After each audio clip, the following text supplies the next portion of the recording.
What up? What up, y'all? Hello, good morning. Warren gets the belt today. Congratulations, Warren. That's big time. What's up, Russ Dog? Good morning.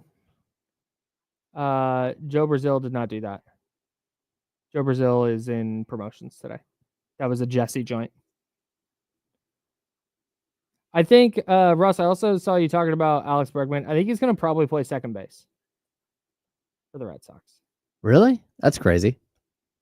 Rafael Devers probably playing third.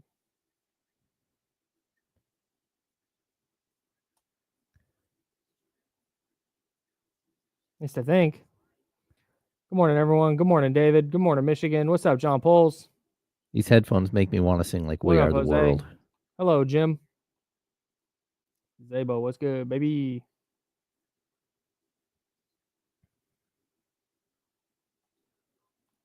What's up, Loki? Oh, Francis, hello from the Philippines. Shout out. What's up, Cool Cat? What up, Westsack? Arts. You're just going to be Arts. What's up, KF? KF, Kentucky Fried. What's up, Gilbert? Did I say hi to Miguel already? Donovan? Dominic, hello. Jay, hello. What up, Johnny? What's up, Torizo? Yeah, I see. Dawn / Tasha / Katrina. What's up? What's up, Kenny? I would imagine so. What's up, Rep? What's up, Sal? Salvador. Sorry, I shouldn't abbreviate names.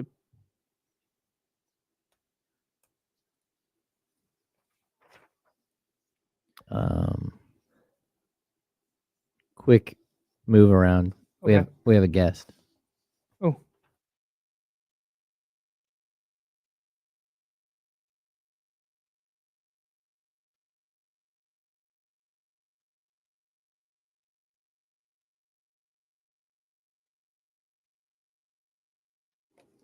Figuring it out on the fly, folks. That's how we roll. Hell yeah. Hey, let's party.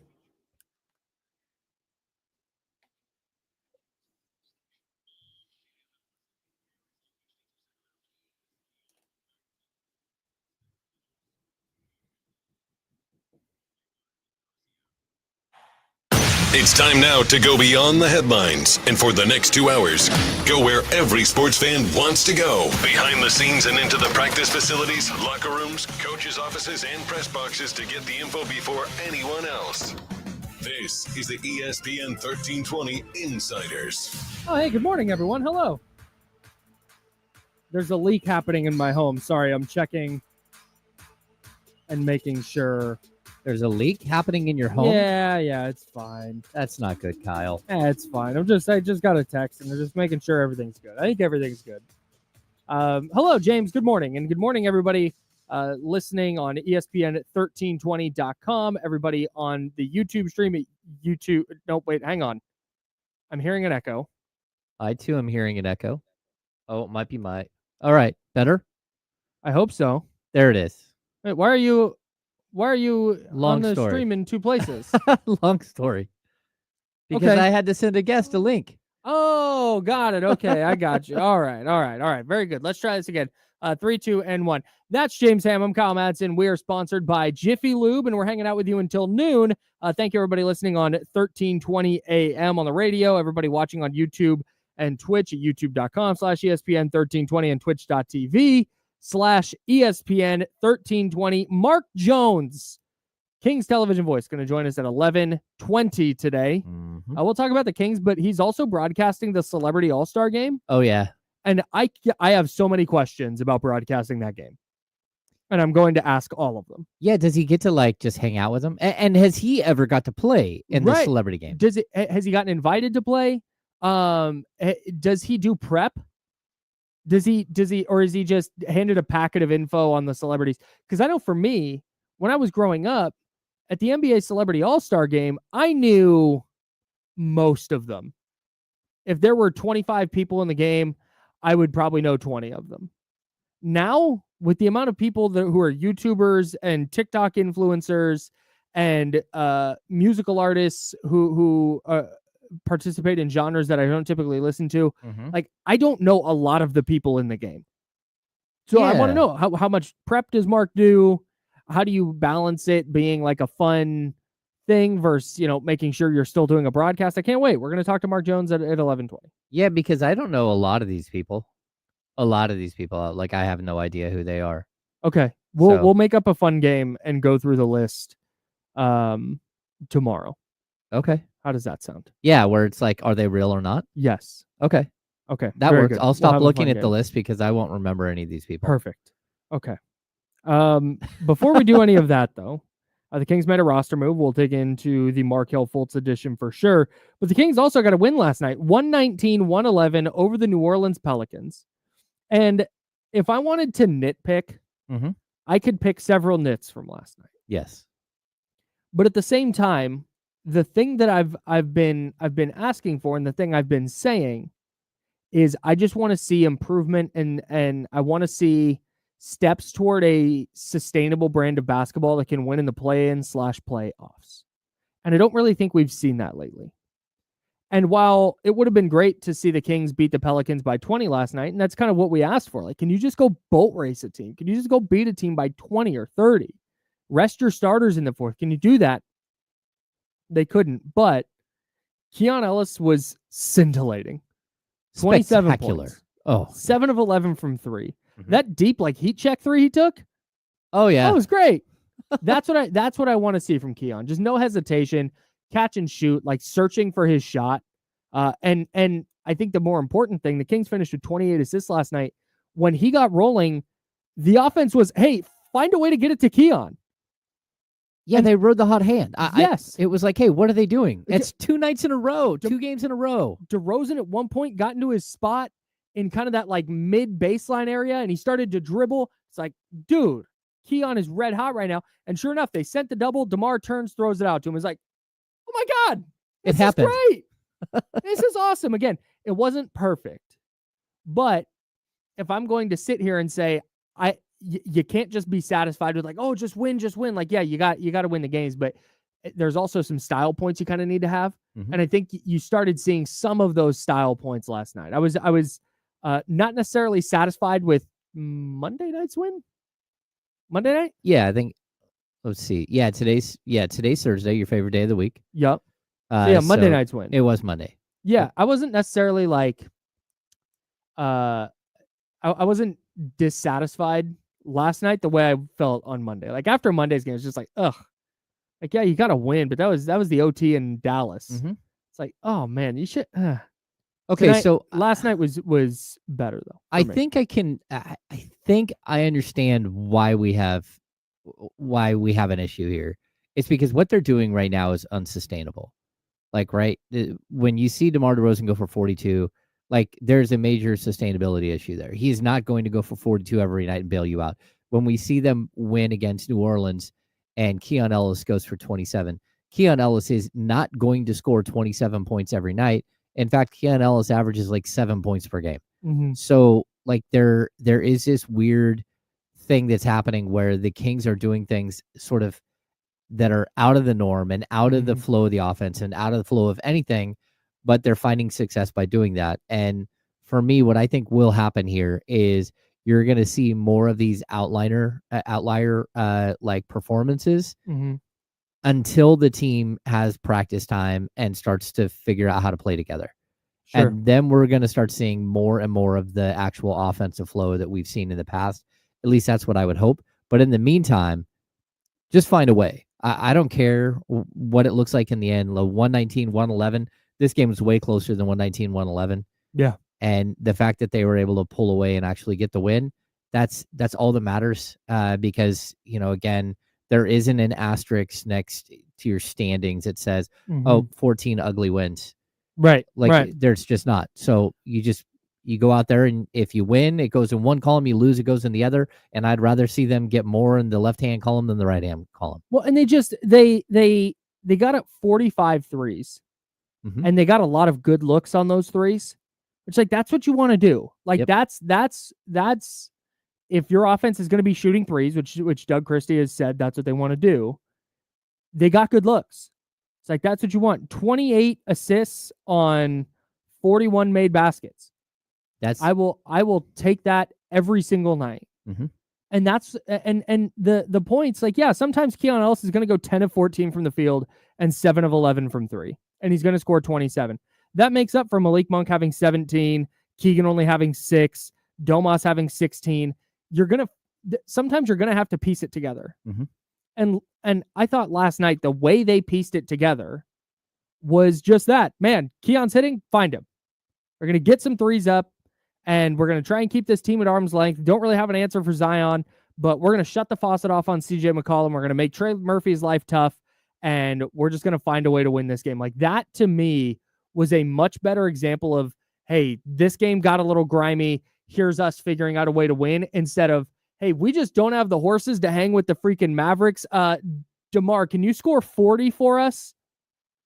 Like, that last night looked like a more sustainable brand of basketball than anything we've seen over the last 7 or 8 games. Yeah, I would agree with you. And even, the fact that Keon does hit all those threes, they were all in rhythm as part of the offense. Exactly. Like, they're him like relocating and finding holes in the defense and moving really well, and then being ready to shoot every time he shoots it. Mm-hmm. And like, to me, I don't understand why teams are still leaving him open.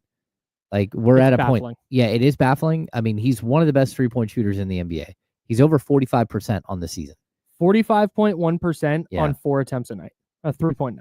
Now, he needs to get those attempts up higher so he becomes more and more of a threat. Mm-hmm. But like, this guy's developing into one of the better 3-and-D players in the league. Yes, and right before our eyes. Yeah, right. And the problem that we're going to keep running into is, how do you fit him into the starting lineup? How do you find a home for him in the starting lineup? I don't know that they're going to be able to do that. And that's not because I think, it's a bad coaching move or anything else. I just think it's really difficult when you have, a guy who's making $43 million at the 2 and a guy who is a first ballot Hall of Famer playing the 3, and then Malik Monk, who's your only point guard. Mm-hmm. And, we can discuss all we want, whether he's a true point guard or what kind of point guard he is. Oh, we will. He's the only point guard you have on the roster until Markelle Fultz shows up. And even then, Markelle Fultz hasn't played in a very, very long time. Yeah. We'll talk about Markelle Fultz in a bit. But yeah, that's just it with Keon, man. Like, if he's hitting his threes and he's open, get in the basketball. Yeah. That's kind of what they did last night. They had 14, nope, that's not right. They had 5 players take 13 or more shots.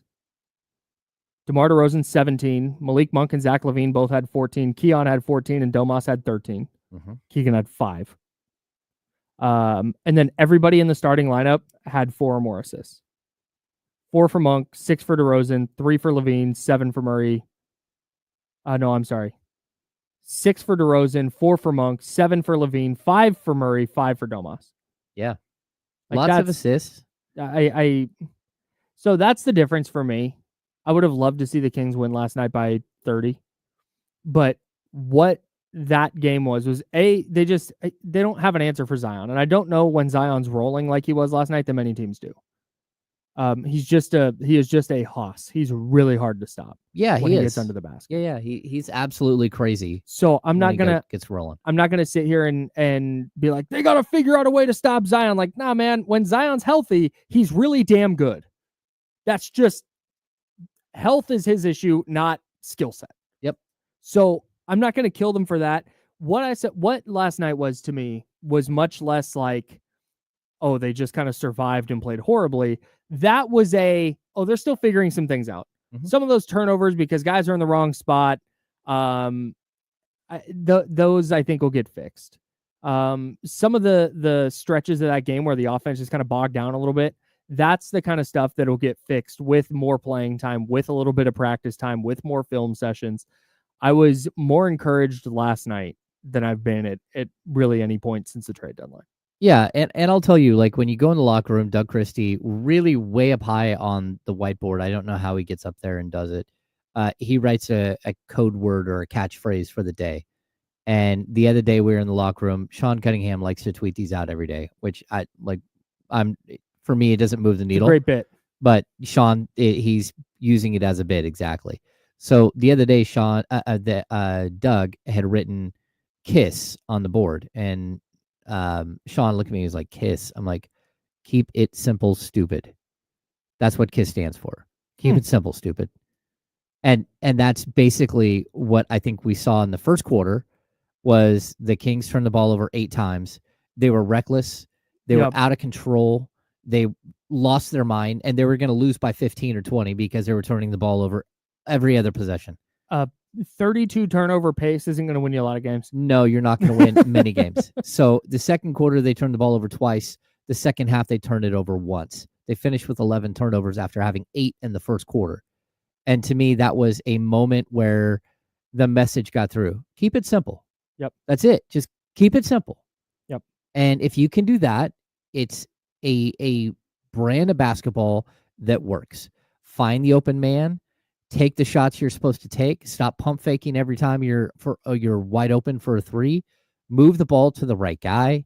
Look for your teammates. Set good screens, good rotations, all of that stuff, and just keep it simple, stupid.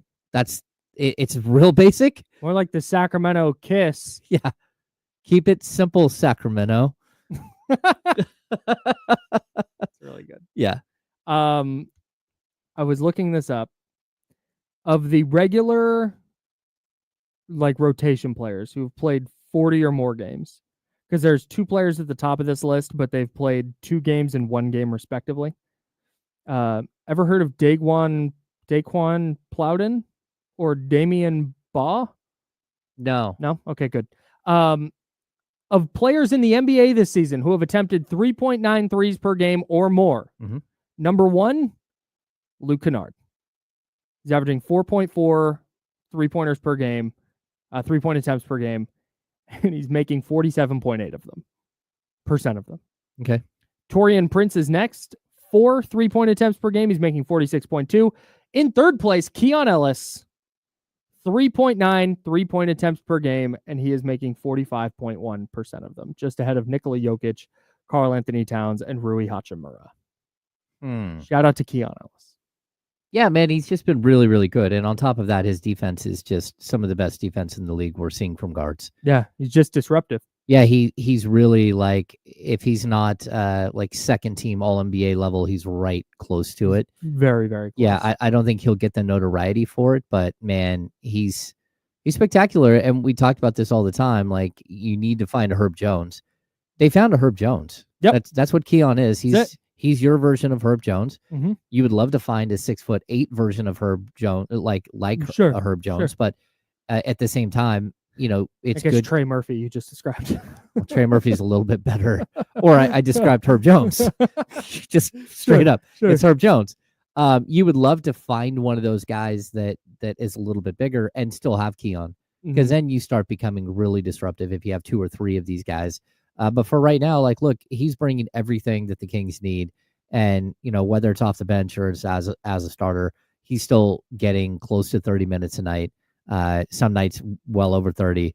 And I think this has got to be the way that you just proceed. Yep. I don't think there's a way to disrupt this team in a way that, where you can insert him into the starting lineup, even if it's probably what's best.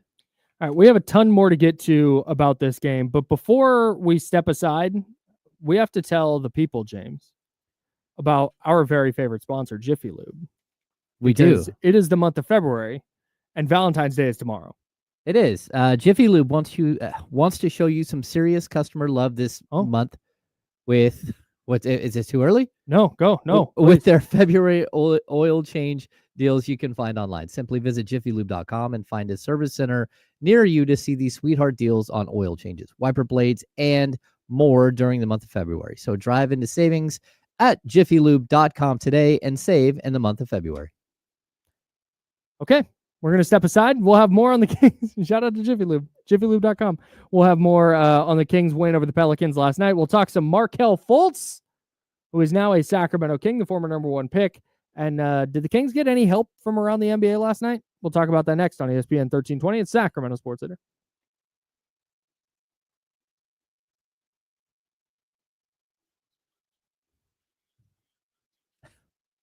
My bad. We're clear.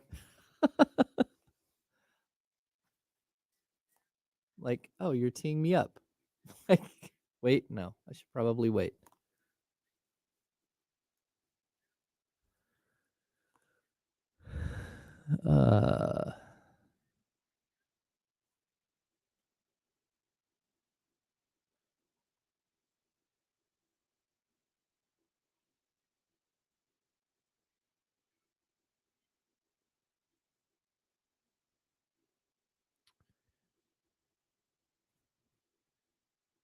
Oh, yeah, they're saying Zion hasn't played on the second night of a back-to-back since October.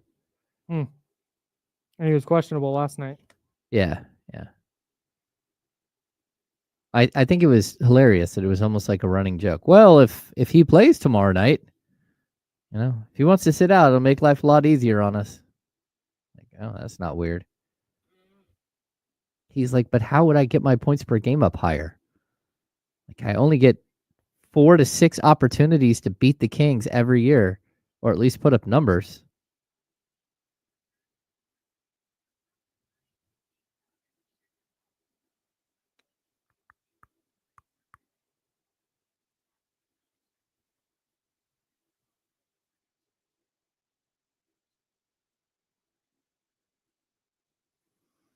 What's going on, Shady House?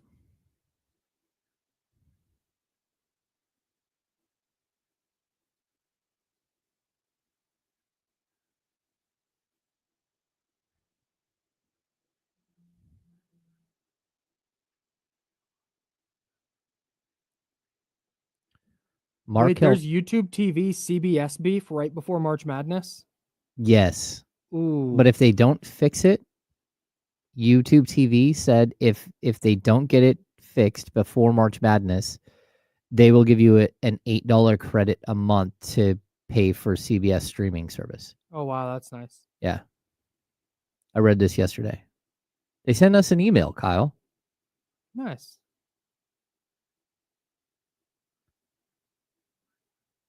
What's going on, everybody? Olenek could play. I don't know. Is that a possibility? He's been away for personal reasons since the trade. The NBA injury report doesn't come out for that game until later. Let's see, 12:30. Yeah. Nothing is submitted today because every team is playing on a back-to-back.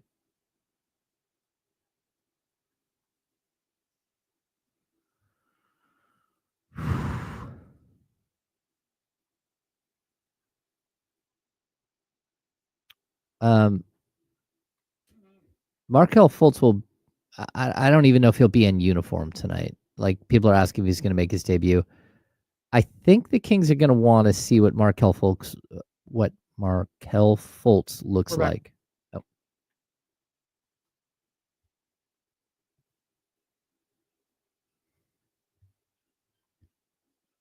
Now, back to the Insiders with James Ham and Kyle Madsen, brought to you by Jiffy Lube on ESPN 1320.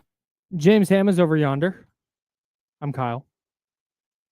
Jiffy Lube is omnipresent. They sponsor the program. Shout out to Jiffy Lube. The Kings beat the Pelicans last night, 119-111.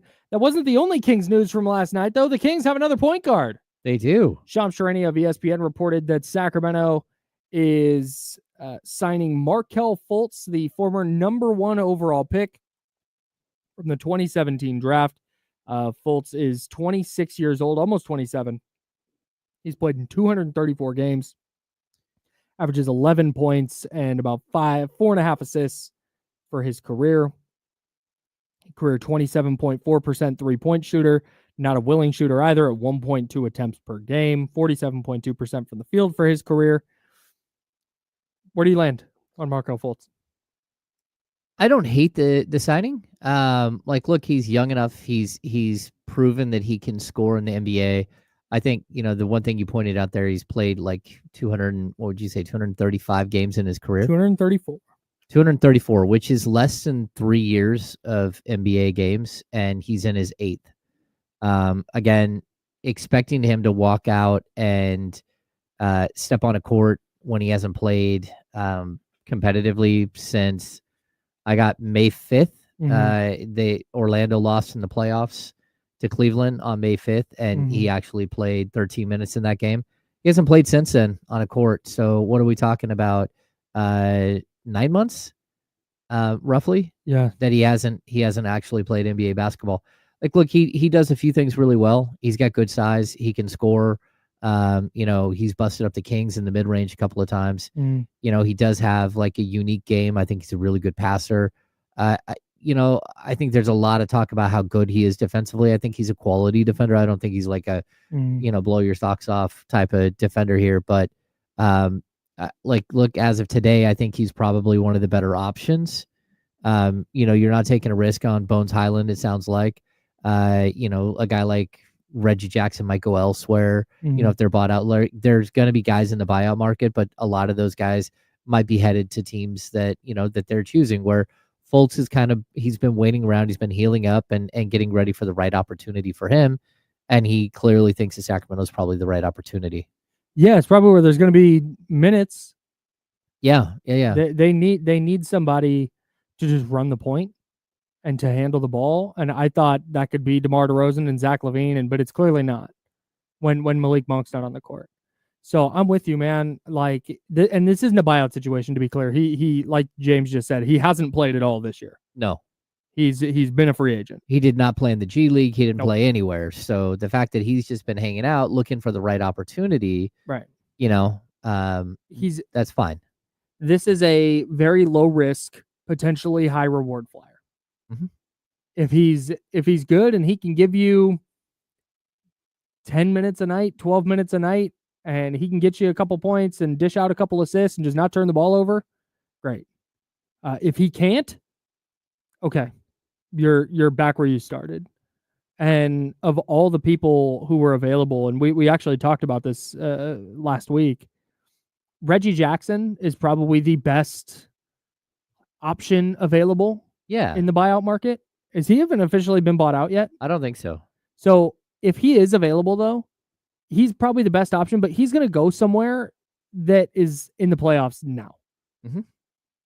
Or where he has a chance to play like significant minutes. I'd say the same about Malcolm Brogdon. Like, if Brogdon gets bought out, there's a good chance that he's just going to go somewhere that just makes perfect sense for him to rebuild a little bit of value, but also have a shot at a ring. I mean, like, if you're Brogdon, I don't know that the Celtics are going to come calling, but if they would, that's where you would go. Somewhere you played before, where you have a comfort level, but also where you got a shot. Got a shot to go win a title. So I think that's where a lot of players will be in the buyout market. And, again, like Reggie Jackson, perfectly fine player, but I mean, he's almost 35. Like, we're talking about a guy who, realistically hasn't been great the last couple of seasons. And you're hoping that, you're going to swing for the fence. Markelle Fultz, at least, if he doesn't play, it's understandable. And, whatever minutes he gets is what he gets. Some of these other players might expect more as well. And I hate to tell people this, but there's not a lot of ways to take minutes away. And the person who's going to lose minutes is the guy that usually loses minutes, and everyone gets angry when he loses minutes, and that's Keon Ellis. Yep. So I would rather take a flyer on a guy like this. And if he plays 5-8 minutes a game, if he doesn't play for 2 weeks straight, but this team had no backup plan if there was an injury to Malik Monk, and now you at least have a backup plan. Yeah, man, it's nobody's going to sit here and pound the table for Markelle Fultz minutes. At least, and if we do, the Kings are in a really bad place. And if you're going to take a flyer on a guy, take a flyer on the former number 1 overall pick. Yeah. Why not? I'd way rather that than Jamari Bouye or whoever else we talked about. Yeah. There's a bunch of guys that maybe aren't NBA players. And again, the Kings have Daishen Nix for another couple of days. I think his 10-day will expire during the All-Star break, and he'll likely go back to his team, his G League team, right? The Kings roster drops back down to 13 players when that happens. So they still have 2 open roster spots here once Nix's contract is up. And so they can tinker. They can try different things down the stretch here. But Fultz is from what I read last night, a full season, like the rest of the season contract, which is the same thing they did with Jay Crowder. Jay Crowder got like a prorated version of the veteran minimum for the rest of the season. So Yeah. Jay's making like 1.76 million or something. Yeah. Getting back into the game last night. Shout out to the 5:00 p.m. Pacific time start. Love it. Oh, it's the best. Mm-hmm. Because the East Coast, you'll get that 4:00 start. But that's still for me personally. This is a Kyle Madsen joint here. You might love the 4:00 start, and if you do, salute. But for me, with the work I do here after the show, 4:00 is usually pretty shortly after I get home, and so I don't have time to do anything before the game starts. The 5:00 start, though, I got time to get some writing done. I got time to get some stuff around the house done, and then I can start my workout when the Kings game starts. That's when I like to do cardio while the Kings game is on, because then the cardio goes faster. And it makes you feel like you're part of the game, like you're running up and down the court. yeah, exactly. No, and I'm not like on my phone and stuff, so I'm like paying attention. I focus more. So, anyways, that's just my routine. That's how I like it. But with the 5:00 start, game's over by like 7:15, 7:30. I got so much done last night. Yeah. I watched Wyatt Earp and the Cowboy Wars on Netflix. Oh. It's great. 6-part documentary. Ed Harris narrates it. It's like it's not a docu-series necessarily. I started watching it, but then I thought, okay, I need to watch this with my son, who's a history major. Oh, it's great. And transferring to Davis. Because I haven't done any. I've done most of my re-dive into U.S. history has been, I've started in kind of the Revolutionary War era. Oh, yeah. And so I haven't gotten to specifically the Civil War and what happened in the West post-Civil War. Yeah, the history of the West, I love it. The Wild West is just off my radar from a history standpoint. So much of this, I've heard the name Wyatt Earp because, of course, the movie Tombstone, right? Like I've which I've never seen, but I've heard the name Wyatt Earp. Yeah, I know. I've heard the name Doc Holliday. Like I know all those people. Yep. But I did not know any of the background, and the deep dive 6-part documentary on all of that. Because it starts with the shootout at the OK Corral, of course, and then goes a little bit of the lead up to that, but then all of the stuff that happened after it. Yeah, and it's pretty just wild, phenomenal. It's so good. Yeah, I need to go through and watch that. I did watch the Surviving Black Hawk Down yesterday, which was that is riveting, like absolutely, because if you've seen Black Hawk Down, which I have not, phenomenal war movie. But you're kind of left with not understanding the good guys and the bad guys, and I think the documentary really puts it in perspective. I've been hemming and hawing on whether or not to check that one out, because it's not gory. Okay. Maybe Black Hawk Down is very gory, right? But the film, the way that they did the film, the documentary series, they don't they do some basic shootings, and they have footage. Like there's part of the documentary is there's a cameraman who's saying he's a Somalian, who had bought a camera and just started going and chasing, and then started shipping the footage, selling the footage, and it was playing on the air the next day in America. That's so crazy. Yeah, just absolutely crazy to see how it was going on. Yeah, it's just really a weird situation that spun out of control badly. American Primeval on Netflix as well. Mark Souza shouted that show out. We've lost our way here. No, it's fine. 5:00 starts, Kings games. That's why we like them so much. American Primeval is the reason I started watching the Wyatt Earp documentary. Because American Primeval is not fully nonfiction. It's based loosely. I'm sorry, it's not fully fiction. It's based in a nonfiction world. It's got Brigham Young and the it's historical fiction. Yes. Yeah. And they took great pains to make sure that they had all the dynamics between the United States military and the Mormons and the Native Americans. Yeah. They tried to make all those dynamics right. And then the stories are fiction, but the interactions, they tried to make them as real to history as possible. But anyways, that's what made me be hey, I know nothing about the American West. It's just a plot hole for me in my history knowledge. That's okay. Yeah. I took history of the West at Davis, incredible professors. Speaking of the West, the Kings didn't get a lot of help last night in the Western Conference. They didn't. So the Warriors and Mavs played. The Mavericks won 111-107. So the Kings gained a game on Golden State for the first time in like 8 games. Yep. So they finally gained a game of separation there. But the problem is they didn't gain on the Mavs, who remain a half game up on the Kings for the 8th seed. Okay. Not the end of the world. The Mavs, I think, are going the wrong direction. I would kind of prefer what happened because, to be honest with you, you want a little separation from the Warriors. You don't want the Warriors building a bunch of momentum. And the Mavs are hanging on for dear life. And they're not going to be hanging on that much longer. They're going to have a really tough time avoiding the play-in and maybe even worse. Yeah. Just because of the injuries and because of the trade. But for me, I would rather see them win a game here, stay half game up for now, because you're going to track down the Mavs. I don't think that's going to be a problem. It's fending off the Warriors that I think might be a bigger problem. Yeah, so I'm interested to see if Dallas galvanizes around all this. If they just get with Kyrie Irving and Kyrie says, "I'm going to backpack this team, and we're gonna show everybody." Okay. Like, to hell with the team for trading Luka, to hell with the fans who are out there throwing funerals for the team or whatever they're doing. We're just gonna go win and we're gonna show them.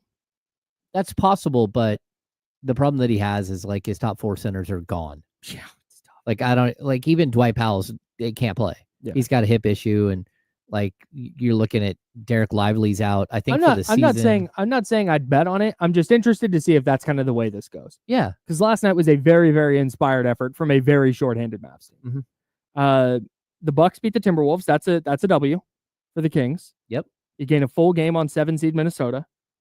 The Rockets beat the Suns. The Suns are now 2 full games behind Sacramento. And they're 2 games under 500. Yeah, man. That to me is absolutely wild that's where they are. And then apparently I haven't heard firm reporting on this, but apparently like the dynamic is really weird now with Kevin Durant because they tried to trade him. And he's saying all the right stuff publicly, like this is a business and, we're going to go out and play basketball. But I imagine that's a weird situation. I think everything is weird there.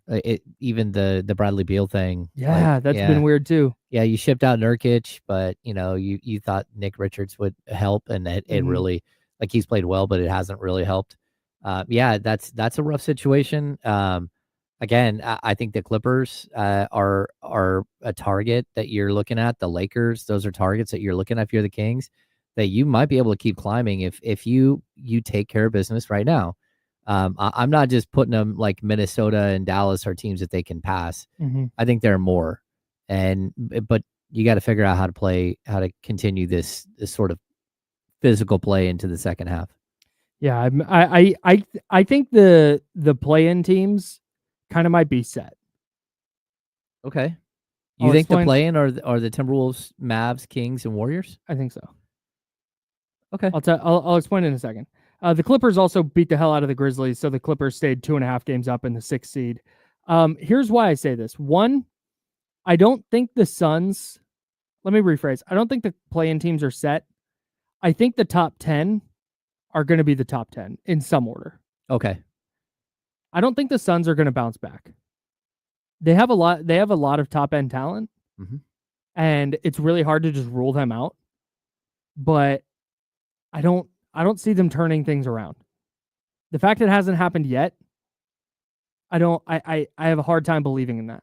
And then there's still the injury stuff you got to worry about with them. Yeah, I'm with you. So if one of Kevin Durant or Devin Booker or Bradley Beal get hurt, they look a lot less formidable. And now they're 2 games under with those guys playing. Yep. The other thing is, and our very favorite Yahoo writer, Kevin O'Condor, tweeted about this last night, that the Spurs are doing a soft tank because they traded for De'Aaron Fox, who openly was like, yeah, I want to play with Stephon Castle. And they're still starting Chris Paul next to De'Aaron Fox and bringing Stephon Castle off the bench. They're 4-10 in their last 14 games, and they're tied in the win column with the Blazers. Yeah, that's not good. They theoretically, they could commit to trying to make a run and be a little bit dangerous, but they don't appear to want to. I'm just really surprised because they have Atlanta's pick, right? And Atlanta is going in the tank. Like Atlanta has very little opportunity to survive this season. Right. They even went out and traded Hunter. They traded Bogdanovich at the deadline. Like then they went out and win a game or two. They might be okay, but I don't think so. I don't get it. Like if you're trying to build something, I guess you're a much better team if you build it with Victor Wembanyama and Cooper Flagg and De'Aaron Fox and Stephon Castle and Sohan and all the other pieces that they did not. Cooper Flagg on that team. Holy smokes. Well, so that's the question though. Like, what are you tanking for? I guess it could be that maybe they're just, again, like Popovich is gone. He can't coach right now. If they were gonna like soft tank by just playing their young players and being like, yeah, go develop. Okay. That'd be one thing, but starting Chris Paul for what? Yeah, it doesn't make any sense. Out of respect. Are they right? Is it that he's a first ballot Hall of Famer thing? Maybe. I have no idea, but the Hawks, to your point, were 22-19. They beat the Celtics to move to 22-19. I think they're 3-0 against the Celtics this year. That's weird. Then they lost 8 in a row, but then they've won 4 out of their last 6. And they're up to 26-29. They lost to the Knicks in overtime last night by 1. Okay, well then maybe if you are the weird team. Yeah, maybe if you're San Antonio, you're like, hey, maybe that Hawks pick isn't going to be great. Let's go ahead and tank. Yeah, maybe. I guess there's no guarantee that they're going to be great. That Victor Wembanyama is going to be we all know Victor Wembanyama is going to be incredible, but they're going to be a team that figures it out. There's no guarantee that that's going to happen. Yeah, next year or the year after. Sure. So it's intriguing. 916-909-1320 is the Elk Grove Kia talk line. 916-909-1320 caller. I see on the line. Hang in there. We'll have to get to you coming up, and we don't have a call screener today. No Joe Brazil. It was short-lived. Salute to our guy Joe. I think he's gonna be back tomorrow. I don't know. We'll figure that out on the fly. But yeah, I just say maybe Golden State falls completely out of it at some point. They lose like 10 in a row. Maybe that happens to the Mavs at some point, and this changes. But I think right now the 10 or the 10. Okay. Because I don't think anybody outside the 10 is going to make a substantial run. I don't disagree with you. But yeah. Anyways, we'll get to your calls. We'll take a look at tonight's Kings-Pelicans game. And then we got some more notes from last night's game that we have not gotten to dig into yet. He's James Ham. I'm Kyle Madsen. We're the Insiders, and we're sponsored by Jiffy Lube. This is ESPN 1320, Sacramento Sports Leader.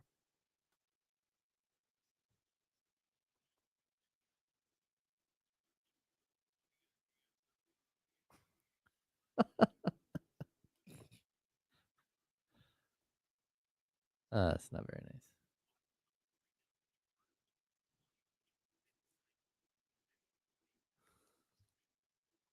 I'm texting you a funny thing on. What in the world? Jesus, Zabo. Yeah, the Kings can extend Keon this summer. There's some talk that he's an unrestricted free agent after his 3 years here. I don't believe that's the case. I would have to do more research, but he's entering the final year. He actually has a team option for next year at like $2.1 million, something ridiculously low, 2.3 million, something like that.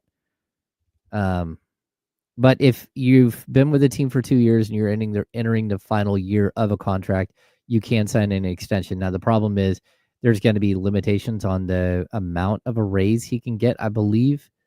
And that's where I think the Kings, they got to figure out the best way to handle the Keon Ellis situation. $2.3 million is his player option for next year. And I think it's all non-guaranteed. That thing you sent me is so funny. Yeah, is it? Yeah. Bulls fans not satisfied with Kevin Huerter. No, they're not. I see a lot of people saying he's an unrestricted free agent, and I don't know why he would be an unrestricted free agent, because you signed him as a two-way player, you upgraded him to a regular contract, and the contract was for 3 years. And so I'm confused why he would be an unrestricted free, because players who have who get into the league the way he did, like two-way to like getting a regular contract, they are typically they fall into the same exact rules as someone who is drafted does. So I don't know.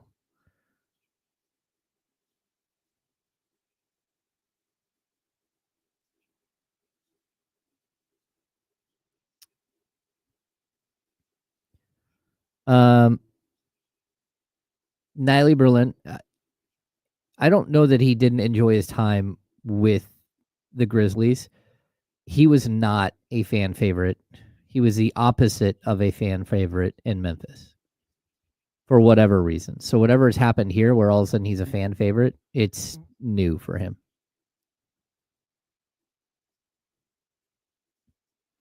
Yeah, I know Spotrac has him listed as a UFA, but I don't know how that would like really is the case.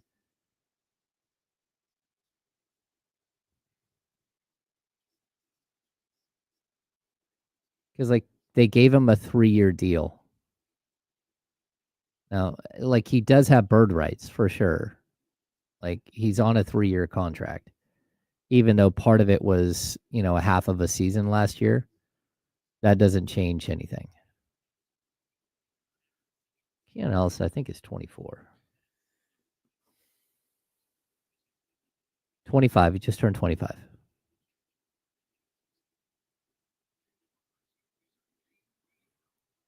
Tyler, the Kings didn't draft him, but they signed him as a two-way player like right away on draft night.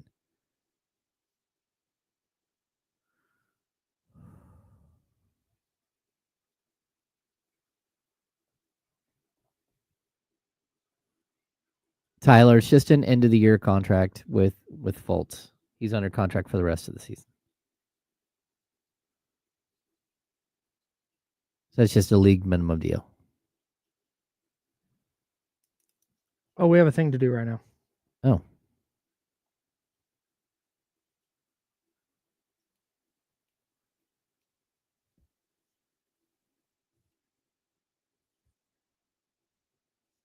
Here we go.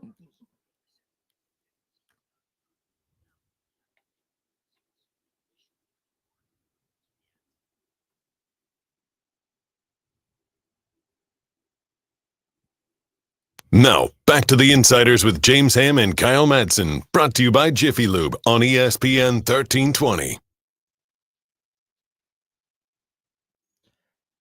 He's James Ham. I'm Kyle Madsen. Jiffy Lube sponsors the program, and the Kings and Pelicans play again tonight. Why not? Let's run it back. Let's do it again. Let's play two. The Kings and Pelicans are just going to play for eternity. Only the Kings keep coming out on the winning side this time. Yeah. A nice little change. It is. I wonder what the West looks like in the world where the Pelicans season goes the way they hoped it would. Because they're still banking on Zion. Whether that's smart or not, TBD. But they were banking on a healthier season from Zion. Brandon Ingram, you bring in DeJounte Murray. He's going to be the guard that they're missing alongside CJ McCollum. So CJ McCollum doesn't have to do so much work. And it's Jose Alvarado and Trey Murphy and Herb Jones. And oh man, watch out for the Pelicans. Like I think there was an opportunity for them to be a factor, particularly when you look at the back end of the West, where man, 500 and you're the 10 seed. I think they could have really been a factor, and they're just not. Yeah, the opposite. I think that they probably are a team that assumed they would be 6 through 10, and maybe even a little bit higher than that. They went out and they got DeJounte Murray during the offseason. Like they have like on paper a really, really good roster, except for the fact that they had no center. And like Yves Missi, like becoming something is better than what they had. They literally walked into the season with nothing. Daniel Tice. Well, and they signed Daniel Tice like in training camp. Yeah. But I mean, that's a problem when you walk into a season without a center and walk into a season banking on Zion Williamson, who doesn't play, like, again, he hasn't played back-to-back games since like October.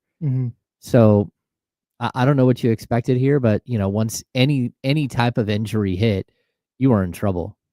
It doesn't make any sense though. Like, look at their roster: CJ, DeJounte Murray, Murphy, Ingram to start the season, Alvarado, Herb Jones, Zion. Good team. Yeah, you're like, hey, that's a really, really good team. We talk about, hey, can you get in Sacramento? Can you get 8 players who can play? Yeah. They got like 10 that can play. Yeah. And they're just not good. Yeah. Now, well, nevertheless, do you think last night's game, is there any chance that it serves as, this might be wishful thinking by me, but hey, what are we doing? Is there any chance that it serves as some kind of like wake up call for the Kings? Yeah, like maybe the Kings were sloppy in the first quarter last night because they went, this team's down bad. We're just going to throw the ball around. We're just going to go win. And all of a sudden they're up 8 at the end of 1, and you got a tight game down the stretch. Maybe it does, but I think this is 2 ships passing in the night, right? This is a team that is on their way to the bottom, and a team that's trying to climb. Mm-hmm. And so I believe, this is a true getaway game in the NBA. Everyone knows that the last game before the All-Star break is like half the guys check out. Yeah. I think the Kings aren't that team. They can't be that team right now. They can't check out. And it doesn't matter what they've got on their table for tomorrow. Today matters to them. Yeah. And I think they look at the standings the same way we do. They know how much this game means, and they're hoping that Zion doesn't play just so it makes it an easier game. And hey, let's just play a nice, easy one where we're up by 25 in the mid-third, and we finish this thing out with a bunch of the young guys playing, a bunch of the guys who don't get to play, out on the court. Get Mason Jones some burn as a 2-way contract. Sure. Get Dasheen Nix into a game, all that stuff. That would be the hope for the Kings, that this team just lays down, that the Pelicans just lay down, and like we go into the All-Star break without a bunch of fireworks. I'm banking on none of that. Well, because they've proven time and time again that they're just not that team. Right. Yeah. If last night's game, because we were doing the road to 45, right? Like I think 45 wins. The road to 45.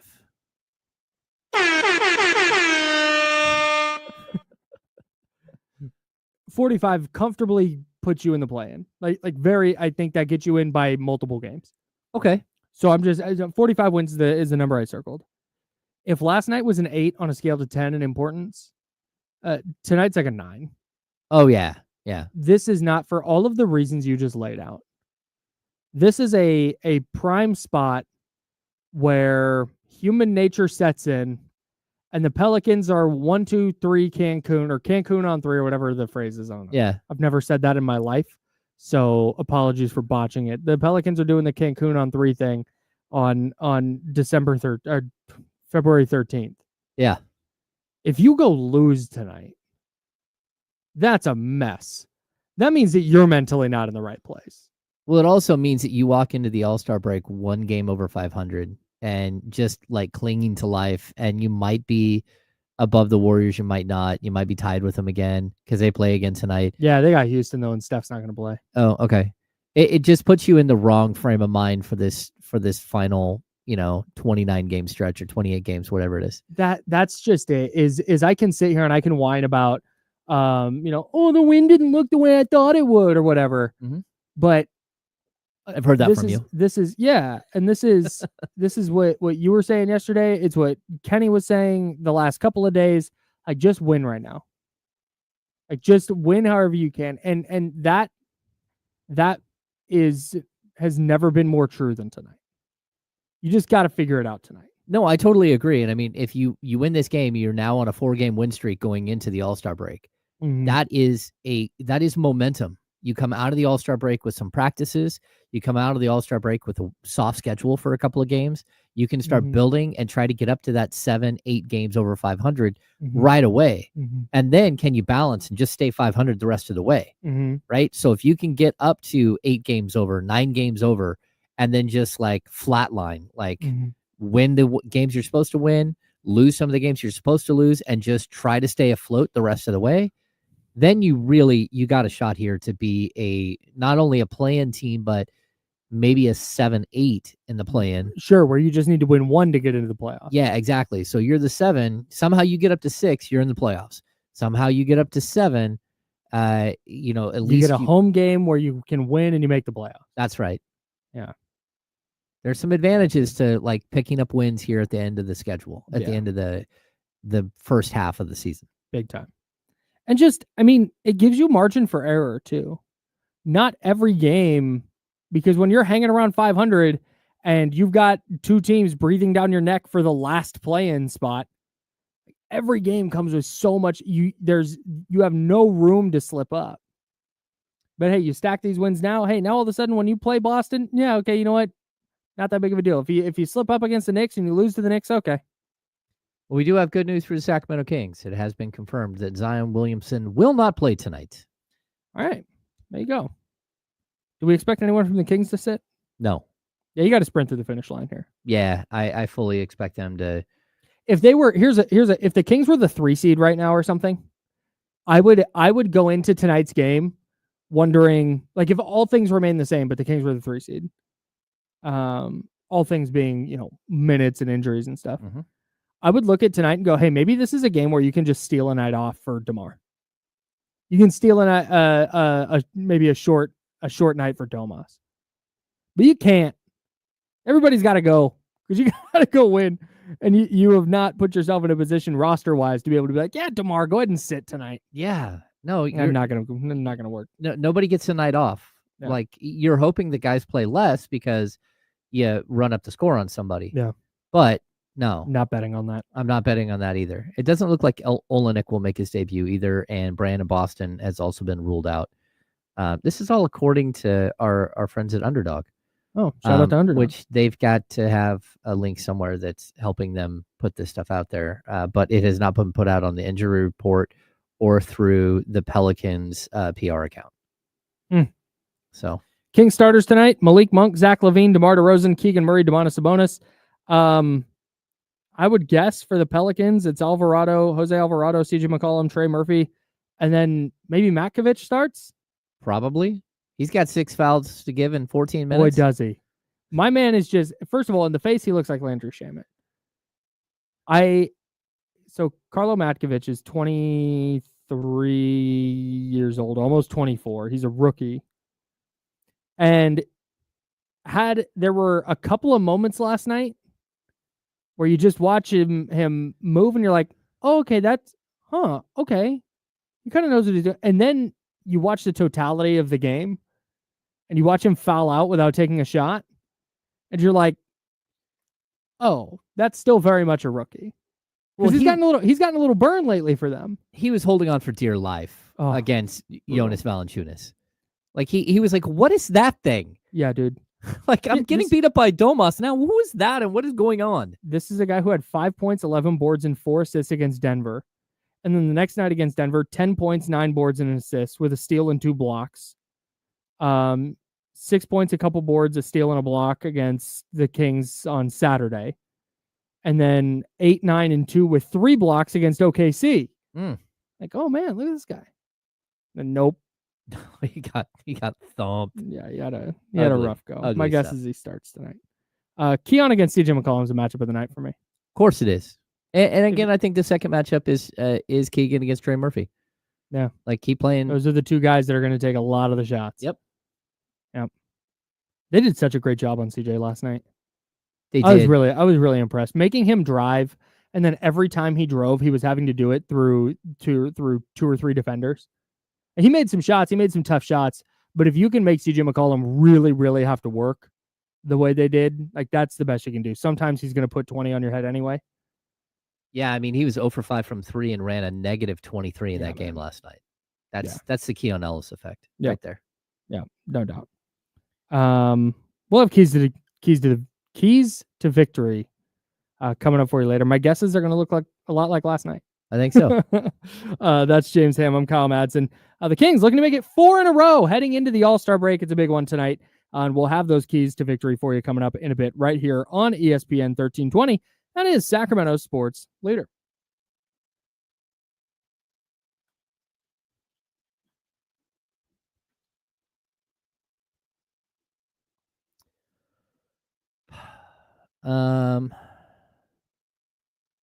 Yeah, man, I think out of everybody, Keegan probably is the guy who needs to break the worst, the All-Star break.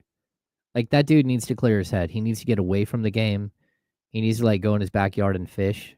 I think he's got a nice lake in his backyard. He needs to get away from the game because, again, like, this season has not gone how he expected it. You added more scoring at the deadline, and that doesn't exactly help him. But also, him and the Foxes were close. And that doesn't feel good when one of your veteran gets traded. And so I wouldn't doubt that he needs just like a mental break to get away from the game and to recharge. And I think he'll be better in the second. Well, we call it the second half, but it's really like the post All-Star break schedule, which is not nearly half the schedule. I don't think we're getting any Fultz minutes tonight. I think the Kings are going to sign him, bring him in, have him like work out with the team during during the All-Star break, and just kind of, get in the flow in Sacramento. I mean, again, he hasn't played since May. He hasn't played a G League game. He hasn't played in Europe. He hasn't played at all. So I don't know what he's going to look like. Although I'm assuming they had a workout for him and checked him out before they signed him. Maybe not. And then again, I could be wrong. He could play like 12 minutes tonight. We'll be like, what in the world? How did that happen? Scooter, I'm sure a lot of people would take him fishing. You can come up and go fishing in the lake if you want. I'll call you in the gate.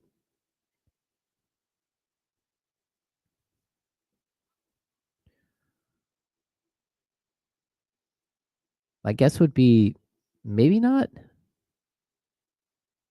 I don't know. Hey. Jumble, I only have 3 boats. I only have 1 boat, really. Well, 2. But I don't fish. But one of the boats is a open deck pontoon boat with a fish finder.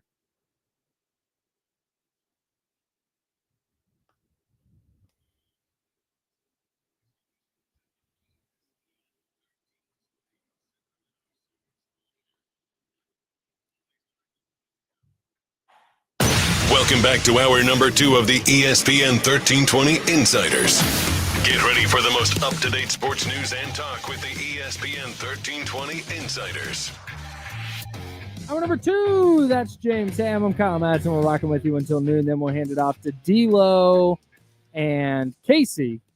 Coming up in 20 minutes, Mark Jones, voice of the Sacramento Kings, is going to hop on with us to talk about the Kings, but I also want to ask him about the NBA Celebrity All-Star Game that he is broadcasting tomorrow night. Okay.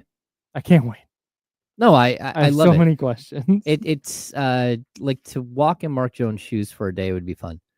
Like to just would it? He just he's all over the place. He's all over the map every single day. You have no idea where he's going to be flying to. And crazy. He's one of those people that on a basketball court where there are so many like influential, like high profile people, and Mark Jones just happens to stand out as like one of the coolest dudes in the room everywhere he goes. Mark Jones is. It's like him and Alvin Gentry are like the coolest dudes in the room. Everywhere they go. If he wasn't a nice guy, I'd really hate him. He's such a good dude. I hope guy. I hope people get that from our conversations with him. I hope so. Like we're definitely fans of Mark Jones. He's just he's a very, very down to earth and cool dude behind the scenes. I broke my pen. You broke your pen. That's not good. No. Trying to fix it. Okay. Oh, fixed it. Got it. Okay. Hey, here we go. I was going to do the stuff we had earlier on the Kings game, but we'll circle back to it via 6 quick thoughts. Here we go.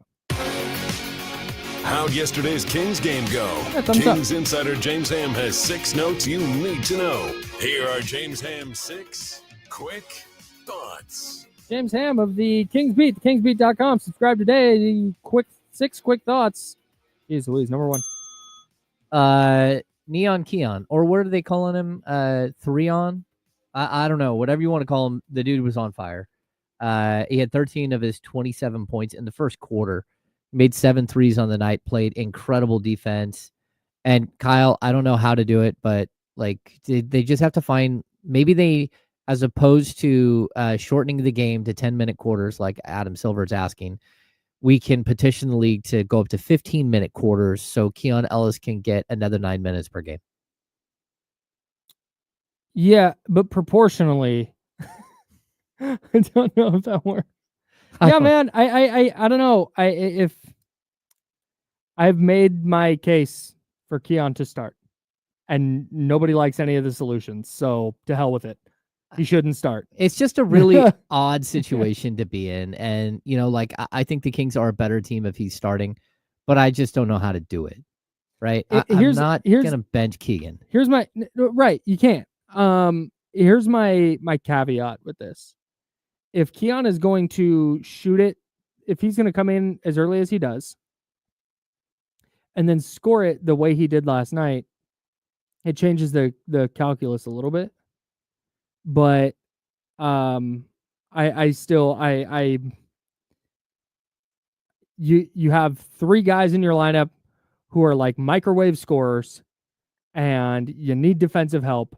It seems like you just grab one of those guys and say, hey, the best thing for us is for you to come off the bench. So that's what you're going to do. You're still going to play 30 minutes a night, 28 to 30 minutes a night, but you're going to do it off the bench. Keon's going to start, and that's how we're going to do it. But apparently they can't, because Hall of Famer and $43 million guy, and Malik Monk, you can't put the toothpaste back in the tube. Like, all right, cool. You're going to be mid then. Awesome. Yeah. Cool. No, that's my quibble. I would say that there is a world in which, like, you could put Malik Monk back on the bench, but I don't think that includes a world where Zach LaVine and Keon Ellis are starting backcourt. Like, you have to have a point guard on the court. Yep. And I know you have Domas and you have a bunch of guys who can average 5 or 6 assists per game, but it's just nearly impossible. I'm not going to give up my best point guard option to move Keon into the starting lineup. Nope. And then you just get into the weird, like, how do you go to DeMar, or how do you go to Zach LaVine and say one of you guys has to go to the bench? Because I don't think that they're like, I don't think either one of them are going to be like super excited about it. Oh, they definitely wouldn't be. And they're both here like pretty much for the next 2 years. Yep. After this year.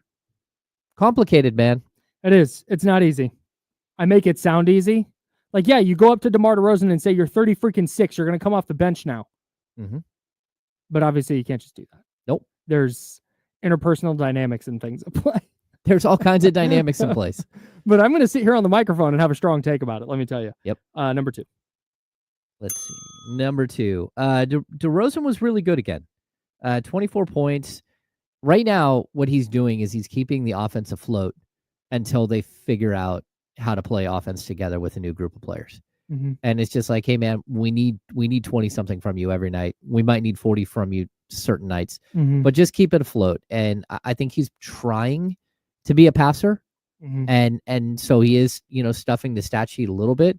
But at the same time, this is like a temporary, it's a Band-Aid solution until they get to the All-Star break and they can reset and kind of figure everything out. I expect him to still be a 20-point per game scorer after the All-Star break, but in a different capacity, like where you're not relying on him every single night to bail you out, which is what it feels like at this point. And I think he is doing a good job of bailing them out in a tough situation, which is why they've won 3 in a row right now. But things have to change after the All-Star break when this thing has to move more fluidly after the All-Star break. Yeah, man. Getting DeMar DeRozan more active passing the ball is, I think, going to be key here. If we're talking ceiling and getting the Kings where they need to go. His assist rate is the lowest it's been since 2012-13. Okay. And granted, his usage rate is also lower than it's been since that same year. In fact, it's the exact same as it was that same year. But I would like to see him give up the rock a little more often.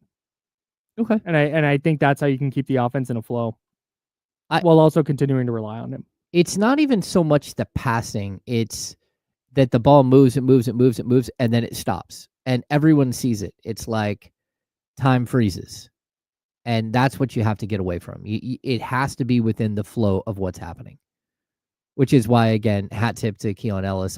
He took a ton of threes last night. All of it looked like it was in the flow. Even if it was from way outside, it was still in the flow. Like he caught the ball in rhythm, boom, catch, fire, away you go. So, and it's funny, I remember, I think it was the one turnover in the second half. Malik Monk went to the basket and threw a bad pass between Keelan Ellis's legs, threw it at his feet. And that's where, again, like, hit your teammate where you're supposed to hit him. And that's where, like, developing into more of a natural point guard is where Malik Monk has to go, but it's not easy on the fly. No, and the what is he at over his last 5 games? 5.2 assists and 3.4 turnovers. Yeah, that's not going to play. Trying too hard, man. Yep. Number 3. Levine came alive late. He had a couple of long 3-pointers, 23.7 assists, but he's shooting 20.6% from 3. Like, you're just waiting for all of it to start working, and it's been a little bit of like a difficult sludge here, like, to get him moving the right way in your offense. But I think that there is light at the end of the tunnel. I think Zach LaVine will be actually really good offensively in the second half of the season. And, like, look, he makes a couple of plays defensively here and there that are just like, hey, nice play. And so you're hoping that he fits into the system really well, but you just need practice time for him to really get the flow and to figure out how to, like, get in a 2-man game with Domantas Sabonis, how to do more DHO actions and all that stuff. Yeah, I don't know, man. I don't know that. Yeah, I think he's going to shoot it better for sure. And you saw, like, the one long contested 3 he took and knocked down. That's not a shot that a lot of guys are capable of hitting. Nope. I just wonder when Zach LaVine really starts rolling offensively, and now all of a sudden it's like, hey, now he's got to have the ball in his hands, because right now you can kind of get by because it's like, hey, he's not shooting it. He's going to give up the rock. We're going to move the ball a little bit. Okay, that's great. But what happens when he starts knocking down threes and he's like, oh yeah, I need to shoot it? Is he going to become now a black hole on offense? That's what you're hoping that you're going to be able to avoid. That's why you have to have an established offensive, like, flow and basic play sets, and we're just not to that yet. Yeah. And and again, I think Zach's doing a good job of trying to fit in until they can get to the break and they can have, like, a reset. Yeah. Number 4? 4. Yeah, number 4. Sabonis got in foul trouble again, and this one was frustrating. Like, he gets touch fouls against Zion, which I don't understand how that happens, because when Domantas Sabonis goes in the post and tries to run someone over, he doesn't get calls at all. And so I'm just, like, confused by the physicality thing that happens. But I will tell you, the second that he got his 3rd foul early in the game, you almost couldn't play him. And watching him olay defense for the entirety of the second quarter was absolutely painful to watch. And I would not have left him out there, because he was so timid on defense that he couldn't translate that on the offensive end. He was worried on the offensive end about someone just taking the charge and him picking up his 4th foul. Like, the foul issues with him, he leads the league in fouls, in personal fouls, but watching him get into early foul trouble, that was, like, no bueno. And I wanted to see Valanciunas play more. And to be honest, I wanted to see those guys play together. Yeah, the non-too big lineup was weird. Not that, because we've said that's not a thing you can rely on a ton. You're not going to see it 20 minutes a game or anything crazy like that. But sprinkle it in here and there. When you've got Domantas Sabonis in foul trouble, that seems like a really good time to run both of them out there. Yeah. And take him away from the basket a little bit. And I know that's not his bag defensively, but you put him in a little bit better position to help offensively without carrying all the weight of defending the rim defensively. Well, that, and, like, Zion Williamson took 1 3-pointer, and Yves Missi didn't take a single 3-pointer. So, like, that was a game where if you have 2 guys who don't play on the perimeter, really, you should be able to use the 2 bigs. So I'm confused why it worked against Dallas when they didn't have any big men and you just tried to overpower them. And it worked. Mhm. but I also like why you didn't use it in a game where it like functionally Very odd. probably would have helped. Very odd. Yeah. So especially you could have had Valanciunas take Zion for a couple of plays where, when Domas got in foul trouble. Yeah. So I just don't want to see any more of the like just get out of the way the whole time. Yeah. You can't last 8 minutes in a quarter with a guy getting out of the way at center position. It was the Pelicans buckets that got him to 46 and 48 points. I remember it very vividly. There was one drive down the lane, I think it was McCollum, where Sabonis literally stepped out of the way. Yeah.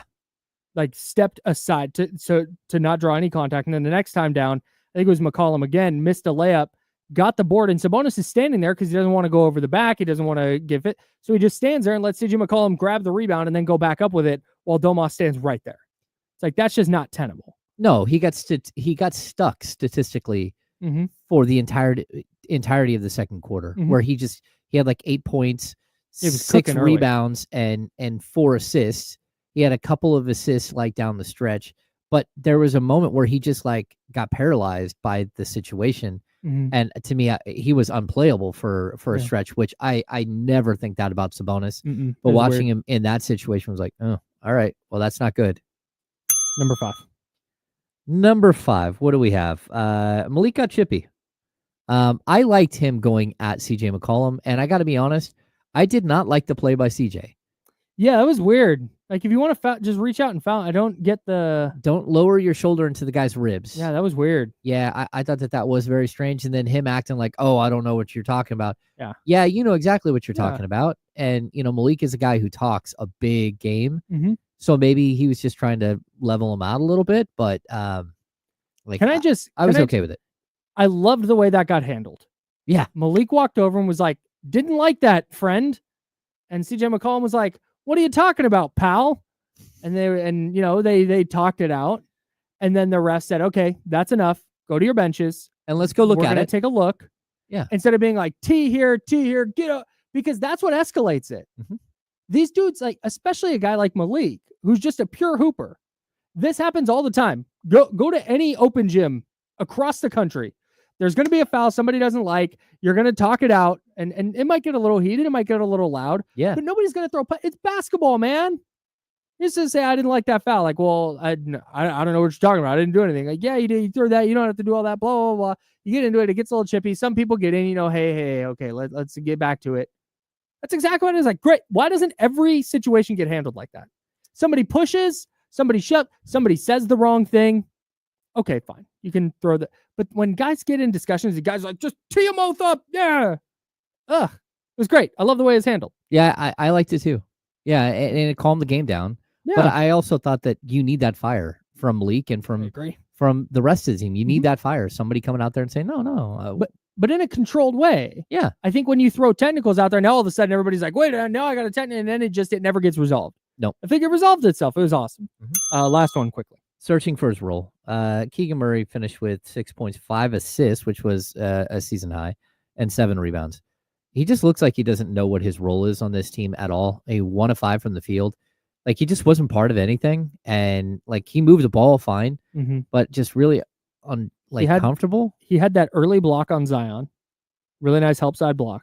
Oh, that was bad. Yeah. And then nothing. I forgot he played. That can't happen. No, it can't. But, again, you look at Trey Murphy last night, 6 of 16 and 1 of 6 from 3. Yeah. Like, he made an impact in that game. For sure. He was a plus 22 on the night, second highest plus minus on the team. That's what he said. That's why we talk we say this every time we bring up Keegan. Keegan's a really good player. He is going to be a super valuable player in the NBA for probably a really long time. I just don't know that he's going to be that hit that ceiling that we were really hopeful for after his first year. And that's not a bad thing. I just think it's becoming more clear that ceiling is maybe coming down lower than we thought. Yeah. Not the end of the world. He's still an awesome player. He's James. I'm Kyle. Mark Jones, TV voice of the Kings. He's going to join us next right here on The Insider, sponsored by Jiffy Lube. James Ham there. I'm Kyle Madsen. Mark Jones shortly here on ESPN 1320, Sacramento Sports Center. Clear.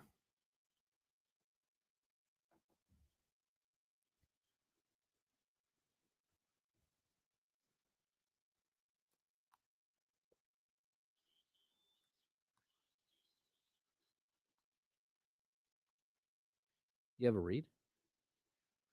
Or are we just clear? What? Do you have a read? Not till the end. Okay, cool. In fact, oh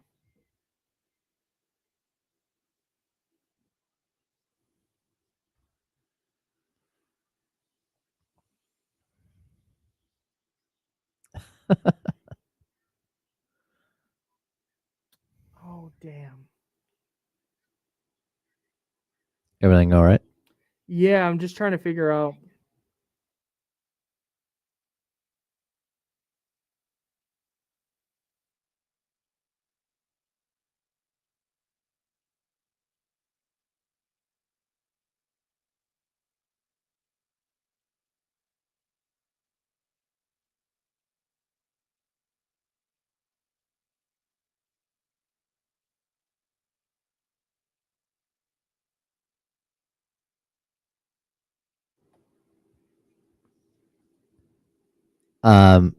Sneaky Turtle. This is a good question. I don't know for sure, but I'm going to guess that they at least went to some sort of private workout or something with him.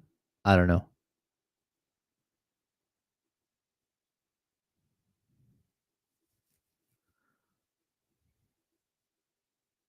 Yeah, that's a huge miss sell. That's it. Like, I don't know when Trey Murphy was drafted that year.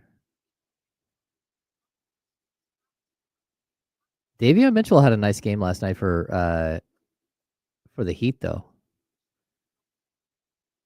I mean, dude started. I think he had 14 points. Okay, so we got Davion Mitchell. Boy, things get really dicey. So Trey Murphy was 17th. Jalen Johnson was 20. Yeah, if the Kings even would have moved down in that draft. Yeah.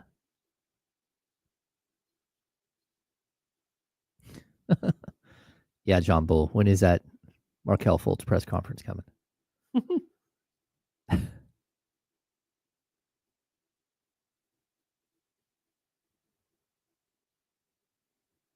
Yeah, it's a really, really weird draft. It gets really, really bad after Franz Wagner. Davion, Zaire Williams, Bouknight, who's out of the NBA. James Bouknight. Primo, out of the NBA. Duarte, out of the NBA. Moody, Kispert, Sengun. Yeah. Hey, we got Mark Jones up in here. Hey. What's up, guys? It's the Mark Jones. Hey, Mark. What's going on, man? You guys good? We're live on the stream right now. We're not on the radio just yet. We're back there in about 20 seconds. Nice. We always have to tell Mark Jones that because sometimes he just flays like college football coaches and. Yeah. Hey, hot mic, baby. I always act like the mic is hot. You never want to. Oh, did we just lose it? Lose him, or was that just me? No, I lost him too. Okay. I don't know what happened. Hang on, we're coming back.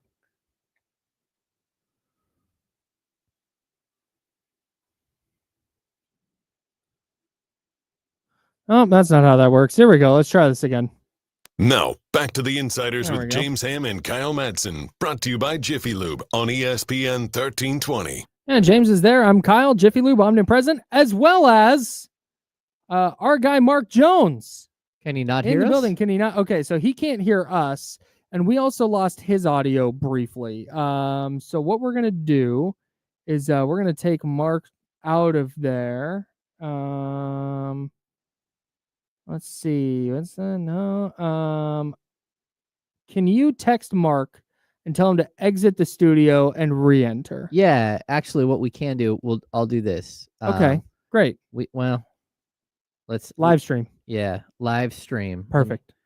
No, this is going great. I love this. That's fine. We're gonna get Mark Jones. Mark Jones is going to talk about the NBA celebrity game with us, and he's also obviously going to talk about your Sacramento Kings. I'm fascinated to find out with the celebrity game how many people I know here, because I'm looking now. Actually, more than I thought I might. I don't know who this person is or this person. A lot of musicians. I'm guessing a lot of these people are like TikTok influencers. Yeah, Also, did you know that Jerry Rice and Barry Bonds are the two coaches? that's wild. It's incredible. I love that. Yeah, I do I too. love leaning into the sports culture of the area the All-Star game is being played in. That's one of the thrills of an All-Star game for me, is being able to bring those things, bring those things together. Speaking of San Francisco, real quick before we get to Mark Jones, I saw this so it was reported on Sunday that the 49ers had granted Deebo Samuel permission to seek a trade. Okay. And it was also reported that he asked for this trade in his exit meeting and that the 49ers granted him permission to seek a trade. Do we have Mark? We do. Let's go. Yeah. Mark, can you hear us now? Got you now, yeah. Oh, there he is. Let's go. Mark Jones, everybody. I got kicked out. I felt like I got kicked out of the club or something like that. Well, it's funny because you said we were talking at the break, and you're like, you always got to, in this job, you always got to act like the mic is hot, and then the mic cut. Like, Mark Jones, television voice for the Kings. He is broadcasting the NBA Celebrity All-Star Game tomorrow on ESPN out in San Francisco. I have so many questions about that, Mark. But I want to loop you on. I want to loop you in on a conversation we've been having about the Kings in kind of that fine line between, because I'm a naturally pessimistic sports fan, and finding that line between, hey, they're just sneaking by the shorthanded Mavericks and the 12-win Pelicans versus, yeah, hey, they're still figuring things out. They're integrating a bunch of new players. They had 28 assists last night. Keon had 27 off the bench.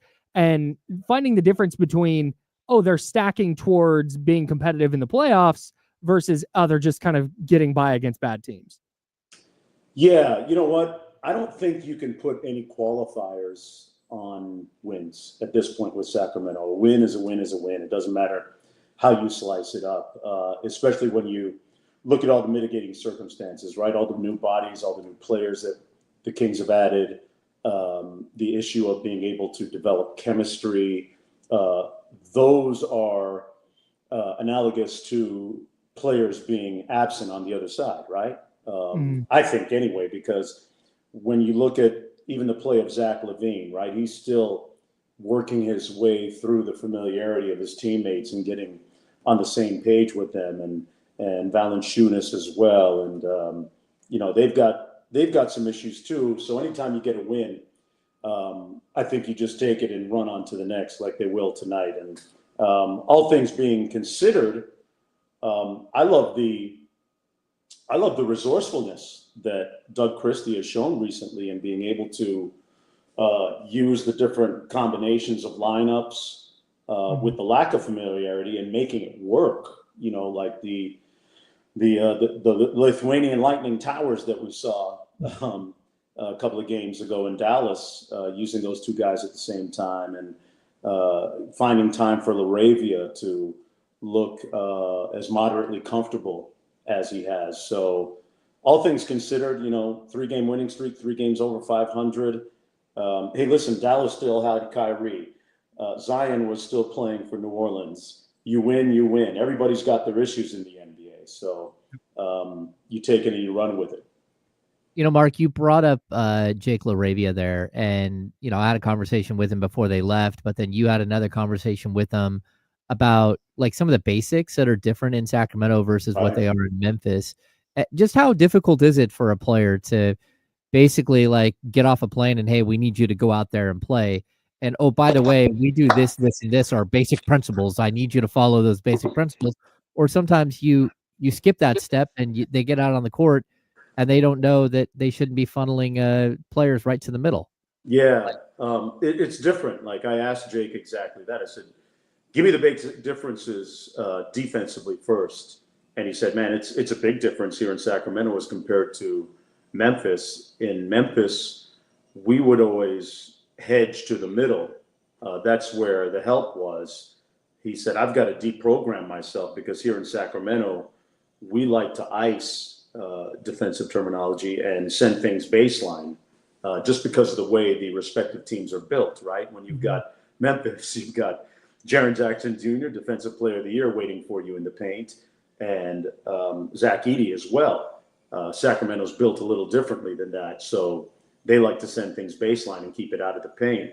So he has to deprogram himself at that end of the floor. Offensively, it was really interesting too, because Memphis this year, I'm not sure if people noticed, but they are the most unique team offensively in the NBA because they run an offense which Taylor Jenkins likes to call invading space. They are last in the league in ball screen actions. They're way below the average. The average is about 78, 80 ball screens, DHOs per game. They're around like 38, 40 per game.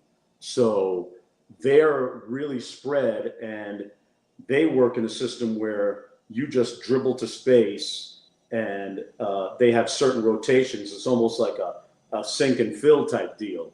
Mm-hmm. And Jake told me that he usually found himself as the guy that was cutting through a lot of times to make space, right? Because when you get a guy cutting through, that opens up part of the floor.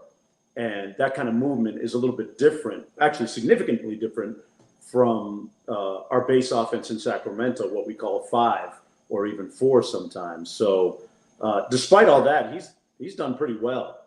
And he's still figuring out, he says, where his shots are going to come from within the offense. And, you know, playing with Jaren Jackson Jr., Desmond Bane is a lot different than playing with, you know, Malik and Sabonis and anyone else that we have. Talking with Mark Jones, television voice of the Sacramento Kings. I assume then that a lot of those same things apply to Zach LaVine, who has had his trouble putting the ball in the basket since joining the Kings. Yeah. You know what? And I was watching the game last night. I was looking for it. I didn't hear it. But, you know, in Dallas, kind of gave the audience the answers before the test, in that they've got some sets that Zach used to run with DeMar even in Chicago. And they opened the game with it last game, where they ran some chin action, and it was supposed to be a lob to Zach for a dunk. It ended up being a catch and layup. But, you know, Jay Triano and Doug are doing a great job, and Dipesh Mistry, another one of our assistant coach, of collabing and finding things that Zach did well in Chicago, some of those sets. And if that opening play wasn't going to Zach, if that wasn't available, it would have been a hit to Sabonis at the elbow, dribble handoff, and DeMar coming off of that into the paint. So the first option was available. They never got to option number 2 or 3. But I think you'll see Sacramento incorporate a lot of those things to get Zach going. And like, what is it, 5 games he's played with us now, 4 or 5? It's still a really small sample size. And I have no doubt that he'll get right back up to that, you know, 22 to 25 points per game, and the 3-point shooting will come again. And that is always a bigger adjustment than most people think. And especially the way that that we played compared to the way that Chicago's a little bit more closer to Sacramento than Memphis was when we were talking about LaRavia, but it's still a pretty good adjustment. And Zach's a talented guy. He can go get his own too. We've seen that. Mark, we're gonna need Doug and Jay and Dip to go and make a game plan for how to get Keegan Murray into some of the actions that he was in last year or the year before that were productive and worked. I don't know if you know this. He hasn't scored 20 points in a game since November 24th. Yeah, the game right before Thanksgiving. Yeah, I don't know what to make of that. I feel for Keegan because he's doing all the dirty work, and you know, there's a lot of firepower in that starting lineup, man. You know, when you look at there's some mouths to feed right there, right? I mean, Zach just comes in, he's a 24-point per game guy, and DeMar's 20, Sabonis is 20, Monk is 18, 17. And I don't know what the answer is there. I think that at some point maybe he needs a little bit of a mental reset. But I'd love to see him hunt shots. And, you know, I don't think it's a situation where the ball purposefully doesn't come his way. But I think Keegan is always looking to play the right way, almost to a fault sometimes. Yeah. And I think there's a point where he could help himself out a little bit by hunting shots. And nobody's going to get mad at a guy who is locking up the other team's best perimeter wing player for taking an extra shot or two, right? Right. So I think that's a little bit of a psychological point where he's got to get to, and it might tip in his favor at some point. We hope that it does, right? Yeah. I mean, what do you guys think about that? I look at the number of every time I get a box score after a game, I look at the number of field goal attempts Keegan has.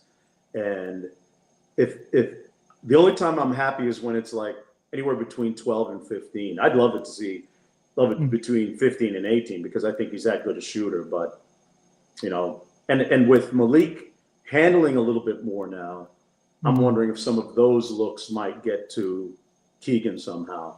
And even Zach LaVine, because if you guys notice, like Zach does a lot of the primary ball handling duties a lot too. He'll bring it across a lot too. And maybe that makes Keegan a little bit more available for some actions. I'm not sure. Yeah, this is a question we had, like, kind of going back to last year. Is that just kind of in his nature as a person to be like, hey, get me the ball. Like, I need to shoot it. I think you're right. And I think saying he tries to do the right thing almost to a fault, I think it's kind of what it comes down to is he's a 24-year-old dude looking around and going, all right, that's DeMar DeRozan. Yeah. That's Malik Monk, who I've watched be the sixth man of the year twice now, or should have been. I've got Domantas Sabonis in there. And now we bring in Zach LaVine, who I've been watching since I was a kid. I'm going to go hang out over here. I'm going to play great defense. And I think that's going to kind of be my role. Yeah, we got to get him to another Rod Wave concert or something to get those juices going again. I agree. It's a hard spot that he's in. And I'm not sure if the guys have contemplated any kind of starting lineup change. I don't know if that's in the air anywhere, but I'm not even sure that that's the answer right now. I'd love to see him hunt shots, especially when the ball comes to him on some of those second side actions, and it gets reversed and he makes the catch. I'd love to see him just snap drive to the basket and make something happen. And, it's about being able to get into a new flow with the way that we're playing now offensively, because it is, even since Doug took over, guys, it's looked a little bit different, right? We're running a lot more stack and elbow actions as opposed to some of the DHOs that we used to just flow into. Yeah, I would agree completely. Mark, you're going to be there at All-Star Weekend, and I know Kyle has a question about the celebrity game. I have 50. He's got a ton. But before we get there, you're around the league. You fly from one spot to the next. I don't even know how many miles you put in the air every single year. But what is the general consensus with Domantas Sabonis? Because having him not be at the All-Star game, to me, is one of the most criminal things that I've seen in the league. And then to have injury replacements and Domas get left out of injury replacements as well. To me, it's such an embarrassment for the league that a guy that's averaging over 20, leading the league in rebounding for the third straight year. He's in the top 3 in 3-point percentage, averaging over 20 a game, and he can't get an All-Star nod. Yeah, I don't know, man. I don't know. I've gone around a few laps on this thought, and I just come back to, his game's not sexy, right? So maybe that's it. The Kings are 3 games above 500, so you can't use that as an excuse, the winning component that some people like to point to sometimes. I think that overall his statistics are, for the most part, impactful. I don't think they're empty calories. And he's not the type of guy that gives you blazing headlines or quotes. That's not his fault. That's who he is, and that's cool. And sometimes that doesn't work in popularity contests, which is what it is. But I'm a little disappointed that the coaches didn't put more weight on his body of work. Because they know.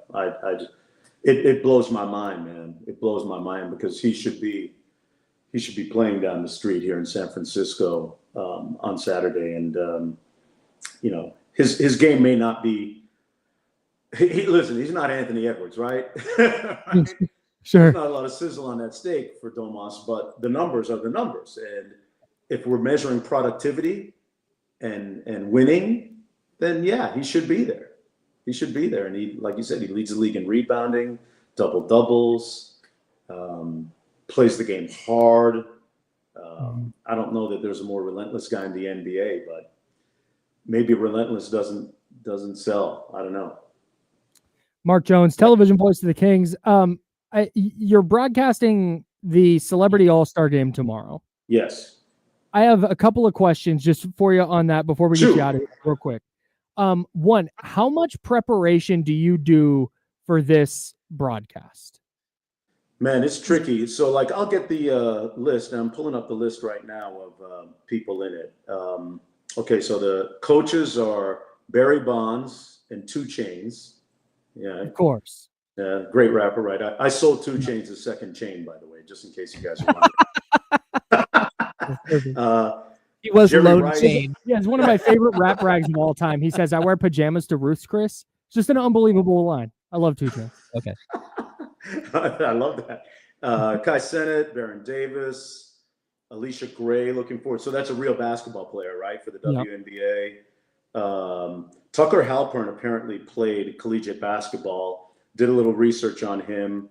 Masai Russell, gold medalist, track and field, 100-meter hurdles. She's an exceptional talent. I'm a huge track and field fan, so that one came a little bit easier. Matt Barnes is playing for Team Rice.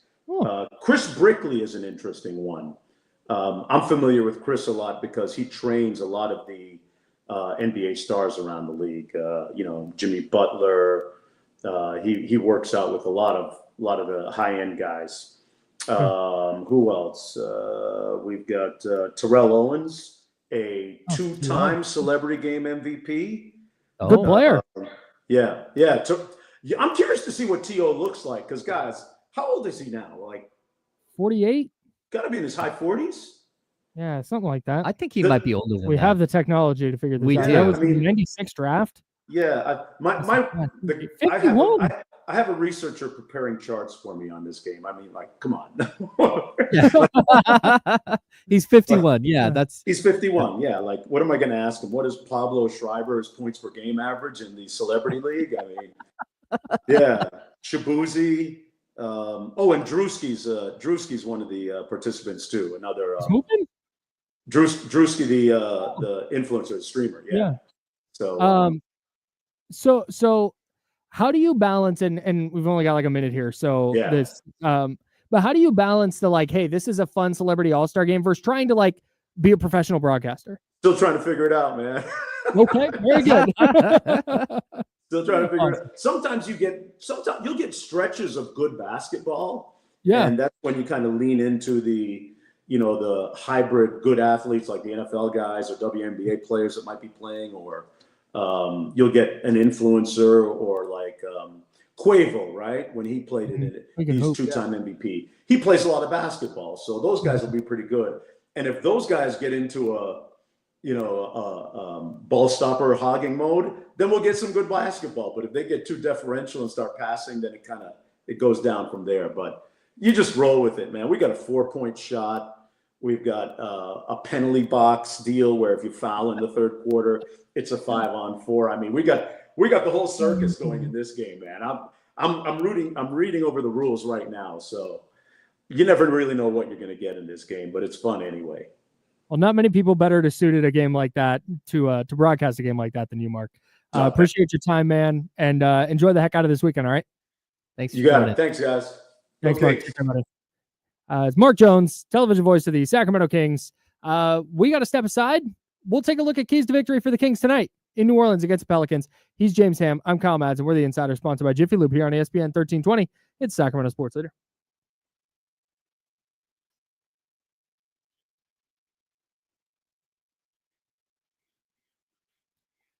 Shout out to Mark Jones. Yeah. Mark's awesome. I meant to ask him about Keon. Yeah, we got. Mark, did you feel like you were looking in a mirror last night when you heard butter during Keon's 3-point barrage? Ridiculous.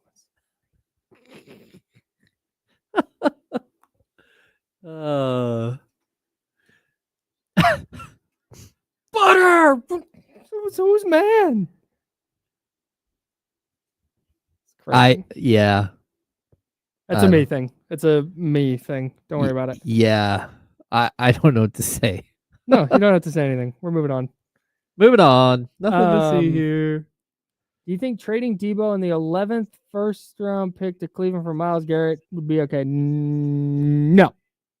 You would take that deal. No, I would. The 11th and Debo for Myles Garrett, yeah. Depends on what you're paying Myles Garrett, though. Oh, you have to. Is he? Yeah, he's got no guaranteed money left. 2 years left on his deal. Oof. Does that mean that they're not going to have a bunch of dead money, or will they? They'll have some. I guess he's down to restructure the deal. I didn't see it exactly. Did someone just wave at us? Hello? No, the lights went on and off. Oh, that's weird. Oh, probably because everyone's been in there. Everyone's been in the meeting over here that we're not part of.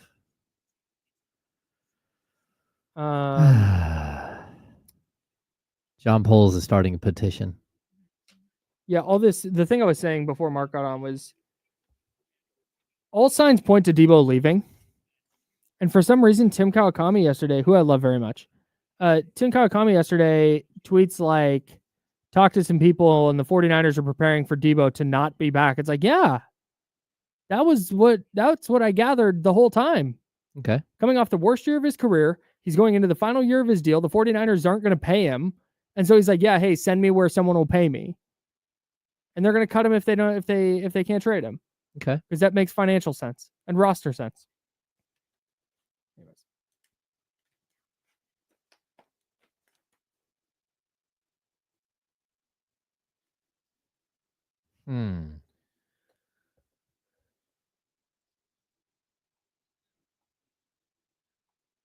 Yeah, maybe if Max Crosby gets traded. But again, Max Crosby is going to fetch multiple first-round picks probably and want a new deal. Everybody's going to get paid. That's the way it goes. Okay, here we go.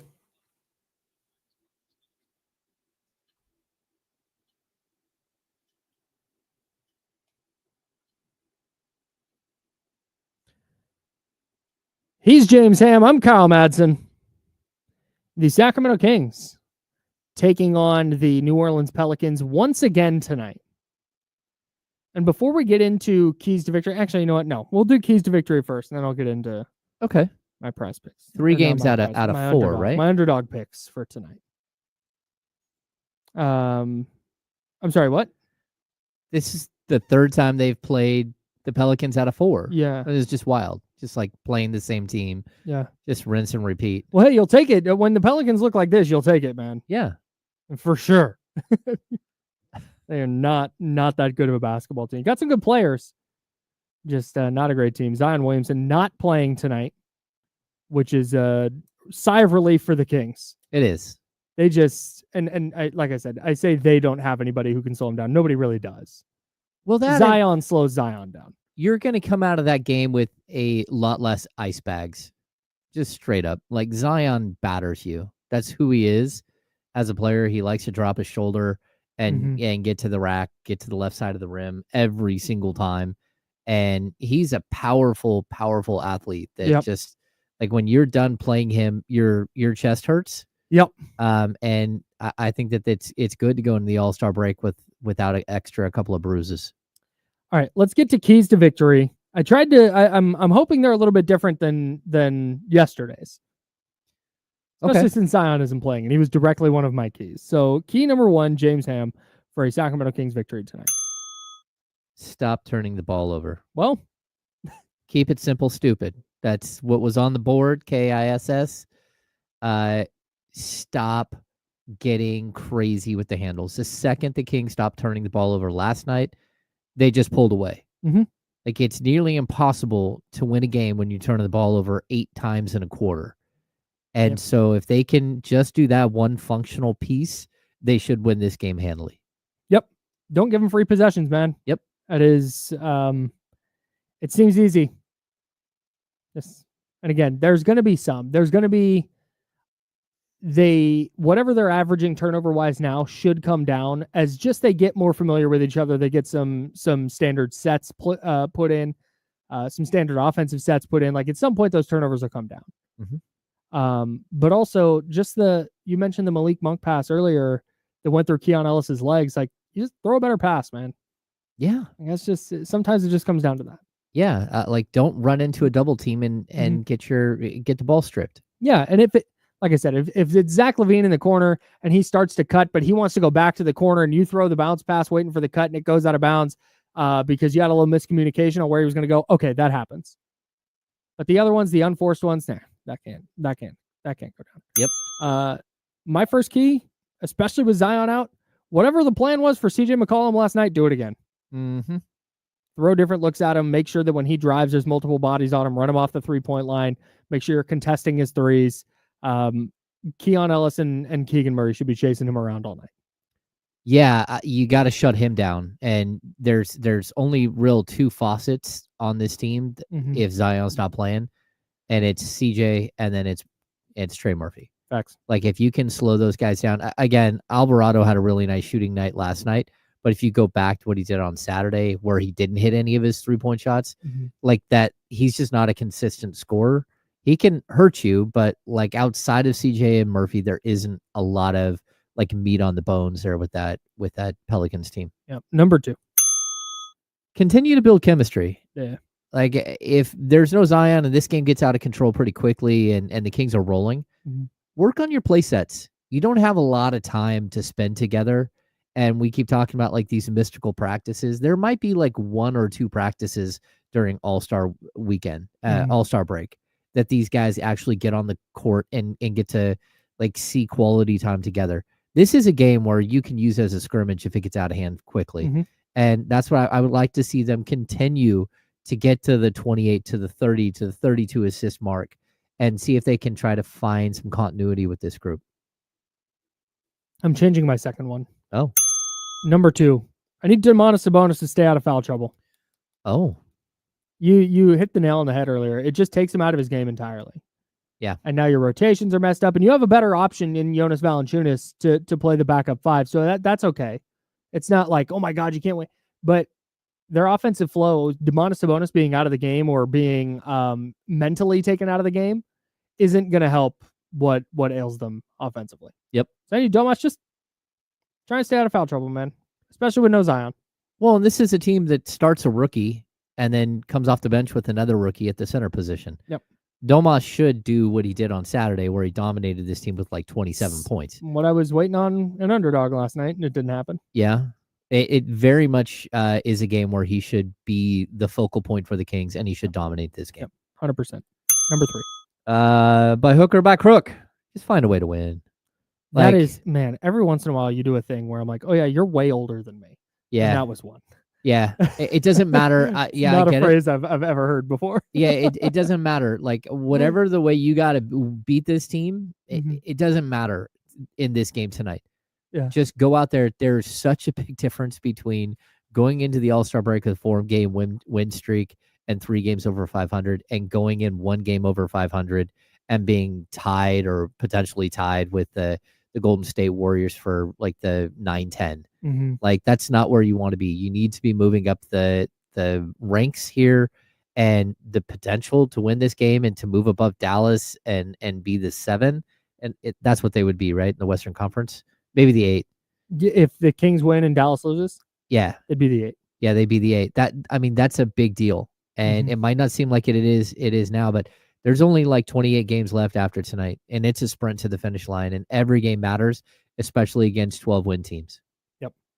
I'm sorry, I'm deep in the by hook or by crook Wikipedia page to try and find out the origins. Okay. Some believe it goes back to Oliver Cromwell. Okay. Trying to take Waterford by hook, which is on the Wexford side of the Waterford estuary, or by crook, a village on the Waterford side. There it is. You're welcome, everyone. Number 3. Zach LaVine getting to the free throw line last night was a big reason that the Kings were able to keep the Pelicans at arm's length in the fourth quarter. He went 11 for 11 from the free throw line in the game, 8 for 8 in the fourth quarter. If he's not going to hit threes and he's going to miss a layup, which he did last night, just get to the free throw line. Yep. Seeing the ball go in there, that can help. It's So if that's where he's going to have to be effective offensively right now, fine. I totally agree, especially against young big big centers for the Pelicans. Like, this is not a great defensive team, and he should be able to get to the basket at will and really sort of put a stamp on a game. I want to see it like in the flow of the offense. So I want to see Domas hit him on a back cut. I want to see them to start building this weird chemistry that they have right now. Start figuring it out, how you guys are going to play in the second half of the season. And like what you said, like, get to the line. Like, this team like lived for a couple of years here on De'Aaron Fox getting to the free throw line and slowing the game down. Yep. That's how you control the pace of a game. You can run, and then use the free throw line as a way to take a break, as opposed to, timeouts the whole time. I think it's a big deal that he starts getting to the line and starts slowing the game down for him. Yep. Would love to see it. If the Kings do those things, they should cruise to a victory tonight and make it 4 in a row heading into the All-Star break. I have an underdog lineup tonight featuring a Sacramento King. Let's hear it. Usually I do all Kings game, but this one, underdog on the Underdog app shows you like celebrity lineups. Oh. And I'm rocking with golfer Bryson DeChambeau because I really like the lineup that he put out. Okay. So that's what I'm rocking with. With Underdog Daily Fantasy, their pick'em app or their pick'em game is super easy. You pick 2 or more players, you pick higher or lower on their stats, points, assists, rebounds. They got it by quarter, they got it by half, they got it in the first 5 minutes of a game. There are so many stats to choose from. And I have so much fun with it. You can create your entries with basketball, you can create them with once baseball season rolls around, you can put baseball and basketball together, you can do hockey. They have so many sports to choose from. A college basketball, of course, tournament coming up, which you can hear right here on ESPN 1320. Here's Bryson DeChambeau's lineup that I'm rocking with tonight. Andrew Wiggins, higher than 14.5 points against the Dallas Mavericks. Chet Holmgren, higher than 5.5 rebounds against the Minnesota Timberwolves. I'm going Domantas Sabonis, higher than 14.5 points. That number feels very low to me. Yeah. But he did just have 16 last night, but we just talked about it. I think he's going to blow that number out of the water tonight. And then Klay Thompson, higher than 2.5 made threes. That is against the Miami Heat. That is Bryson DeChambeau's lineup that I'm rocking with on Underdog. I would love for you to play along. So download the Underdog app now and sign up using promo code KyleM to unlock a special offer of up to $1,000 in bonus cash when you make your first deposit. Join in on the fun when you sign up with promo code KyleM. Claim your special offer today and get up to $1,000 in bonus cash instantly upon first deposit. Must be 18 plus and present in a state where Underdog Fantasy operates. Terms apply. Void in Colorado. Concerned with your play, call 1-800-GAMBLER or visit www.ncpgambling.org. In Arizona, call 1-800-NEXT-STEP or text NEXT-STEP to 53342. In New York, call the 24/7 Hope line at 1-8778-HOPE-NY or text HOPE-NY. Shout out to Underdog. I'm feeling good about that one. Feeling good about Braxton's line. Kings win tonight? Yes. Yeah, I think so too. By a lot. Yeah, this is I always hesitate to pick him to win by a lot. I think I had him to win by like 10 last night, 7 or 10. Tonight, I think they roll. Give me like 128, 101. Yeah, I think you're probably 128, 101. Yeah, something like that. Right. That's the official. That's the official pick of the Insiders. He's James Ham. I'm Kyle Madsen. We are back here on ESPN 1320 tomorrow at 10 a.m. Until then, drink water and be nice to people.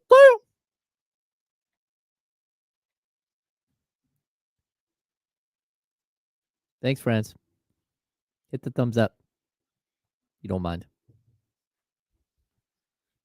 Goodbye, everyone. Appreciate you guys.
Yeah.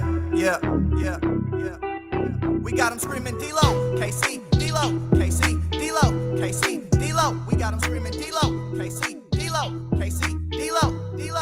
We your number one spot. We your number one spot for some sports, huh? Got the city going crazy when we work, huh? We top 2, but we ain't 2, we in first, huh? And when you need the real, we is who you search, huh?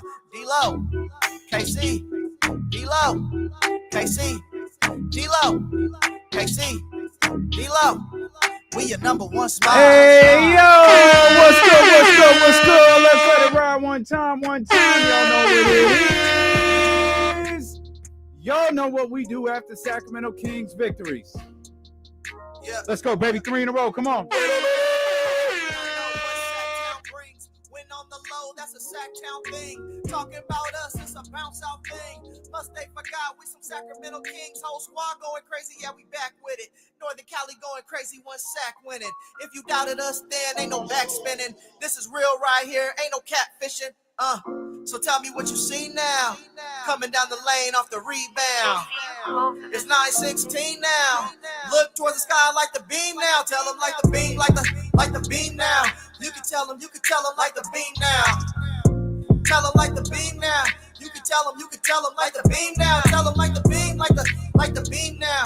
You can tell them like the beam now. We got a game tonight. I'm with you on that one. Got a game tonight. The other day I disagreed, but I'm with you on this one. He was in charge of the buttons. Then you could decide how many verses we listen to. But no, we got 3 in a row. You don't look down at 3 in a row. We got. Job's not done. That's it. Job's not done. That's Kobe Bean Caraway right there. We welcome you in here to the Valentine's Day Eve. Love is in the air here in the Odyssey Studios. I just can't wait for Valentine's Day to be over. It is. Well, neither can my bank account. It is very much like a 7th grade party out in our lobby right now. It did feel like that, huh? Oh, major. Like we got cookies, we got donuts, pretzels. There's a thing of fruit. Where's the food? Yeah, there is no food. There's just stuff. I was low-key banking on some sandwiches today or something, but I guess I'll just put these donuts in my pocket. No, there's 2 boxes of donuts brought to you by the Insiders. Shout out to the Insiders. There's like heart cupcakes. Then there's chips with big sugar cookies or whatever. Sugar cookies shaped like hearts. And then there's those are never good. Never once. Like, why do people buy those? Awful. I don't know why people buy those. Then there are chips with your choice of guacamole, salsa, or reasons known to no human being, hummus. I've never been able to get on the hummus bandwagon. No, this is literally like, hey, just buy stuff and put it on the table.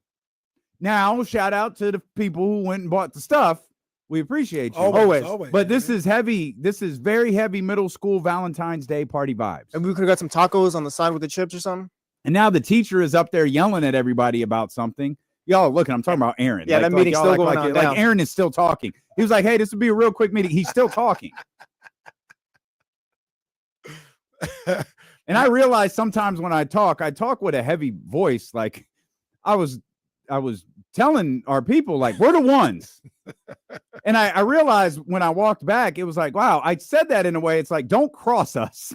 No, yeah, you basically say, yeah, you punk asses better recognize. No, that's pretty much what it was. No, Damien went up there like Connor Cook to Archie Griffin. Oh yeah. Wait, enough off. Hey, he said, Charlie, get out the way. No, Charlie was get out the way, Charlie. I got something to say. Charlie was up there talking about we covered the King story. I was like, no, sir, we broke the King story. And I realized after I said, my voice started getting like very like authoritative. And in my head, I'm like, hey, calm down.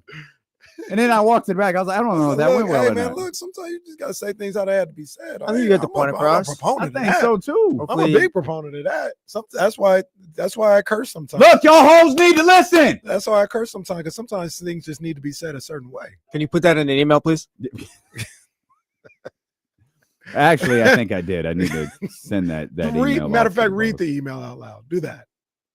You want me to read this out loud? No, yeah. Wait a minute.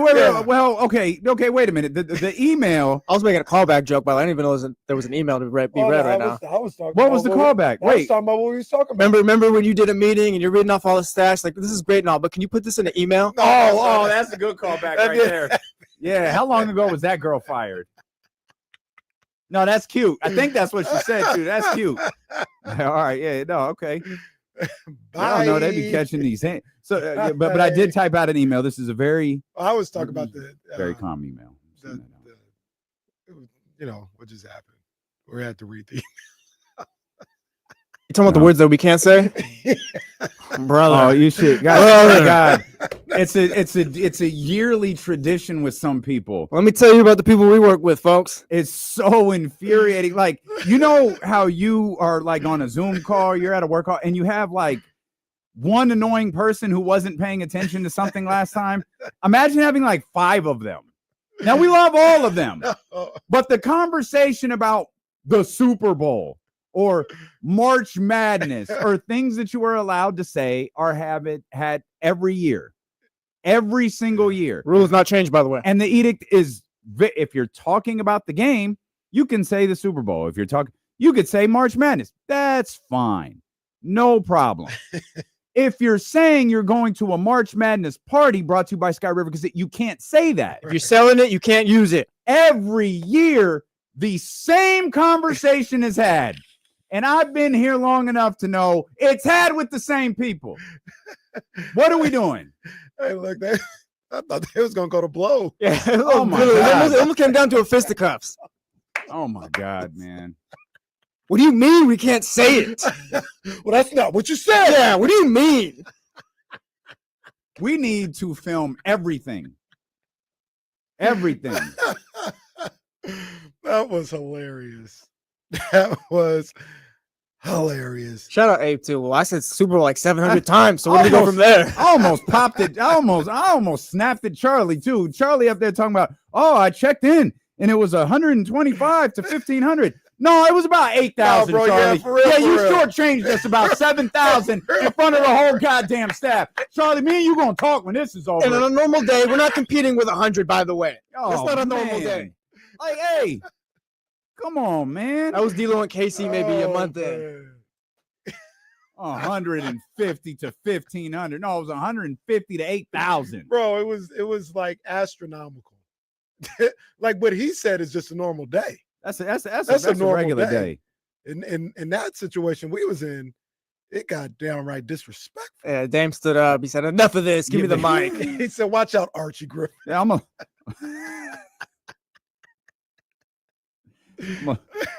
gonna let you finish, but D'Lo and KC had one of the greatest runs of all time. Oh man! In terms of the party, I mean, I think where is it at? I think this young lady is on to something. I might have lost it, but anyway, at Jazzy 510, she tapped in and she said they're having the party today because no one will be here tomorrow. No, they're having the party today because there was a meeting today. And there's not going to be anyone here tomorrow. I always love those emails. Hey guys, office closes at 12. Just don't even include me. Don't even include us in those emails. Like what are we, a joke to you? You need to create a list that says all staff except D'Lo and KC, because all you're going to do is piss us off. That's it. And if there's one thing you don't want to do, is piss us off. Don't piss us off. I think Trysta's on the way here. I have no idea. I was thinking about it. It's low key kind of was insane asking. how every time Trysta makes her way over here, it's like the end of the world storm is Oh coming. no, for real. I thought of that because she texted me like she was gonna pick up the car this morning at like 10:30. Yeah, and like I haven't heard from her. I texted her the address. I think she's on her way. She is coming to hang out with us today. I don't know exactly. She told me she was going to get the car at 10:30. She was like, the show starts at 12, right? Obviously, I'm going to get from San Francisco to D'Lo and KC by 12. Yeah. I was like, yeah. So I don't, maybe she'll be here at 1, maybe 2. Just go walk in. Maybe she'll be here like when KSFM starts. I'm not really sure. But Trysta's pulling up on us. It's Big Friday vibes today, by the way. Big Friday vibes. It is. And we still got Friday left. That's because there's donuts and cupcakes. And I see Vanessa. She's got this big plate that looks like, Vanessa, what do you have on your plate? Look, it's chips and fruit. Like, she's all right. That's all right. That's all right. Little chips and fruit. I just keep looking at the donuts like, I'm going to go eat some damn donuts, man. I'm not going to be the bad influence I normally am and tell you to go do it. I'm going to go eat some donuts. I understand. I don't reaffirm. No more food in the studios. I guess I got to eat my lunch at 10:30. I use my table. Hey, you know what? I use my table. What? I'll tell you what. This is good. No, let's have this conversation. For all of the people who play 4 records and talk 3 minutes an hour, yeah, maybe your ass can step outside and have some food. When you're sitting in this room for 6 straight hours, yeah, I'm going to need some popcorn. It's a little different. Just because some jackass in San Francisco spilled something all over this board, it ain't my fault. What do I look like? Hey, guys, I'm going to step out, go eat my lunch for another half hour. Yeah, no, y'all Leave the board by itself. Yeah, talk amongst yourselves. Man. Go eat this sandwich. Sorry, they can't be adults in SF. Sorry. Sorry, San Francisco's full of a bunch of jackasses. Maybe Bonte got fired.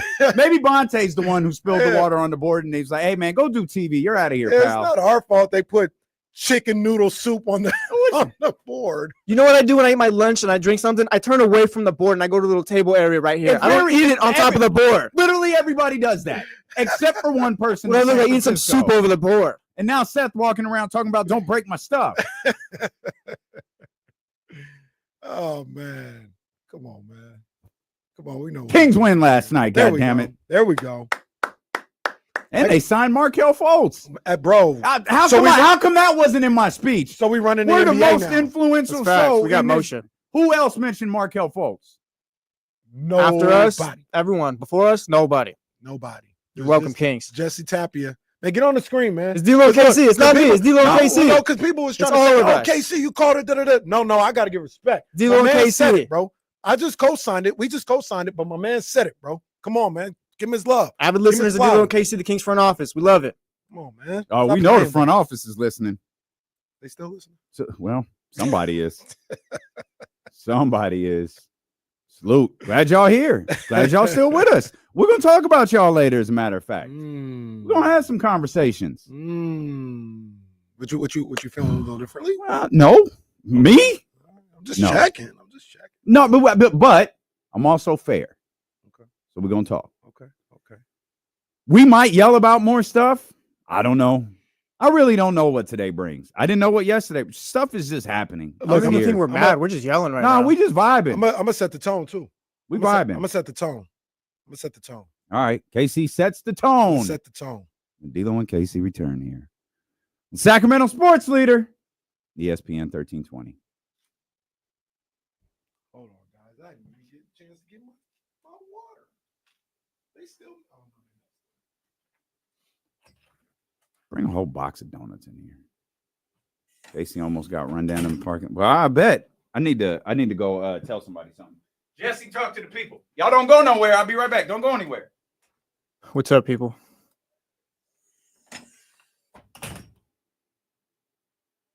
Reds, I saw you talking about Alex Bregman going to the World Series. The Red Sox are so bad. It's amazing.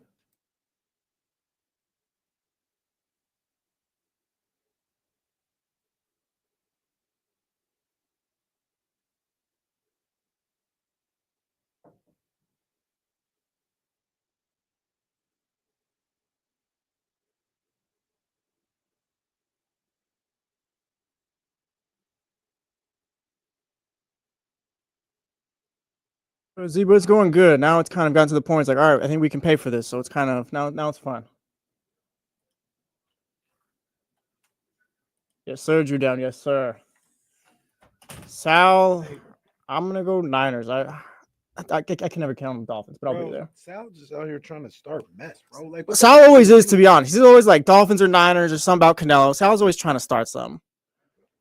Jazzy, hold on, Jazzy. You guys had like 7 years to win the World Series, and you didn't do it at all. Wow, 7 years. Relax. Like 7. Wow. Now we're back. I don't know. Be careful, bro. At least, that's tough. Be careful. I'm just saying, like the Yankees, like the Red Sox were asleep for 7 years, and to not win the World Series in that time, paying all that money, all those players. You got, Bregman. All right. We're back. We're back. Well, we'll see you there, because we got that dark cloud out of our front office. That mole. He low-key was a mole. It's clear now. It is clear. Who does a job like that and then just goes back to the team, bro? Keep it real, G. Nah, I followed my dad's teams, and like he's got his reasons for following them and stuff. So that's why I'm a Red Sox fan, Celtics and Dolphins fan. They're having a kids' day at this college basketball game. Oh, like the crowd? Oh, that's cool. Where is it? Northern Colorado playing Sac State women. That's pretty dope. Sac State should do that. Those games are always fun. The one at Madison Square Garden was one of the loudest games I've ever been to. Damn, the Garden. For the Liberty, yeah. That'd be fire. I'd go on that field trip. Legit felt like 17,000 kids. That's what my house feels like sometimes. It's just one.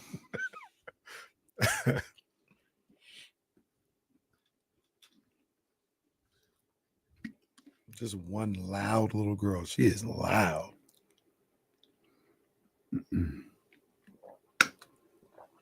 I remember Drew Down and then James Harden dropped that fly ball in center field. Bro, hey, y'all chill. First of all, y'all chill. That's the wife's team. Second of all, I like the Yankees. There's no too. chilling off the Don't be Yankees. There's no chilling off the disrespectful. Yankees. No, we will be all disrespect with the Don't Yankees. be disrespectful. All What due you doing? disrespect to the Yankees. I got love for the Yankees, man. Come on, man. I got love for the Yankees. We're not gonna do that. Yes, we are. Out here championing A-Rod and all that. That's my boy. That's my boy, A-Rod. What's up with A-Rod? He didn't fess up to his mistakes. And now he's the owner of an NBA team. David Ortiz never cheated.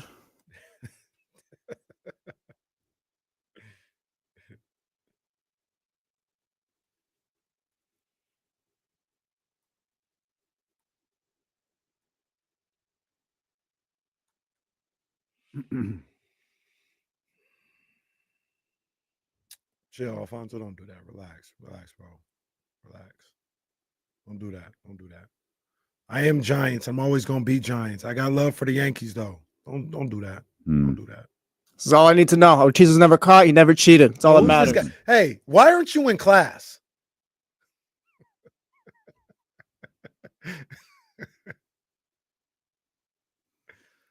All right. Can I give a quick shout out to my man, J-Dub71. Saw him last night, man. I made that move over to Q, man. That was the first time I've ever been Hey! there. Yeah, man. Shout out Q. Shout out J-Dub, man. Did you go alone? No, it was birthday. Oh, okay. I was like, because you said I was like, no, we. would you just go sit down by yourself? I would. Okay. I got the bar. I didn't Salute. even know Yeah, there that. you go. But no, went with the wife for her birthday. There you go. Saw my man J-Dub, man. He was showing love. He said he was going to be tapped in today. Wow. man, so I've been to showing Q, never got recognized there. That's because you're always in a private room. I don't think they have. Oh, they do have one. But it's you've not been there. Don't act like you've been in the private room. You, De'Aaron, and Mike Brown. You don't even wait for a table, huh? That's who it was. Yeah, Dame took the picture. But yeah, no, Q was fine. That's man. on point, right? I had Did the you salmon. meet Chef Q? He was gone. Yeah, man. you've been on salmon vibes. Like I have. you ordered I have. salmon at 30. I was shocked as hell. Yeah, I don't know what's going on. I mean, I love it. Yeah, salmon is But legit. yeah, lately I've been on that vibe. Had the gumbo too. So the gumbo was official. Yeah, everything was official. Q wasn't there though, man. Chef Q wasn't in the building. They Well, say he's probably got a big yeah, couple they say he's days getting coming up. ready. He's gonna be there like all day, starting today, pretty much. Yeah, probably. today to the weekend. So, but yeah, I'm pulling show up. love. I'll be there on Saturday, Chef go. Q. I'm coming through. That's the spot. Have my table ready. You know? That's in the private area. That's Come a on, lie. That's you not be in true. the private area, bro. I saw it. Guy told me that's the D-Lo table over there. Mr. Barling, same Nobody table. told you that. No one has ever said that. Yeah, them lobster bites, boy. Hey, if you've never been to Q1227, man, go check it out right there at the Roseville Gallery. I'm gonna in be the Fremont, back. man. It's on point. I'm gonna be back. Yeah, I'm gonna be back. I've been thinking about that dinner for a couple weeks. So I'm ready for it. So look, I'm gonna set the tone in just a second. But I had to say this because I just saw it on the screen. We're out there and they sat us next to a place. I was like right in front of the TV. So the Mavs Warriors game was at halftime, and they're going through the highlights of the league. And they're like, Luka, his second game back. Oh, look at him drive to the basket. Nice little layup. Oh, look at the skip pass to LeBron getting buckets. Yeah. Oh, look at Luka, Magic Luka behind the back to connect or whoever for the three. Yeah. Oh, man. Lakers down 79-113 at the end of three. I'm like, what the hell? That's one of them Mark Jones lines. And the lead is down to 21. I'm like, what the hell? Like, they was getting smacked. And we we'd go crazy about this if we were Jazz fans, but not one, absolutely. one highlight or mention of them getting beat down. I turned that game on yesterday. Bronny was shooting a free throw. I was like, okay, this one's over. Oh, Well, damn. you see the graphic Called that him was Darko. That's you crazy. see the graphic that was floating around last night No. that Bronny scored more than Paul George. Oh, we need to have a conversation about Paul George. Oh, at it's some point. there. It's there. Okay. Yeah, we're gonna have it. Damn. We're gonna have it. That's my boy too. It's rough right now. It's rough. Damn. That Warriors Mav game. We'll talk about it later, but that was a really good game. That was very good. That was very entertaining. Yeah, you're right. Okay, I don't want. We'll talk about it later because I want to talk about Kyrie. And I don't even know if I'm talking about Kyrie the player. Like I stuck around for Kyrie and Scott Van Pelt. And man, there is just something that has stood out to me about Kyrie for like the last 2 years. So we'll get to that. We got a lot of Kings stuff to talk about. Kings win. They win last night. Kings signed Markelle Fultz. Jesse Tapia, front office member, called it here first. He was like, "Hey, what?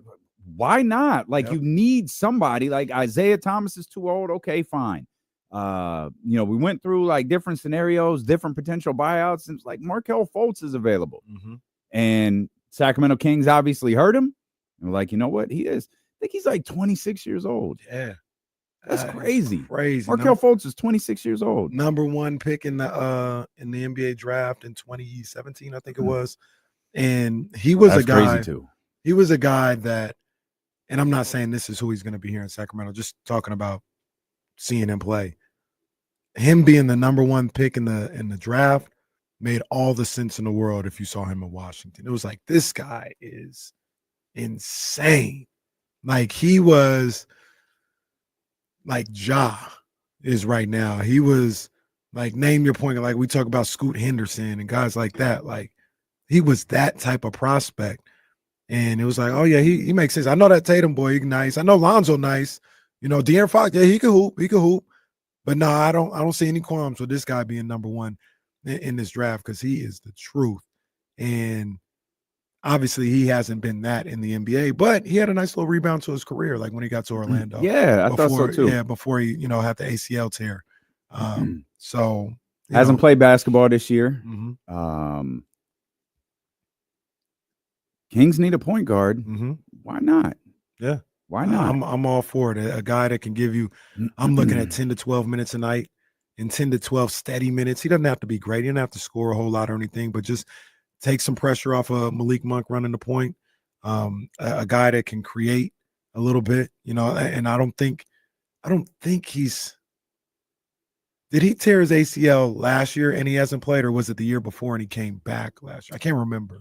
No, it was, I think it was last year. Yeah, and he hasn't come back because when he got hurt, he was playing relatively, he was playing well. I don't know how to quantify it when he was playing well. Yeah.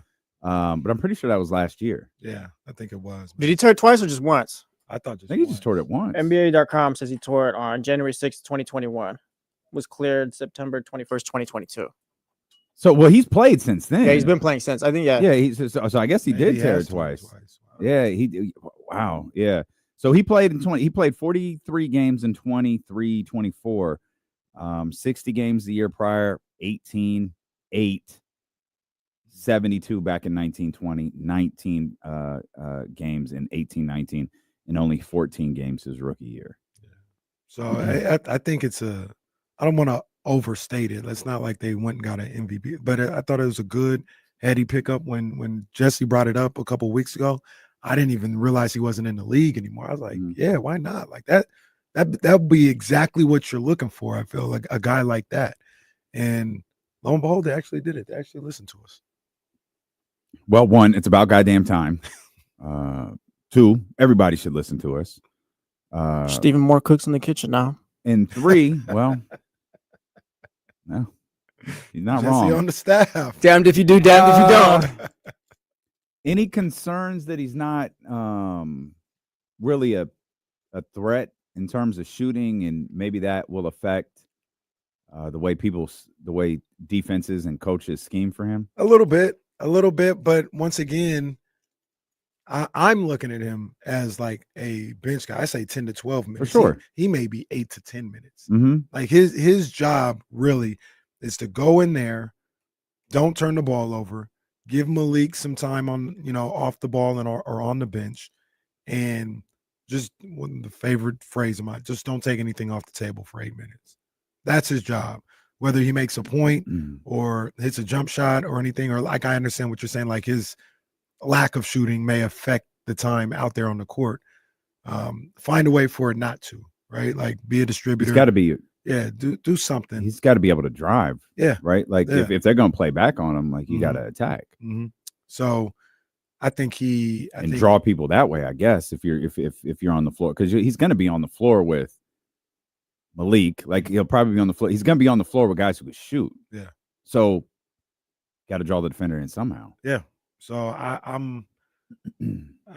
think for what I'm asking, he'd have to be pretty bad to mess that up. And I don't think he's that bad.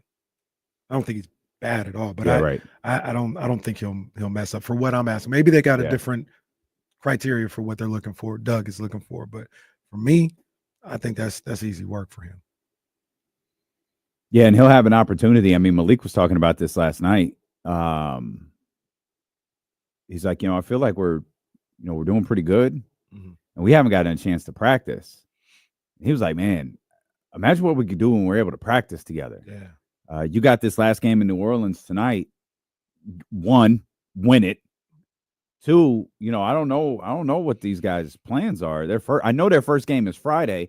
Normally these guys get back on like Wednesday, and James kind of laid it out for us. Normally there's a practice Wednesday night, and you kind of go from there. But if they've got an opportunity to get some practice time in here together, and it's not going to be a ton. It's never going to be a ton at this time of year. Even if guys did stick around Sacramento, there's not going to be a ton of practice time right now. Like everybody needs like a little time to decompress. Let these guys decompress, get back in here. But man, this you start throwing Markelle coming in. He's not really much further behind than Valanciunas or Levine or Jake LaRavia. Like he's kind of coming in on the same place that those guys are, because those guys are like, hey, you're here, go play basketball.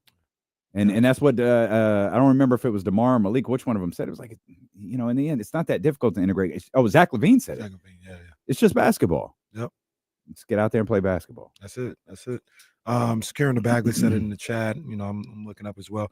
Markelle Fultz, I guess it's just that one ACL tear, because he played last year and he played in the playoffs for Orlando. So I'm not exactly sure why he was in just the playoffs out there last year. I think a lot of the reason why he was unsigned is just he did play in the playoffs last year. I don't think the money Wow. he was necessarily looking for, not that Markelle Fultz was looking for a lot, but like that just wasn't there for him unless he wanted to take a minimum deal. And maybe that's the case. Yeah. Yeah, maybe I don't think maybe he was that's the case. horrible. That's whack. Like he played, like you look at his last 2 years in Orlando, he was good. Yeah. I mean, even coming back from the ACL, because now that Jesse says that, we could put this together. He got injured in the 2021 season, early in the season, came back, and played, 18 games in the 21-22 season. He was really good. He started. I thought he was coming off the bench there, but I mean, he played 30 minutes a night, 14 points a game, shooting 51% from the field. Obviously, Who did? Markelle Fultz in the 22-23 season. Oh, so because he Yeah. scored in 21. yeah, 22. right. Yeah, I got you. Yeah, He yeah. came back, played really well. I'm not sure what the dynamics was or what was going on last year, where he didn't start. They probably put Suggs in there and did that. But I couldn't get my years right. Shout out to securing the Bagley. He's healthy. Yeah. So that's I'm that's all good to in see on as it, well. man. I'm all in on it. Let's see what it looks like, man. I'm all for it. Mhm. I'm all Plus, for it. you're talking about him once again in a reduced Yep. role. You know what I mean? He's not coming in to start with DeMar and exactly all of that. I like that for sure. I said I was gonna set the tone. I'm gonna set the tone right now, man. Okay. Kings blowing them out tonight. That's what I'm on. That's what I'm on. Okay. I know. We talked yesterday. I understand not feeling confident, and I get it. They're blowing them out tonight. I'm talking 15 to 20, anywhere between 15 to 25. Okay. That's exciting. Can you I don't say this lightly either, y'all. I don't Okay. just be throwing this out there. They blowing them out tonight. walk me through this? What have you seen that leads you to believe this will be the case? Well, I see them getting a little bit more comfortable with each other out there on the court. So I've seen that. Also, no Zion tonight. So you got one guy that you just can't handle off the radar. I think New Orleans has 1 foot to All-Star weekend into that break. Yeah, man. It's vibes. It's reading the tea leaves. I think listening to Malik last night, they know the job at hand, the task at hand. They said you got one more before the All-Star break. We want to go get this one. They're gonna be locked in. They're gonna be locked in. They're gonna cruise to victory tonight. Well, this is exciting. Should we talk about last night's game, or should we just celebrate the 30-point victory tonight, or the 20-point victory tonight?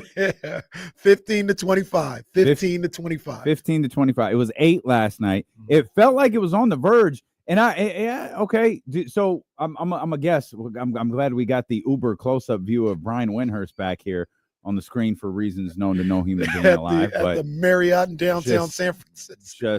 Just like the ultra close up. Did you hear Malik last night? Yeah. Okay. I hear you. Okay. Malik maybe said, that played. Yeah. No, I completely understand, because it caught my attention when he said it. But Malik was like, for those that didn't go to YouTube and pull up the press conferences, Malik said, he was like, yeah, we just got to do a better job of putting our foot on the neck. Like, when they're down, we can't let them back up. And not to interrupt you, but didn't he say something like, we'll take care of that, or something? He's like, we'll be on that. Yeah, and he was like, and he even made a remark, hopefully Zion doesn't play tomorrow, because it make it a little easier on it. Well, Zion's not playing today. In fact, I think there's a whole host of Pelicans that aren't playing today. James tweeted about that a couple of minutes ago. That lead that the Kings had, what was it, 16 points? Yeah. It disappeared so fast.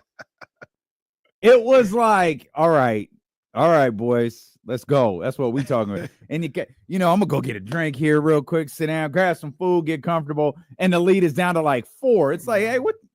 Are you talking about that one in the second quarter one? No, I don't think it was the first quarter, but it was early. Yeah, I think it was the first half. Maybe it was the first quarter. No, it was the first quarter, because I saw the same thing. Yeah. And then I had a revelation in a bad way. We'll talk about that in a second. Oh dear, bad revelations. But man, your emotions are all over the place today. Well, I found a flaw in one of our favorite players. But I was watching, and they were cooking, and I think maybe Zion got a 3 or an 1, and it got to like 12. And then they go into the foul line, and Laravia went to the line, missed 2. And then JV made 1 of 2. And I was like, damn, man. Like, it could be like 16 right now. Mm-hmm. And 31-15 was the score. And I was like, it could be like 16 right now. And they missed it. It ended up being like 8. Then they got like some layups and stuff like that. Went into the quarter, up 6 or something. And then it was just like a relative dogfight for the rest of the first half. And it was so frustrating. The revelation was, I got to look at the numbers. Okay. I don't think Laravia can shoot free throws. I don't think he can shoot free throws. I was listening to Drapes. He had said something about like, yeah, he was here before the lights were on, working on his free throws. Just turn the lights on, buddy. Because and then I was like, all right, well, okay, well, what are we doing that for? And then he was at the line when he said that. He missed the first one, and then he bricked the second one. I said, oh no, he can't shoot free throws. Like, he bricked it. Like, you need glasses. Oh, I said, like Rick Wild Thing Vaughn. Yes, just need glasses. Exactly. Hit the strike zone. It'll be fine. Exactly.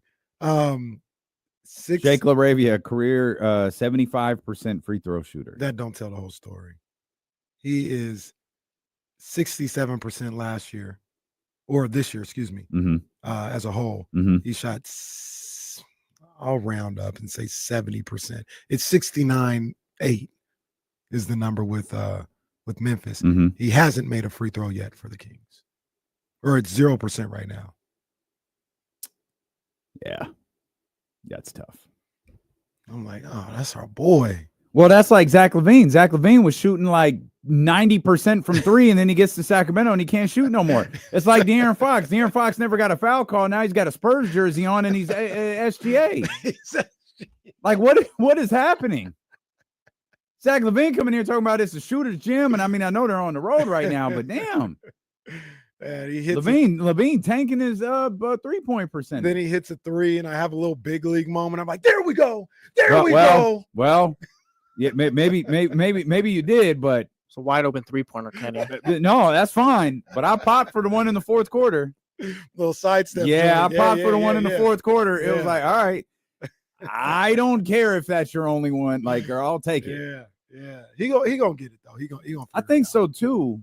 That's just the one part you would expect not to be problematic. Like maybe turnovers are a problem. Maybe dribble penetration is a problem. Maybe he's not really racking up six. Maybe turnovers, whatever.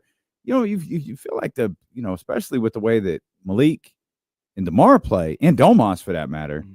That shot gonna be there for you. Yeah, it just hasn't been able to drop for him yet. One of the things I talked about it the other day, and I just kind of keep seeing it and keep seeing signs of this. And I wasn't familiar, because I didn't watch every game of him. But after watching him for 4 or 5 straight games, he's not a guy that just jacks up shots. Like that's not. You talked about that. I've noticed like he's very measured with the shots that he takes. He'll take some difficult shots every now and then, but he's not a gunner. He's not a chucker. Mm-hmm. You know what I mean? And I'm interested to see, because there's times when I want him to shoot it. Just shoot the ball. Mm-hmm. Like, dude, go, Zach. And he doesn't really seem to. I want to see if that carries on. Like if that is who he is, or he's just trying to get acclimated to the surroundings. Because, like I said, he's very measured in the shots that he takes. He doesn't really take a whole lot of bad shots, like 3 people hanging on him or nothing like that. So we'll see. Trellin B. Moore, what up, though? I want to see these shots drop after the All-Star break. Yes. Maybe it's just a comfort level. Maybe it's just a basketball. I actually didn't think he played bad last night. I thought yesterday was a step forward as far as like them kind of playing together. Like the shots aren't necessarily falling from 3, but I thought they played a lot better yesterday than before. Yeah, I didn't feel great about the Dallas game. I mean, thrilled that they won, thrilled with how they went, like that whole thing. But I told you about that moment. And I was like, I don't know. Like, I feel better about this. Like, I didn't get to listen to the insiders because of the morning that we had. I don't think Kyle was particularly thrilled with last night's win. It's actually the opposite. I listened to the beginning of the show. Okay. And he felt better about, Kyle's like 2 feet away, but he said he felt better about last night than he did Monday. Oh, he did? Mm-hmm. Oh, okay. I have a text that made me feel otherwise. Maybe I misunderstood. I'll just ask him. Maybe we'll flag him down and ask him to come in here for a second. I might have misunderstood. Him and James felt a little better about last night than they did Monday. Okay. And I'm looking at this team, and for the record, I did too. Like real quick, Kyle Madsen says that he felt better about yesterday's game than he did the previous 2. So okay, we're good. All right, we're good. But I'm looking at this team, and I don't want to say I have it figured out, because maybe not. Mm-hmm. But I think for the time being, people talking about their identity, and they got to establish an identity and all this other stuff. And I think right now their identity is that of a tough team, mentally, physically. I talked about it the other day, but until they really figure out what they want to do, mm-hmm. they're just going to do what needs to be done from night to night. Okay. Like if DeRozan's cooking and hey, nobody else can really get in a rhythm, just give them the ball. It don't really matter if this is like Kings basketball or not. Let's just figure it out. Let's just keep fighting and figure this thing out. Like, that's what they're going to do. They don't have a set right now. I don't believe they don't have a set. We can rely on this. We can rely on our 3-point shooting. We can rely on points in the paint. They got beat up last night, points in the paint. Like we can rely on our defense. Sometimes the defense, they don't have that. And this goes back to the identity of the coach. Damn it, they're going to compete. They're going to compete. And whatever it calls for that day, we just gonna do it. We'll kind of figure it out as the game goes along. Like, all right, we need to play defense today, or we're gonna have to get the points up today, or damn, it's gonna be a one-man show today. But whatever it is, they're gonna figure it out. And I just keep pointing to it. I'm not making any revelations. Everybody feels the same way. I'm gonna keep pointing to it. 15-8. 15-8 now. JA just tweeted, and I believe JA is on the road with them. Markelle Fultz will be available. Well, he's ready to go to make his Sacramento Kings debut tonight. There we go. I'm anxious to see him. Well, it doesn't mean we will. That's true. But he is available to play. I guess there's nothing. Hey, there's nothing wrong with it. Yeah. Go play. Well, they're up by 25. Like I said, he'll get in the game. So now we're up to 25 because it was 15 to 25. 15 to 25. So when we look at the box score tomorrow morning and it says biggest lead, what is it going to be? It'll be no higher than 25. No higher than 25. What does he need to do to become a Jake LaBravia fan favorite? What does his stat line need to be tonight? Well, it almost said one. I don't think If he it could did. happen in New Orleans. It has to happen at the Golden One. Like Jake LaBravia checked into a game at the Golden One Center True. with the Kings down 40, and then all of a sudden, like They were down 5. It's a full kill. like all of a sudden, like he scored 7 points. I don't think he missed a shot when he stepped on the floor, and like I don't. Yeah, It was funny watching that moment too when LaRavia, if anybody has it around, like go take a look at it. When LaRavia comes in, like there was a jolt of energy in the arena, like because he got the steal on the layup, and then there's a group of guys that were sitting courtside and like the next row back that you would have thought it was Kevin Herter against the Jazz and being team 1 year when he hit that. They stand up, oh, let's go. That's what I'm talking. Like people was hype. That was just his first shot of the game or second shot of the game. could have been his family. Like there was. Well, I know one. Well, I don't know one of the guys. I know who one of. Well, the guys I don't know the is. people courtside, so like. Well, no, I don't. You have to. This ain't got nothing I to mean, do with it. I've I know heard of them. Do you I know can't- someone's name courtside? Like if you walk past, could you walk up to someone and dap them up and be like, "Hey, what's up, so and so?" at Nani. besides her? Besides her, No. Liar. Well, Yep. yeah, I met the family, the Dosey family. Okay. it's a whole. That's a I don't whole know if group. remember. I can't get close enough to meet the family. So Yes, that's you good. can. What are you talking about? I don't know. That'll be it though. That's it. I think I'm out after that. Do we want to look at how much Kenny money Markelle? got a table at Q 2 days before Valentine's Day. Ask me what happened when I Man. tried to get Valentine's Day. Do we want to Well, look at how much money you don't- Markelle Fultz has made after the break? You don't have to tell me. That was like a month ago too. Yeah, you don't have to tell me. Run that back. So we want to look at how much money Markelle Fultz has made. when we come back. Oh, is Kyle here? Kyle is here. Oh, let's As go. Manson's here. We'll come back. Pocket watching returns here next on Have to get Sacramento that Sports win Leader column. ESPN 1320. Somebody said, and I disagreed with this. This is no, but somebody said count that as a win for Jesse. No, No, that's a good point. That's I a believe those bad- guys are actually- nasty, by the it's way. a That's- bad point. That's actually a series victory for Jesse. That's big time. That's big time. That was first round knockout stuff right there. Shams really loved that jacket, or he got a bunch of them that look like it. That's his bad. Yeah, that's definitely his Oh, go-to. Steph is not gonna participate. Yeah, that sucks. Like, cause they were gonna do something with what's her name, and she said no. And that's- No, Oh, Caitlin. Caitlin. They were gonna do something with Caitlin. I don't know why I was genuinely struggling to remember her name. It was gonna be Caitlin and someone else, Steph and Sabrina, and I guess Caitlin didn't want to do it. Well, that's disappointing. I That's don't know very why. disappointing. I don't know why he wouldn't participate. That's like when Bonds wouldn't participate in the home run derby in San Francisco. I know John Poles. I know I gotta figure out. I gotta figure out how to watch that. I mean, I know how to, but it's gonna be busy. I gotta watch that. I gotta watch that.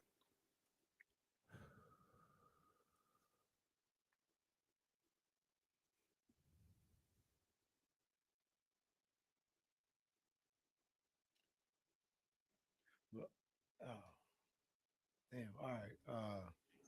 Nah. Well, no. Hold on. Because I ain't gonna say it. Well, you didn't. Yeah, you didn't. I can say because I ain't gonna say the name, but my man's who quickly becoming one of my favorite podcasts. Saw that as well. Yeah.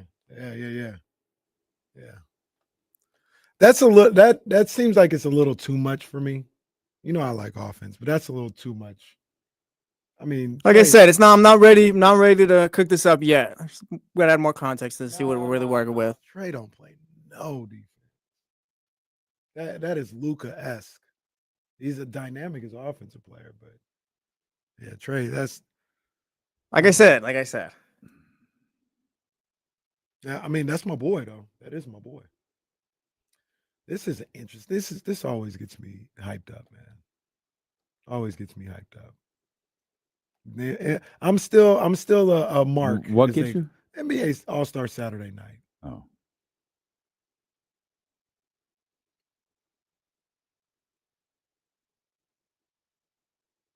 There goes Shawnee and Shaq. Wow.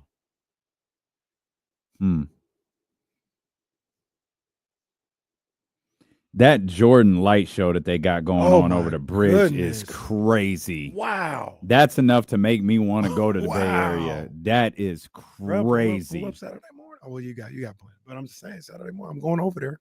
I'm going over to a little Jordan event they got. Yeah, but I don't know Mike like you do. Yeah, Big Mike, I don't you know out? Mike Yeah. either. Well, you said you're going to. That's the most exclusive event of the weekend is the Jordan event. I didn't say his party. I said I'm going to the event. Do you call him MJ or Mike? Good question. Oh, Michael Jordan, like everybody, I don't know the guy. Did you get invited to the Jordan event? Huh. Yeah, I didn't either. Yeah, I didn't get invited to the Jordan. Did you get invited to the Jordan It's event? open to the public. What are we talking about? I don't even know someone named Jordan. See? Yeah, Sure. Oh, wow. Well, yeah, because Wow. it's open to the Wow. public. Yeah, pull up. It's all good. Someone asked me today, do you and Kenny even get along? Well, I guess we know the answer. Invited Kyle. Kyle and KC coming to a radio near you. Man, tough bit of business. I was telling the guys though during the break though, I'm still a stand for NBA All-Star Saturday night. Good for you. I love All-Star Saturday night. Good for you. I'm not. It is Oh my still- God, Zach Levine. Sacramento King, Zach Levine. Goodness gracious. Man. That dude went between the legs from the free throw line. There go my boy Gerald Green, too. Gerald Green, one of the most underrated dunkers of all time. What's number one? Is it Jordan from the free throw It's line? got to be Jordan. No, it might be Vince. Oh, it's got to be Vince. Yeah. Good call. Good call. It's got to be It's Vince. Jordan should have been there instead of Nate Robinson. Nate Robinson had some Yeah, I moments. don't Nate disrespect Robinson Nate. is When always Vince a little did that, amplified. I just fell out. When he did that, the 360, I just fell out. I'll never forget where I was at. The crazy I was part at the is crib, but I how just fell easy out. he made it That's look. what I'm Yes. saying. You got video over there? The We working the on it? power, I'm trying. Oh, the okay. ease, the power, the house. I fell out because I was like, I know he gonna kill it. I know, and he exceeded the expectations. I said, no, I ain't never seen nothing like this. I love the dunk contest. Dunk contest gonna pop off. You know, now Kyle, you may know, and forgive me because I just see the guy all the time. I don't know the pronunciation, but you know, people like going crazy over what's my man's name on the Bulls? Matas You know? Pucelis? Yes, they That going he's crazy. that he's not playing because of Kevin Huerter? Well, not that necessarily. Oh, But like Stacey King and all them, the Bulls announcer, they were like, yo, they're talking about tank for Cooper Flag. We got Cooper Flag right now. we got Cooper Flag at home? They said they got him right now. Like they dead serious. They think he the truth. I saw a clip of him playing Cooper Flag one-on-one, and it was both like they was hooping. Like he was. I gotta see more of him. I only bring him up because he is in the dunk contest.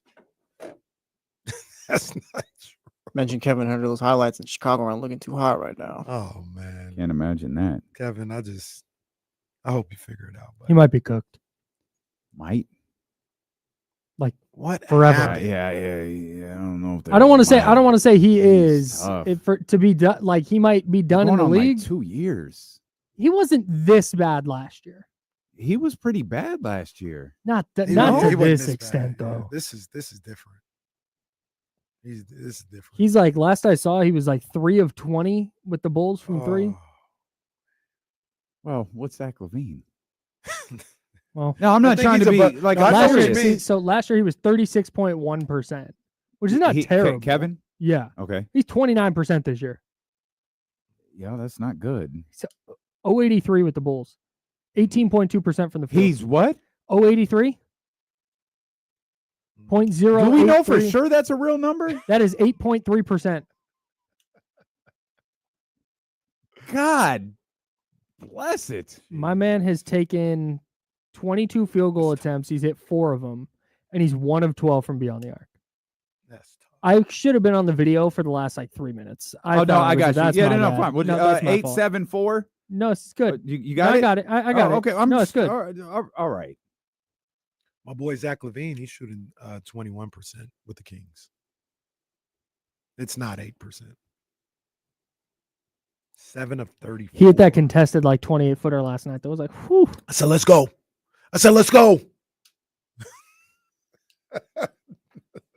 My man hit 1-3. I was hyped. That's how you know. It's intense when this music plays. I'll tell you every time. My heart rate changes a little bit. A little bit. Kyle, no fault of your own. We've had a couple of editions of Pocket Watching without you available. Oh, wow. No, that's cool. No, Yep. that's tight. Didn't we give him an opportunity to get in? No, we did. because if I had an opportunity, I would have been in here. No, we gave you an opportunity to get in the win. Remember? I think I remember. Yeah. Yes. Yeah, we gave you an We opportunity. I'm say- with Casey. We did give him an opportunity. Okay. Okay, All but right. when? And I said can't no? remember. No, you played did it. and you didn't We get didn't. Oh, It okay. was just a quick, hey, how much did so-and-so make? And you gave a It number, was- and it it wasn't was- even close. It was Jeff Green. It was Jeff Green. It was absolutely Jeff Green. Oh, yeah, for sure. So you did get a chance. We had played that game 2 days before. That's correct. You were Oh, I just- see. No. Okay, cool. Yeah, no, that's cool, guys. No, I like You're the new guy. What do you want? It's We fine. just brought you into the league. No, you guys all went out and said, hey, we didn't invite you, but hey, here's a souvenir cup from the bar we went to. We got you a cut from Bubba Gump. It's good. It's good. We got And you you, a didn't cut. even, and you didn't even go to Bubba Gump. You just walked by and said, oh, we got to get Kyle something. No, it's fine. No, it's cool. I'm glad you guys have fun. Oh, man. Well, you're here now, and that's what matters. And that's what matters with Markelle Fultz as well. The former number 1 overall pick in the 2017 NBA draft. How many number 1 picks have played for the Sacramento Kings? Oh, that's hell. Dead serious. How many number 1 Do you picks? have the answer? I don't. I'm Well, at least just one. saying that. I'm gonna say 8. He's the most recent. Yeah, I genuinely have no clue. I'll go 4. I don't think it's been that many. I don't think it's that many either. Well, it's 2 because they had the number 1 pick 1 year. Because Chris wasn't number. Way Was back Chris when, number like, 1? Chris was number 1. No, yes, Chris was number 1. Chris was for sure. He was number 1. Yeah, he was the year after Shaq. Yep. So Chris was number 1. We know they had the number 1 pick. 2, And Markelle Fultz, that's 3. 3. I don't know. I'm sure there's one that was very late career, maybe. Maybe But I not. can't. I was trying to I think can't like, think of man, it. That's what I'm thinking of. I'm Zebo, thinking of like I a Markelle Fultz situation. Mhm. Like this guy at one point was the number 1, but maybe not. Maybe 8 is entirely too high. well, Markelle Fultz is the number 1 overall pick from the 2017 NBA draft. The 26-year-old has played 7 years in the league. His peak earnings were in the 23 season where he earned $17 million. Wow. $17 million for Markelle Fultz in that season. Again, the former number 1 That overall was pick. the 23-24 season? That was the 22-23 season, I believe. I see. Okay. The former number 7 overall pick, Markelle Fultz out of Washington. I'm sorry, the former number 1 overall pick, 7 years in the league out of Washington. 26-year-old newest member of the Sacramento Kings. Markelle Fultz, peak earnings, $17 million. How many years or how much money has Markelle Fultz earned in his career? Fellas are writing their numbers down. You guys hurry Jesse up. looks like he's prepared. I'm ready. Jesse is confident. I don't know about that. Gentlemen, we need the numbers. KC says 55. Jesse wait. says 73. They didn't even write So it Kyle's down. just done, I Kyle, guess. This is why we don't invite the guy. Kyle is struggling with the rules of the game. is why you don't get invited to what's come with us, happening Kyle. here. Kyle is quit. Kyle So, is yeah, what's leaving. going on? Kyle just quit in the middle of pocket watchers. This is the last time we let an XFL team in here. This is the biggest pocket watching scandal in history. What the hell just happened? He just walked out. What happened? Walking shame behind me. Oh, man. I have no clue. Yeah, do you want what to answer for happened. yourself? What happened there? He just left. Well, He says he quit the league. He just walked out. you know, there's this one time where John Tenta, the Earthquake, the wrestler, the Earthquake, was wrestling a Japanese wrestler, and they got into like a real shoot fight, and the guy got mad and jumped out of the ring and grabbed the microphone and said in Japanese, "Wrestling's fake anyways," and left.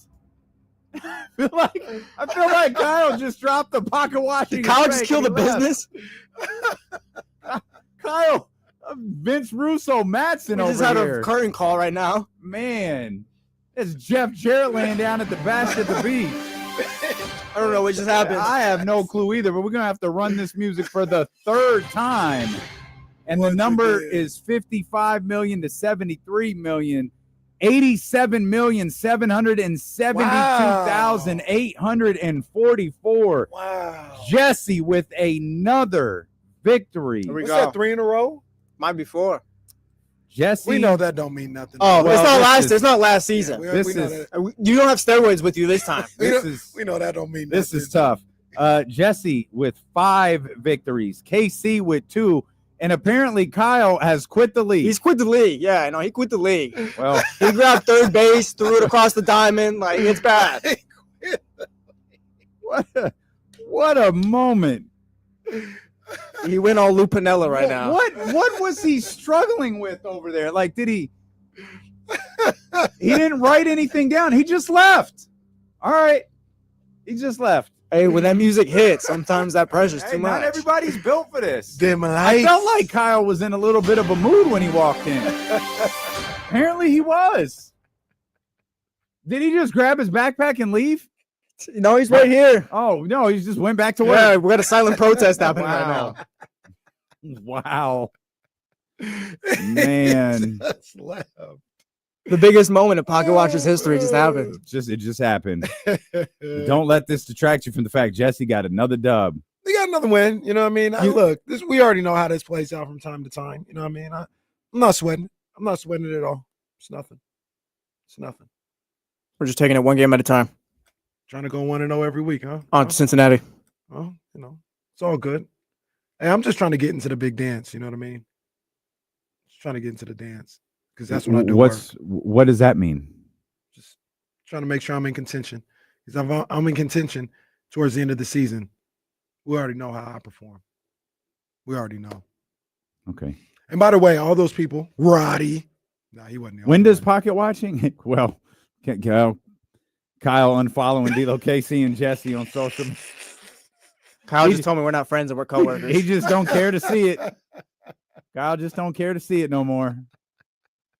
But he Man. still follows James. Oh man. He still follows James Corrosion. Caffeine. Where'd caffeine and calming? This is the radio equivalent of Pippen sitting out the Kuko Clay and protest. Well, Dave Garcia says Kyle gonna call D'Lo later to explain his side of the story. With a Kyle in the grass emoji. Gonna do a DM rampage. Oh man. He's gonna call Matt George and explain his side. He's gonna call Carmichael Dave. He's gonna pull a Lex Luger and play Pocket Watchers there tomorrow. Oh man. What the hell is he doing here? Wow. Oh, Joel brother. says, my next chapter from Kyle. Damn. Wait, No. well, Get the Photoshop out. did the rumors affect Kyle? Did he say he wants out now after No? it got out that Maybe. a trade might have been happening? Fired his favorite coach, and then it was it. He says Kyle's doing an exclusive Deuce and Mo interview. Is he laughing at any of this, or is he just mad? No, Kyle's pissed. He's pissed. Oh, he's loud. He's loud. I'm so confused as to what happened. Kyle, swear to God, it wasn't me, bro. It wasn't me. I'm clear to this. I'm clear to this. One, bro. My hands are clean on this one, bro. It was the pocket watching screw job. Kyle Madsen, if I quit it. If I quit, here's how I did it. Oh man. Will Z got us a list of number 1 picks who have played for the Sacramento Kings. By the way, Chris Webber is that Roddy and others. Chris Webber was picked number 1 by the Orlando Magic. He got traded by the Magic to the Warriors. Anthony Hardaway, number 3 pick. That has nothing to do with the fact that Chris was still. Chris was a number 1 pick. Yeah. Anybody remember number 2? You know number 2. Number 2 of Chris. It's not Alonzo. That was Shaq's year. Christian Laettner was Shaq's year. Who? Sean Bradley. To Philadelphia. Oh, was Sean Bradley? That's right. To Philadelphia. Philadelphia been messing up picks for decades. Yeah. God bless Sean Bradley. They've been messing. Wait, is Sean Bradley? He's not with us no more. Yeah, I think he passed. Oh, I don't think Sean Bradley's dead, is he? I know he either passed or at best, I should say, he was like paralyzed in a bicycle accident. Sean Bradley? No, Sean Bradley's alive. Oh, sorry. I think you are right though. He got hit by a bike and he ended up pretty got bad from paralyzed it. or Yeah. something like that. I thought he had passed after that though, but I'm glad he didn't. Yeah, he is in a wheelchair. No, but he's still with us. Okay, man, we sorry, really I be take that back, bro. Man, we really be killing people. Oh, off yeah, on we this really show. do. Take that back. We have to say. Oh, and we do it with a confidence too. the Like hell- confidence. Can we make a New Year's I resolution to stop killing off people who are alive and well? I apologize, Sean. I apologize, man. I'm glad you're still with us, brother. I apologize. Low-key think we should turn into the D'Lo and KC graveyard. Just once we call it, it's done. I'm sorry, Sean. Undertaker died like 5 times. It's no different than this. Vince died once. Blew up in a Well, we don't know if he died. Which Vince? Redacted. Vince McMahon died once? Well, In a limo. we don't It know. was blown up. Oh. We don't know. We assumed. Oh. Okay. Because they couldn't finish that storyline. Had the president fearfully called. I'm really glad Sean Bradley's okay. Me too.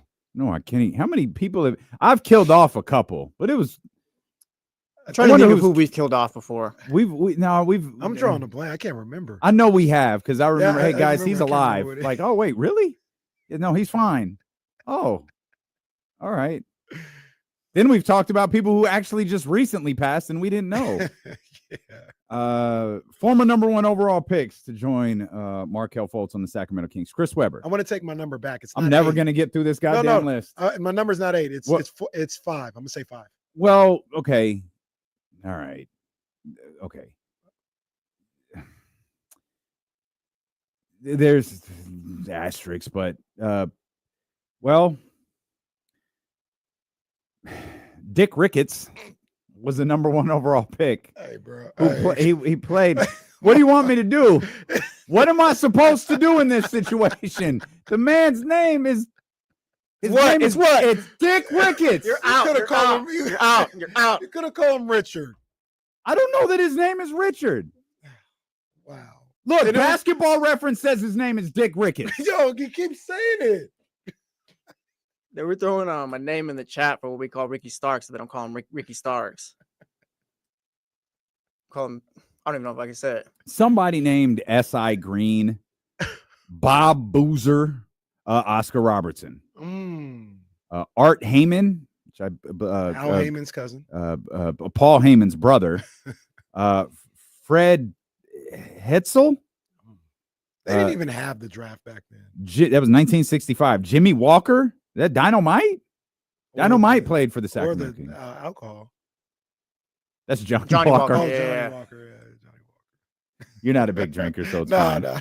fine. Nate Williams, of course, Ralph Sampson, Purvis Ellison, Chris Webber. Thanks to Will Z for those. How many- 11. I said 8, bro. I said 8. You said then you changed it to like 5. It was after the time, so I had to stick with You the one. look. You're That's 8. you're Count having it. a better day than Kyle Madsen, but you've lost. Count it. Joe Smith never played for the Kings. I need the video of Kyle quitting, cut and loaded into our system so we could just call back to it anytime we want to. That was incredible. That was actually way more amazing than him picking a number. He just, and I don't know, maybe his pen didn't work. I was like Batista walking out. Yeah, I on don't the know what balcony. happened. He just quit. He was like, I'm Do not you have an doing answer this for now. what went wrong? Like, did Like- the pen not work? What happened here? No, I was doing math and I erased. And then all of a sudden you guys were saying numbers, and I was like, oh, I'm not going to get to write down a number because everyone already said. Poor Right, Kyle. Them lights got the So yeah, he Kyle. didn't get his draft card in time. Oh, He's the Minnesota Yeah. Vikings. Did not get his draft card in he time. didn't get it. Oh, that's tough. Bro, that doesn't get talked is about enough. tough. How do you not get your draft card in on time? That don't get talked Mm. about enough. That's the worst ever. Damn. Oh no. Warren posted a live look at Kyle Madsen doing pocket watching, and it's when the guy walked out of the boxing ring That was a classic. when he just left. Oh, that's epic. Fun fact, Deontay Wilder is about to fight him next. The guy who quit? Yeah. How do you still get to box after you just walk out of the ring? Money needs to be made. People need people to knock out. I guess that's no different than Dana White going, John Jones is never going to headline a UFC pay-per-view again.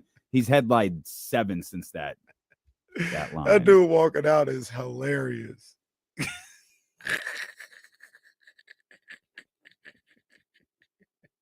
Man, Oh, what a classic. you know, broke his heart right before Valentine's Day. Man. You know, what are we at? It's 107. And we've talked about what the Kings are going to do tonight. We talked a little bit about the game last night. We've talked about our meeting. coworkers, donuts. We talked about what's the number one pick's name again? Dick Ricketts. And we haven't mentioned the incredible night from Keon Ellis. Yeah, Keon had an Wow. incredible night. I just want to look up. I just want to Mr. Ricketts. Richard James Ricketts. I'm looking at people we've killed. Junior. I'm looking at people we've killed off. By the way, we have Oh. a show title that says, "Oh no, he is dead." Oh no. I'm not sure who we killed off then. I'm looking still, and then we have one that says Liz Frank died in 1847. By the way, I'm still looking. I'm seeing if we have anything else. Oh my I swear to goodness. God. This show is incredible. This show is absolutely amazing. And then we have, "Oh, is she dead?" Oh, wow. We have, "Oh, he is dead," and then we have, "Oh, is she dead?" Who? I have no idea who that could be. Man. That was Oh, April 2nd, 2021. For that It's the one. early days of D'Lo and KC. Less than a year old. Yeah. Yeah. Those were the days. The big couch days Oh man, that Gray couch. Wall. where my Kenny back just back almost problems, died. like just massive back problems being Dame born. wasn't wearing glasses back then. Mm-mm. No, Probably spoke a total of 30 words to you guys up until then. that's back when Jesse wasn't allowed to talk. Hey man, don't let Jesse talk. What? That's like the first thing we did when Danny left was like, hey Jesse, you need to talk more. Now Jesse's the star of the He's show. the star. He is the star. Oh times. man, as much as this show stresses me out, it's so freaking fun.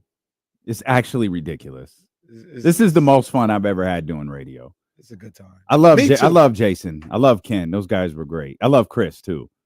But this is so much fun. Well, it's because it's like nobody even pays attention. So it's like, whatever. We'll just do what we want, I guess. Yeah, we do. No one's gonna walk in and go, hey guys, clean it up. Stop talking about Dick Ricketts. No one cares that Dick Ricketts averaged 9 points for the Cincinnati Royals in 1958. Nobody's ever really tried to mess with the show. Look at this. Will Z. Richard Ricketts played 3 seasons and then quit basketball to play in Major League Baseball. Wow. Call him by his name, please. Richard. No. Well, his name is Dick Ricketts. Yeah. Well, his name is Richard James Ricketts Jr. It just sounds different, man. When you got like the last name too. Like, So it can you sounds- imagine too? Like sounds Dick weird. Ricketts is funny, but like what? Like because Dick Ricketts, you feel like you know what he looks like. But if his name was R.J. Ricketts, Like, whole different vibe. Like, was this before I was gonna somebody say. broke the I was gonna barrier? say. R.J. Ricketts broke the color barrier for the Cincinnati Royals in 1958. Dick Ricketts, not to be confused with Dick Sherman, by the way. Ah, yes. I mean, the Dick his Sherman name saga. was Richard. His name was. Well, that's Richard. not what Who Twitter called him? says. Yeah, who called him It's otherwise? not what Twitter says. I don't know. I don't know. You got blocked by Richard Sherman because of that? Did you get blocked by Warren Sapp too, or Warren Sapp just No, popped back at He you? just popped back at Because me. you paused him? Yeah, because he's. I ain't even gonna say what he said. I'll say it on. No, what was it again? No, Say it again. We Stop talked about it. You acting can like say we this. talked about it. We already hear. What was it Yeah. again? He said something to the effect of, went to some restaurant. Man, I love that meat over there. Oh, that's what it was. That's what it was. I told him pause, and he said, "Pause those frog-eye glasses you got." Little did he know those were just decorative glasses. KC was just rocking specs for fun. I was just minding my own business. Not that I don't do that on the daily, but that was like the first time I was like, "Oh, these famous people respond." Kenny. That's why Kenny tags everybody in those drinking videos. None of them responded that one though. None of them responded that. I got another one lined up. I didn't put one up last night, but I got one lined up for my boys in the nose.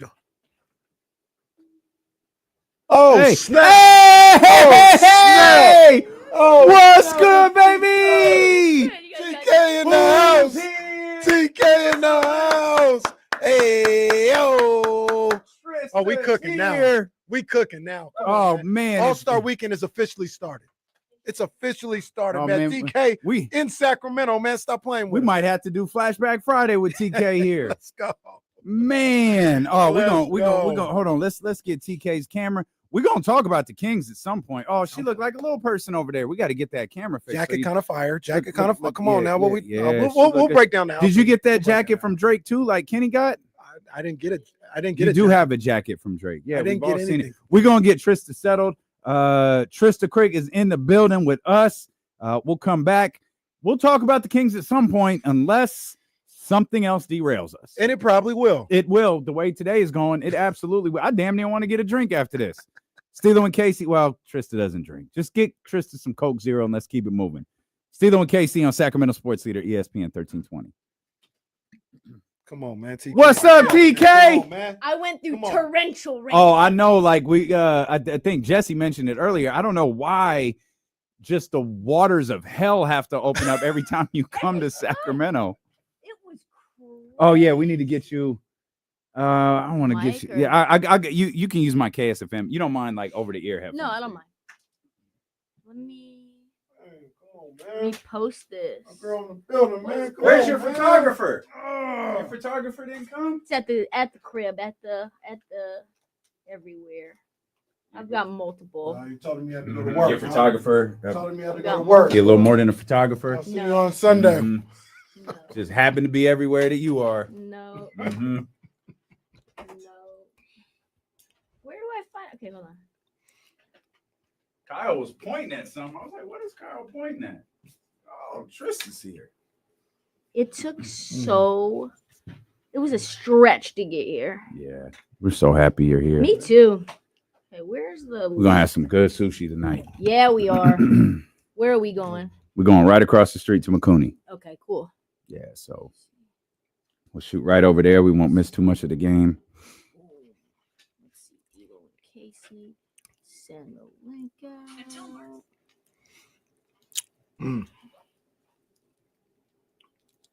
Well, I guess you wouldn't have a point of reference. I was about to ask you, is it already popping in the Bay Area? Is like traffic crazy, but it's always crazy out there. It wasn't bad. I mean, it was just really, really a lot of rain. You know, a lot of the times when I was younger, I used to go to the Bay Area often. And then like when I was in school out there, I drive back here, drive forth. And it was like nothing. And when I came back from LA, I get so irritated with the thought of having to drive to the Bay Area. I was like, oh my gosh, I don't want to make this drive. And then if I had to go for whatever reason, I'd make the drive. I'm like, it's not that bad. I should come out here more. 2 hours But I wasn't don't. bad. Yeah. Like an hour and 50. But yeah, it's no fun with the rain, though. It's no fun with the rain. You Should I bring the mic the closer? mic good where it's at, Jesse, or she got a? Yeah, bring it a little closer. Talk to me. Better? Yep. Boom. I don't have to like move or anything. No, you should be good. There we go. There we go. Can you see the? Yep. You good. Boom. Come on, man. Now it's all the way up. Now. We're up. It's all the way up now. Oh, you guys can just like. Oh, you guys can put the. You can put a user in timeout.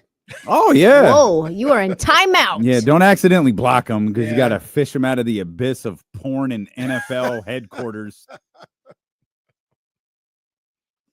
All right, we back in here. Trysta Krick is in the building. This show may never get on track. We're going to have some fun. We have talked more about Dick Ricketts than Keon Ellis today. Well, You're throwing that word around kind of loosely today Yo, too. Yeah. Get this man out of here. It's not a word. It's a name. You gonna let him talk? But you know the game. He's a former #1 overall pick in the NBA draft. Respect him. Did you see Steve Kerr losing last night? Again? Jesus Christ. No. Look, did you see that, TK? No, I didn't see it. I It looked watched like the ridiculous. second half of that game. That's Was it the kind of what first I half? did. It was the first half, I think. It might have been the second. Like They early in hate the Buddy second half. Hield now, don't they? They hate him. Oh, yeah. It's- Let's check in on Jim Parks. Let's see how Jim Parks is doing. Yeah, but Steve Kerr lost it during the timeout to fake Gucci. Wow. Yeah, he got mad at fake Gucci, and guess who had to hold him back? Draymond. Really? What Times have Draymond was changed. doing there, I don't even know. They were like at half court, and Draymond's there with the rest of the coaches for whatever reason. So Roddy get in says there. Jim Parks melted down last night. Oh, there he snap. is. Oh, you like familiar doesn't with he Jim Parks? always melt down? That's what Roddy said. Are you Jim Parks- familiar with him? No, I'm not. He's like Warriors super fan that just hates Steve Kerr. Oh, does And he hates Buddy Hield. And every game he'd be tweeting. He even got a YouTube show. I got to watch it one time. Only when the Warriors lose, though. But, yeah, he just goes in. So we got to do our semi-daily check when the Warriors lose. Well, he's doing on Jim Parks. he's doing a lot of retweeting. Oh, here's the refs openly cheated the Warriors and rubbed it in the faces of the viewers. In the view. And Steve Kerr was an abomination with his ridiculous starting lineups and nonsensical. I don't know that word. Infatuation? Infatuation. Okay. His nonsensical infatuation with Buddy Hield. Would you guys rather be referred to as an abomination or as a scumbag? Oh, man. Probably He scumbag. called, Man, did he call Steve it was Steve Kerr. Kerr. He He called called Steve Steve Kerr Kerr a scumbag. scumbag. I'd Yeah. rather be a scumbag than an abomination. Scumbags like that one just came off the top of your head. Abomination, you've been thinking about. Yeah, you know? Didn't he say Buddy Hield was disgusting? Yes. Since Steve Kerr has never had any shame in his sabotage, Buddy Hield should do his team a favor and volunteer to come off the bench. There's no NBA team or coach that would start Hield with mostly a full roster other than this brain-dead goldfish. Oh my goodness, this guy is a wild man. The level of conspiracy that he is accusing our Dubs. Our Dubs. Our Dubs are down bad right Yeah, they're down bad. Brain dead. That's crazy. That's Hey, crazy. Jim Park, he don't disappoint, man. He don't disappoint. This now. guy I need to is follow another this level. guy right now. I don't follow him. I just look him up every game, Really? and it's so fun. Brain dead goldfish. Oh, my Steve goodness. Kerr threw this game by playing Buddy Hield to the ground at the end of the day above all else. He didn't play him that much. at the end of the Everybody on game. the planet watching this game could see it except for him. I don't even remember Buddy Hield in the game. I watched the neither. last 3 quarters, and I don't even remember him playing. I don't really recall him being out there at the end. It was a lot of Brandon Pajemski. He Yeah, does a Bonds was lot out of there. like capitalizations of words, Mm. like Moody with an idiotic defensive possession. What the hell was he even doing? You can guess what word is. Here's another one. Through all the BS Kerr handicaps, through all the ref rigging, the Warriors still take a 1-point lead with 3 minutes left in the game. Unreal. I'm Oh, looking man, he at had him a all tough- now. He had a tough man. day. Jim Parks, I want to Tough day. see him like just shoot free throws. I want to see what he like. All this talking, I want to see him like shoot a free throw. See what that looks like. He is tweeting a lot too. Pods and Moody are not championship caliber players. Warriors front office are clowns for not making a secondary move for a real starting shooting guard after the Butler deal. They actually kept Buddy Hield too. Yeah, nobody wants Buddy Hield, buddy. Like nobody wants him. Clowns, Remember what I told you scumbags. guys. Rest in peace, my guy, Jerry West. Buddy, he is as dumb as a stump. Dumb as that boy, dumb as a stump. He went back to West Virginia and called him dumb as a stump. And stumps everywhere were offended. They're like, oh, don't Jerry. call us Buddy Hield. Jerry. You got everybody saw the end of the game, right? Yes, Charge block. I thought that was a good call. I thought it was a block. I thought that was a good call. And the It reason why looked like Kyrie was still shifting over at the time he took the contact. Did it not? Maybe so, but the reason why I'd give Kyrie the benefit of the doubt is pause. He took it in the chest. Pause. Like it wasn't like the arm and he was sliding or not. Like he took the charge, and that's why I think it was legal. I But tell it you was what, closer than I originally thought. Though. I tell you what, that would have been a wild like Mavs meltdown if that would have been turned into an and one, because that's what it would have been. Oh right? man, yeah, on their home floor. On their home floor. Because all I kept thinking because they were up, and when the Warriors got that back, all I kept thinking was, are they gonna lose another game late like they did the Kings on their home floor with everything that they got going on right now? Oh, I gotta give a shout out to the AAC. You ever been to a game in Dallas? I've not at the I don't think I've ever been to an American Airlines. It looks pretty lit, man. I gotta give it to him. Like, yeah, I've been like to. I we was talk at the about- All-Star game there when it snowed. Oh, okay. Okay. That's when you were driving Nate on black Robinson. ice. That's when we were driving yeah, on the you was black about to ice, fight with- and yeah, Nate you was about to be a Robinson boy. was about to. Me and him was about to What- whoop this Hey, dude's what ass. did Nate? What did Nate say? He said, "Yo, I gotta." He said, "He like." And then he said, we got a problem. We got to pull up on somebody." Pretty much. Pretty much. Well, I can't say what he said, but FTN. What you want to do was okay. kind of was kind of there. What you want to do? Like FTN. and I was keeping it cool because I thought that was his partner in the Yeah. pool tournament, so I thought that was his boy. I don't know that dude. He's like, I don't don't know know that that. dude. What you want to do? Like, okay, all right, Nate. Like, we're good. Good. Oh man, He but I was gotta like give it up. soliciting you to like do. No, I think he wanted to whoop his ass. Yeah. Like, I think he was He kind just of done needed with an him. excuse. Yeah, Needed no, an I think he excuse. absolutely Needed wanted a to whoop his reason. ass. But I got to give a shout out, man. They do, like we talk about, like the crowds for like regular season games here at Golden One Center. Dallas, they do look like they lit out there for just the most random games. Like it'd be turned up. And last night they was electric. That was an incredible last game, like last sequence, and like the last quarter. It was just Yeah. so back and forth. Yeah. I was talking to a friend of mine on the phone who is not an NBA fan, and I did like play by play, and it was just raucous back and forth. And Kyrie is the man, is he not? Oh man. Kyrie is just he's everything. This right guy's now. Doesn't- amazing. So I stuck around like for Kyrie and SVP. Yes, And same. How happy does Kyrie look right now? And I don't. This isn't about Luka. Like I think he's looked like this for like the last year or Mhm. so. Yes, Like he, He looks looks like he's at peace with Yes. life. absolutely. Yes. That is the perfect that's way exactly of phrasing what it. I took away from it as well. Like, wow, He's Kyrie- joking about Scott Van Pelt playing minutes for them, and like he just seems so good. and he's talking about whatever, and he's just got a smile on his Yep. face the whole time. I was Yeah. talking to somebody. This guy's name is Walt Chisholm, and he does some stuff. Covers the Mavs, covers the Wings, covers the Cowboys, and he said that Kyrie is the best athlete he's ever been around in his life. He said Wow. if Kyrie was here right now and he did not know you and he saw you there as media, he would walk up to you and ask you about your family, ask you sincerely how you're doing, like what is your origin story, like where are you at and why are you here, like really takes interest in other people's lives. I found that to be fascinating, considering that that's really not been what other media members have said about him. They've kind of made him Mhm. out to be sort of prickly, especially at his time in Boston and in Brooklyn, right? Like they didn't make it out like he was particularly easy to deal with, but he does look like a sense of calm and peace and happiness. Yeah. And he's fine to put 45 on somebody's head. Oh, yeah. He's fine. Yeah. And Yeah, that- don't let all this smiling detract you from the fact No, he's one of the he- coldest dudes on the basketball He floor. is the truth. We were watching the game, or it was on. We weren't watching it, but I was with my wife last night, and she's like, "Man, Kyrie's a bucket," and I was just like, I don't want to go overboard when I talk about him, but I'm not gonna lie to you. Every time I see him, I always want to say he may be pound for pound the most talented player that's ever played this game. Yes. I interviewed Like, Phil he's Handy crazy. back in 2020.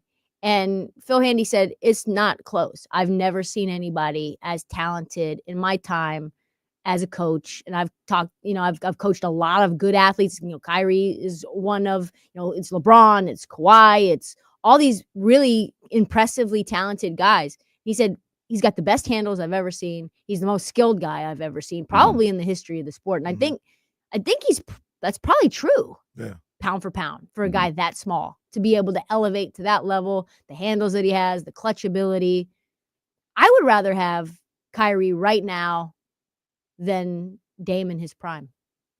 And I love Dame, but I think that's easy. That's easy. I mean, and I'm a fan of both, but Same. I'm really a Kyrie fan, and I ain't never seen nothing like him. Kyrie's special. I've never seen. And she was asking me too. She's like, "Do you think he's a better scorer than Steph?" And I was like, "I don't want to disrespect Steph, but Steph is a 3-point, sniper. Kyrie, I mean, he finishes at the basket. He hits the mid range. He still can hit off the bounce from beyond the arc. Like his finishing is insane, insane. Kyrie might be like a better overall scorer than Steph, but Steph is so nasty from three that it's like it's hard to say. Like that's he's like we'll ever. He's literally the greatest to ever do something in the game. He is the very, very greatest to ever do it. And it's tough to, when you just talk about scores and you do a 1v1 versus comp, it's tough to take that away from Steph. Aaron Mick in the chat says Thomas AI in his prime or Kyrie, and Allen Iverson is one of my top 3 favorite players to ever play the game. Kyrie better. Yeah, it's like that's. I feel like it's Kyrie kind of easily. Easily, because AI's peak didn't last nearly as long as Kyrie's peak has lasted. He almost feels like he's had a renaissance. He had a little bit of a downturn at the end of his time in Brooklyn, where you were thinking maybe he's not healthy. Maybe I think it was surrounded by so much. Everything that was going on. Yeah. And then like COVID, the vaccines, all of those different things, being able to sit courtside but not be able to play. Yeah. And then he comes to Dallas and you're like, oh, well, how is this going to work? They got him for a song. And you're thinking to yourself, well, what does Brooklyn know that we don't know if they're willing to give him up for this?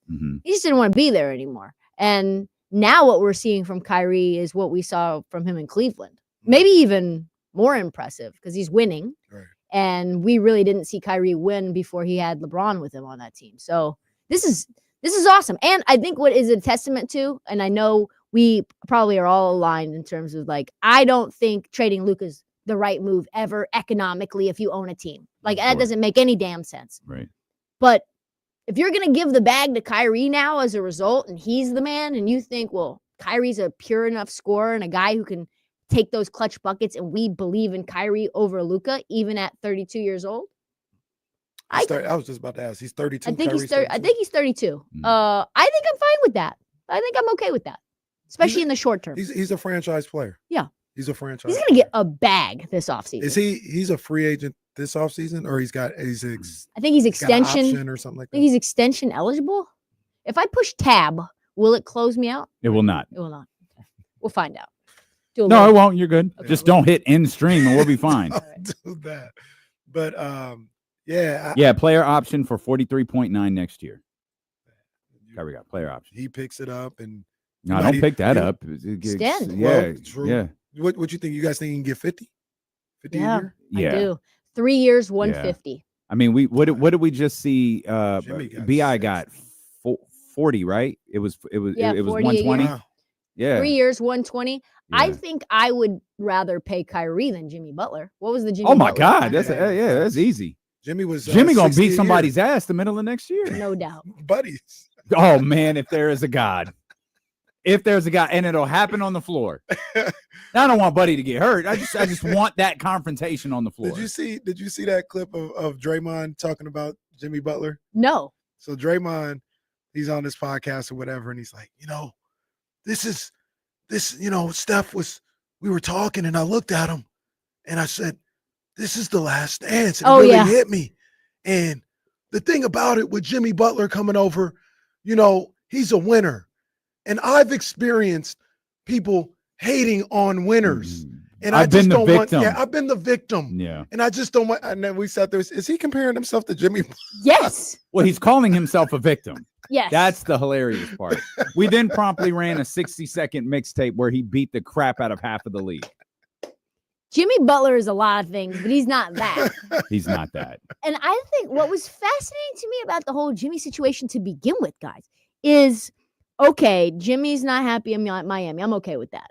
I think they did him dirty. They didn't really give him any players that he wanted. Like he wanted Dame. No. He wanted other players. He wanted Bradley Beal. No.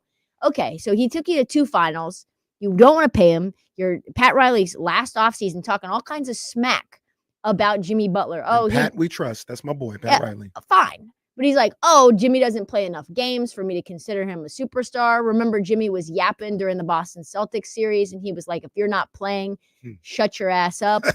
And so, and then he was like, Tyler Hero's like a son to me. It's like, I'm sorry, Tyler Hero doesn't play in the playoffs either, sir. So, okay, fair. Jimmy wants out. It's a mess. But he wanted to only go to Phoenix. And I just felt like that was such a mistake. The disaster that place is right now doesn't make any damn sense. Yep. And now Jimmy, and I called someone who used to represent him. I was like, why? I was in New Orleans. I need to make this call. It was right before I went on with you, Kenny. And I said to him, why? Why is it Phoenix and only Phoenix? He goes, I just think it's the only place he believes is actually going to pay him an extension. And I said, well, if Golden State would pay him the extension, would he go there? Well, they won't pay him the extension. I'm like, well, what if they do? He would probably go there if they would pay him. And not less than 12 hours, he's a Golden State Warrior. And just yesterday, I get a text from that same person. They're like, Jimmy just called me yesterday and said, I really dodged a bullet by not, like, I really am happy in Golden State. These guys don't have egos. They care about winning. They'll give me the ball down the stretch if that's what is required for the game plan to slow the game down. And I don't have to worry about getting looked off by Haywood Highsmith, right? And like that's what he was pissed off about mostly is like these scrubs are not giving me the ball. And they're like, Jimmy, just go stand in the corner. We're going to run the offense through Tyler Hero. It's his team now.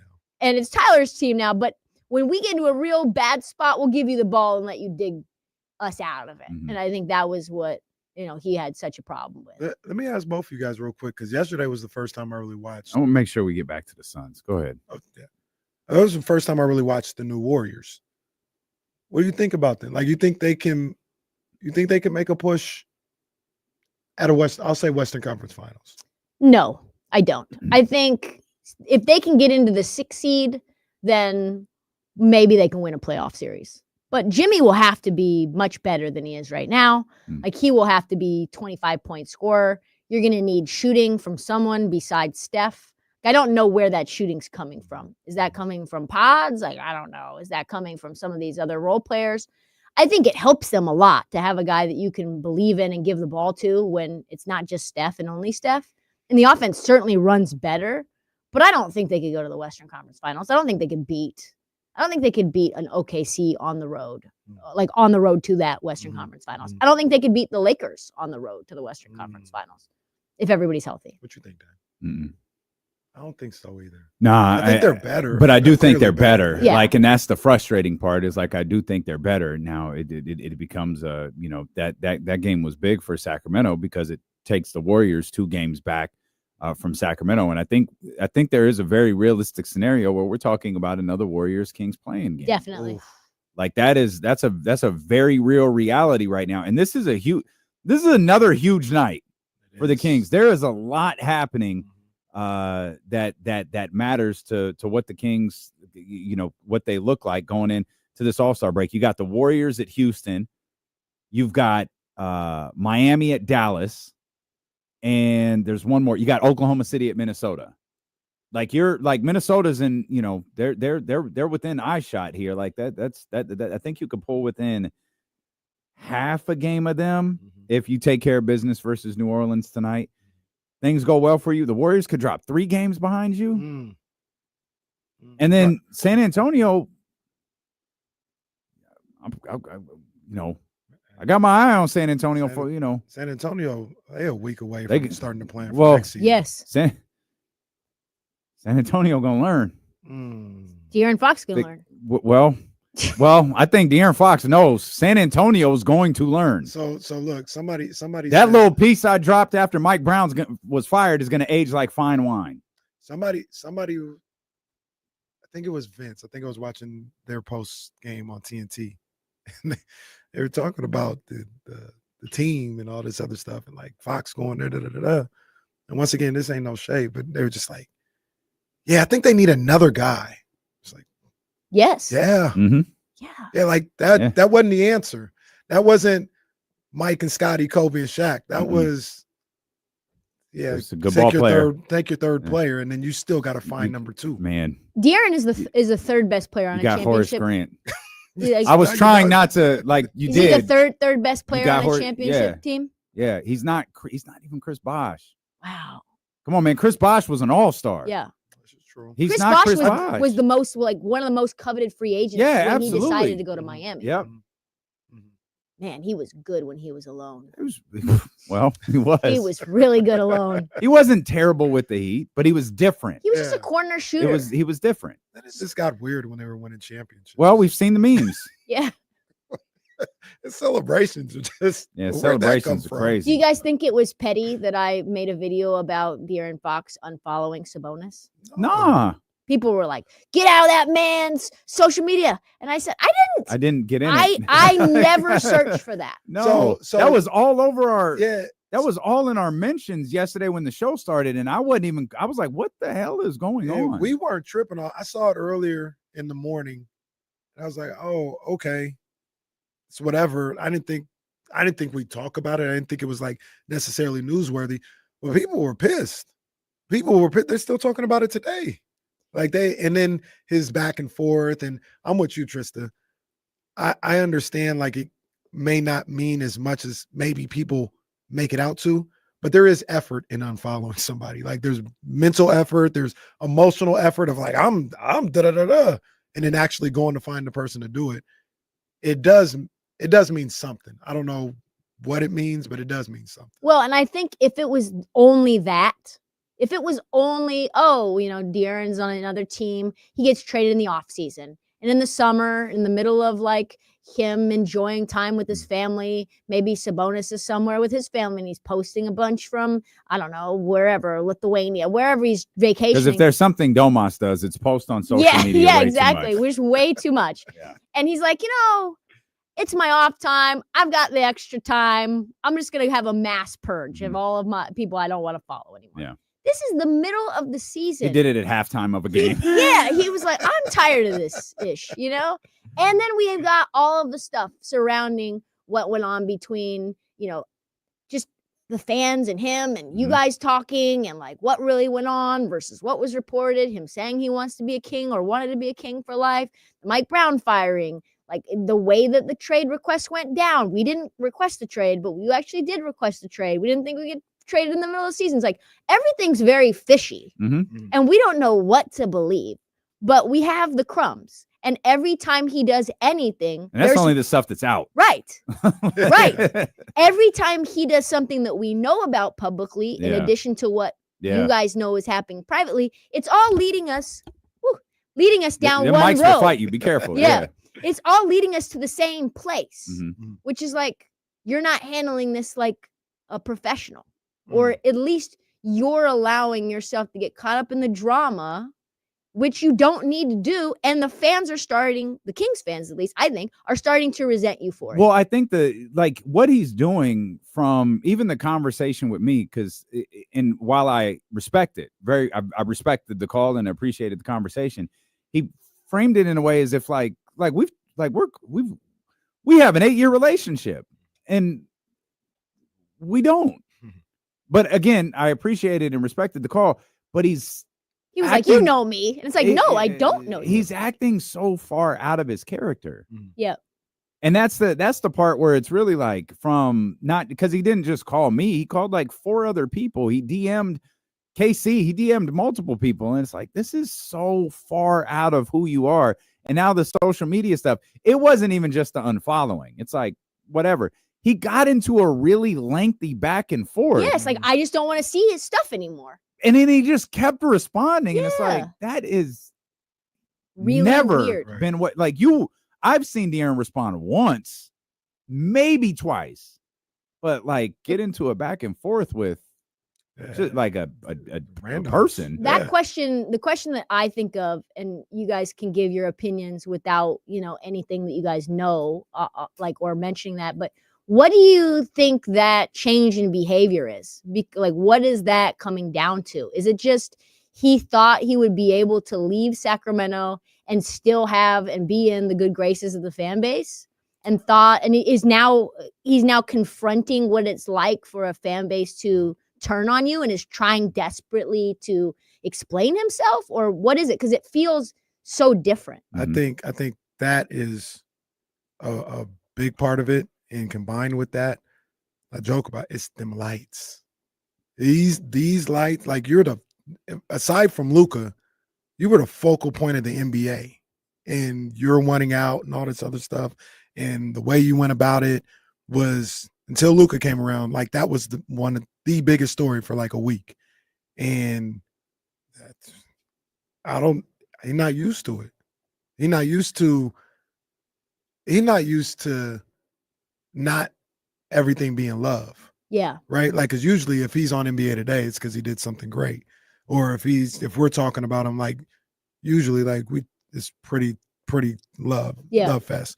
This one was like, yo, I don't know, you're looking a little different.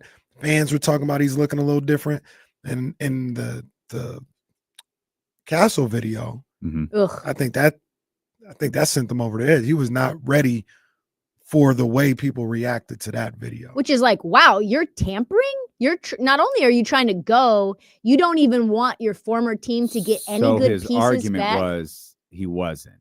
And so we played the video. We played the video with how everyone saw it on social media. Then we played the video with the context that he gave us. And his context was that text exchange that he's talking about occurred after the trade was done. He went so far as to even send it to me. Like he screenshotted it and sent it to me. And unless he went through a really elaborate, like Photoshop, like he's telling the truth. Right. But I was like, De'Aaron, you understand like the issue, like that's you. That's not, someone didn't take what you said, wrote it, and we're all misunderstanding it. Like we're looking at your face, say this. And I think he was trying to convey a message improperly, whether he was talking to Rich, Clutch, whoever. The conversation he had with Castle was afterwards. Now, we could believe that that's all true, but if you're telling Rich Paul, I don't want Castle traded, it's still kind of the same thing.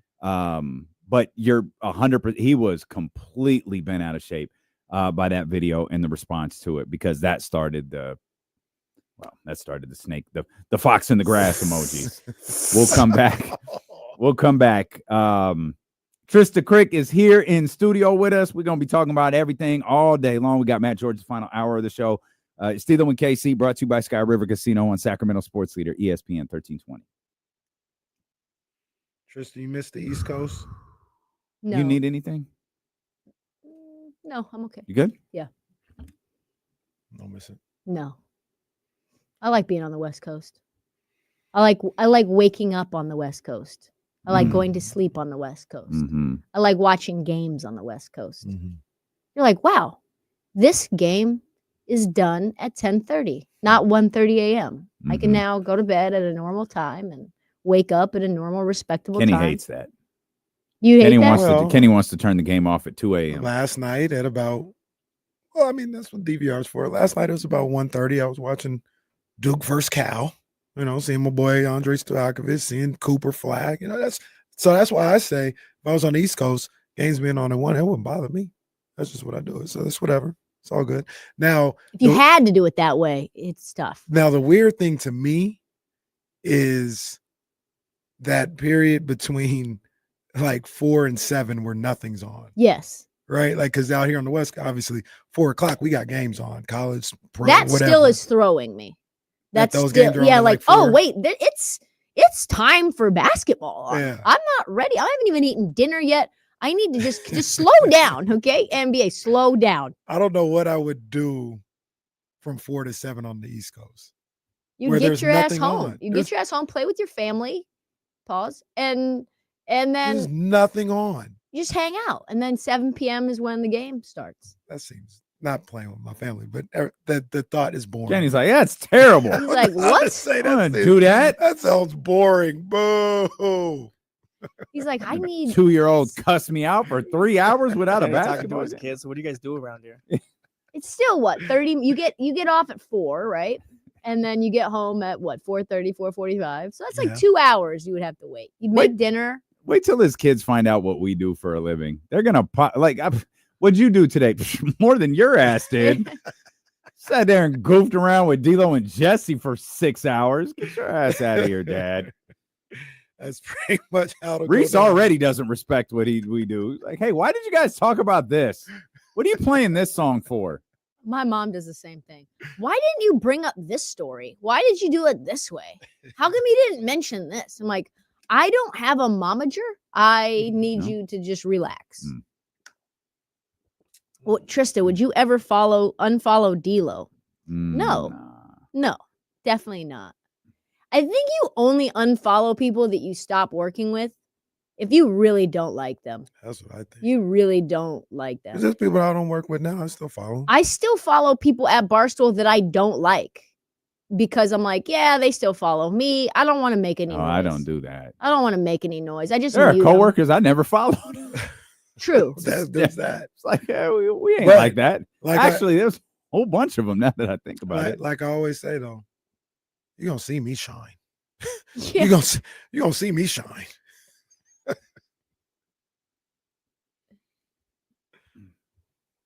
All right, we back here. Trysta Krick in studio with us. She's out in California for All-Star festivities this weekend. Make sure you're following at ESPN 1320 at D'Lo and KC.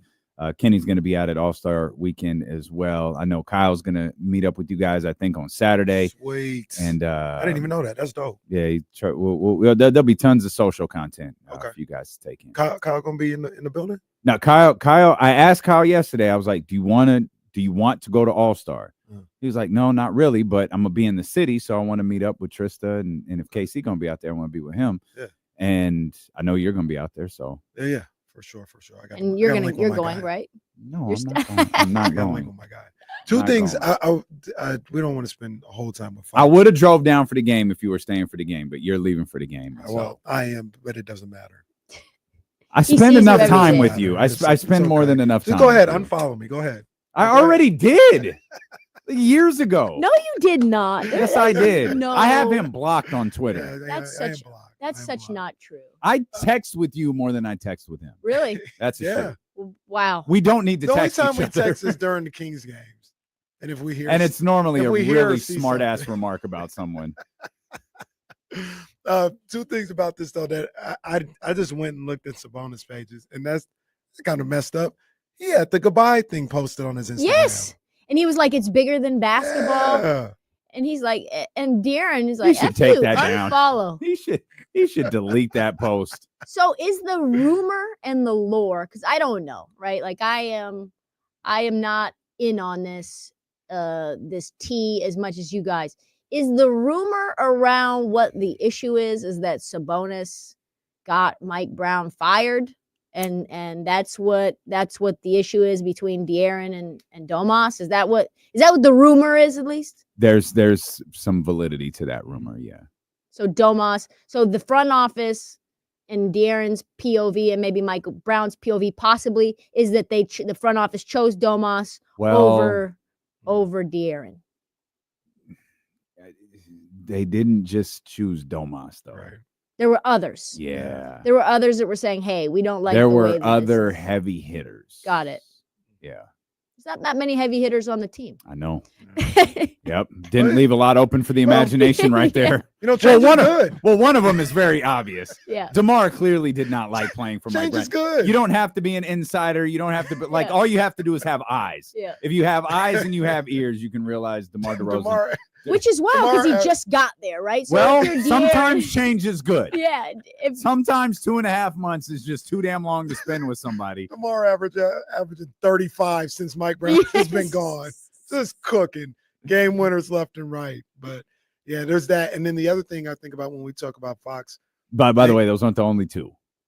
Got it. Maybe some young guys, Oh, some up and comers, maybe some fan favorites. fan favorites. Maybe. When I talk about them lights with Fox, remember, and you can grow into these things. It could just be like jarring at first or something like that. But remember how we noticed him when he went out there with Steph, and Steph was like they get out of the van and it's just mass photographers, and Steph, who's been doing it for a decade, get out and walk and all this other stuff. And I just remember, at least me, I looked at De'Aaron, I was like, he looks overwhelmed. He looks like this is not what he expected or not what he's comfortable with. And I compare that to somebody like, even though they haven't gone through it forever, think about like Anthony Edwards. If he was out with Steph in China and all them, he wouldn't, I'm just trying to I'm here. I love this. This is what I do.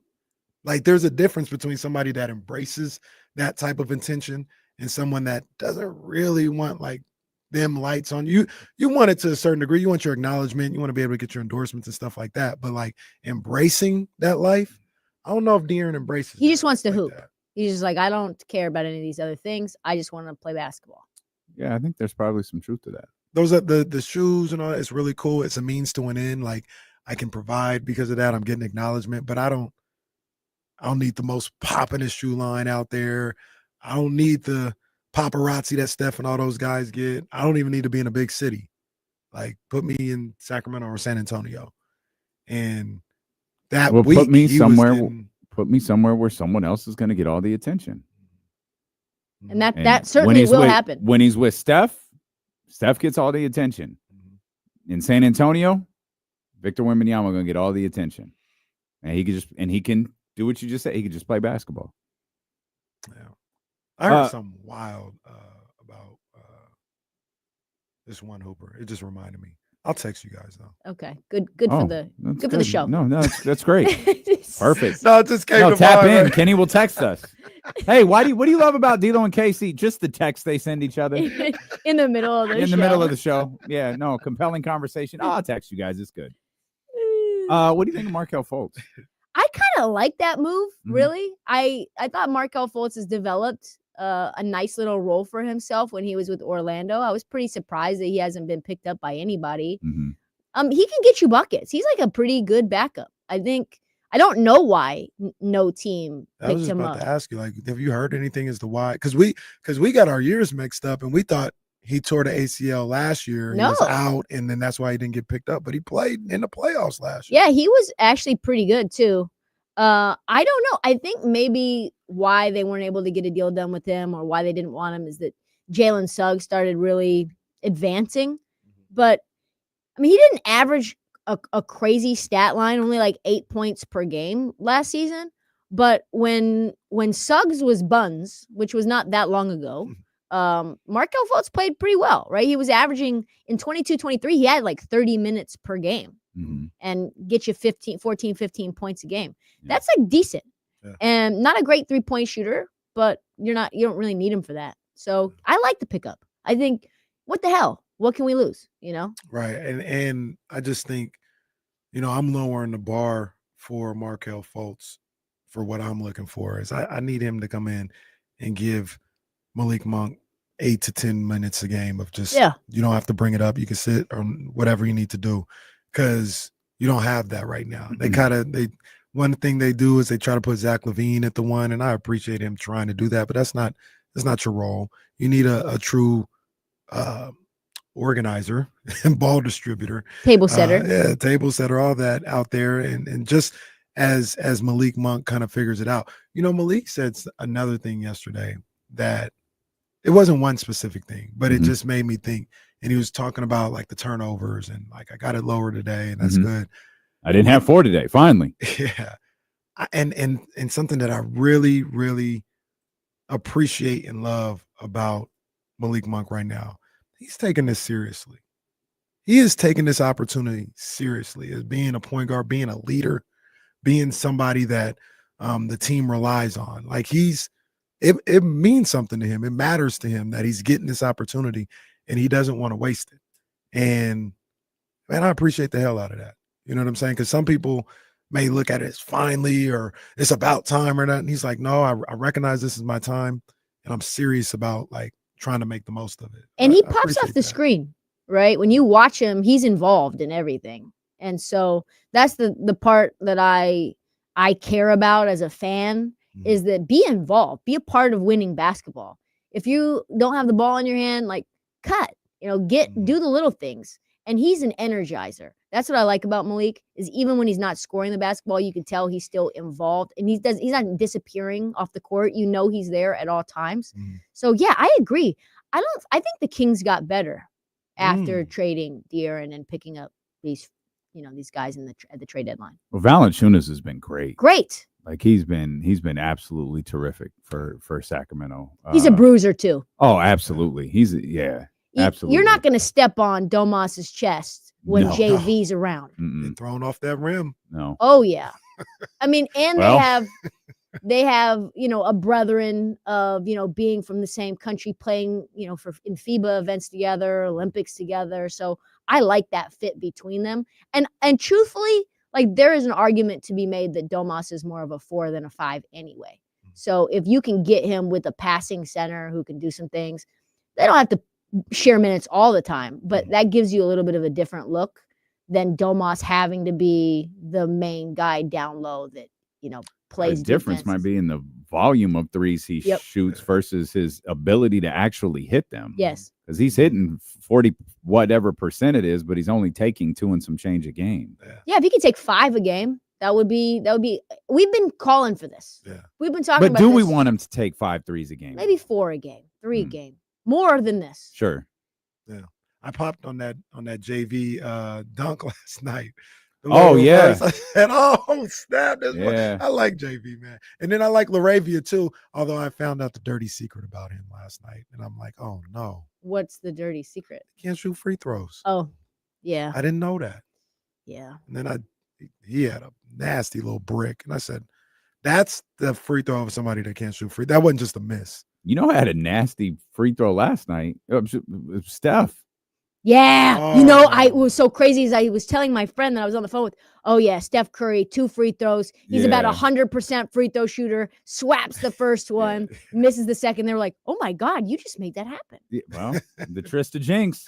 It's like when Mike Breen's like, Steph Curry, absolutely effortless from the free throw line. He'll make brick. As soon as the announcers do it, it's a wrap. Yeah, that was jarring for everybody who saw. Like he missed. Like not only did he miss badly. He did. Like it wasn't, he front ended in and out. It was like, what was that? I don't know how Steph Curry never doesn't shoot like 98% from the free throw line. Like I feel like I've never seen him miss. For real. Free throw line, Steph Curry. Man, greatest shooter ever. We talk about Laravia, all of these new additions. Yeah, it feels like Keon Ellis is a new addition for the Sacramento Kings since Mike has been gone, and perhaps even since De'Aaron has been gone. I don't know exactly how you explain Keon Ellis's role, but it's a role on this team, and Kings fans have begged when you've watched different players throughout the years, like, why can't we find that diamond in the rough? Why can't we find that guy in the second round? Why can't we? Well, we got one, and it's Keon Ellis. The Kings have found Keon Ellis, and last night, 7 of 11 from 3, man, 27 points to lead the team in scoring. Something that he's done on multiple occasions in a role where he has taken a big minutes role over the last couple of weeks and has been incredible. Like he's playing more minutes per game, over the last couple of weeks than Malik did last year. Yeah. in his 6th Man of the Year campaign. Yeah, Should've Keon been. has been fun because he's not just giving you points. He's still that lockdown defender. He's deflections and causing turnovers and really bodying and kind of being that player that you want to see. You wanted to see really De'Aaron be, but he's much cheaper. And there is no ego there. And yeah, I think that there's so much to be said about the role that you have and the coach that you have and how much belief they have in you.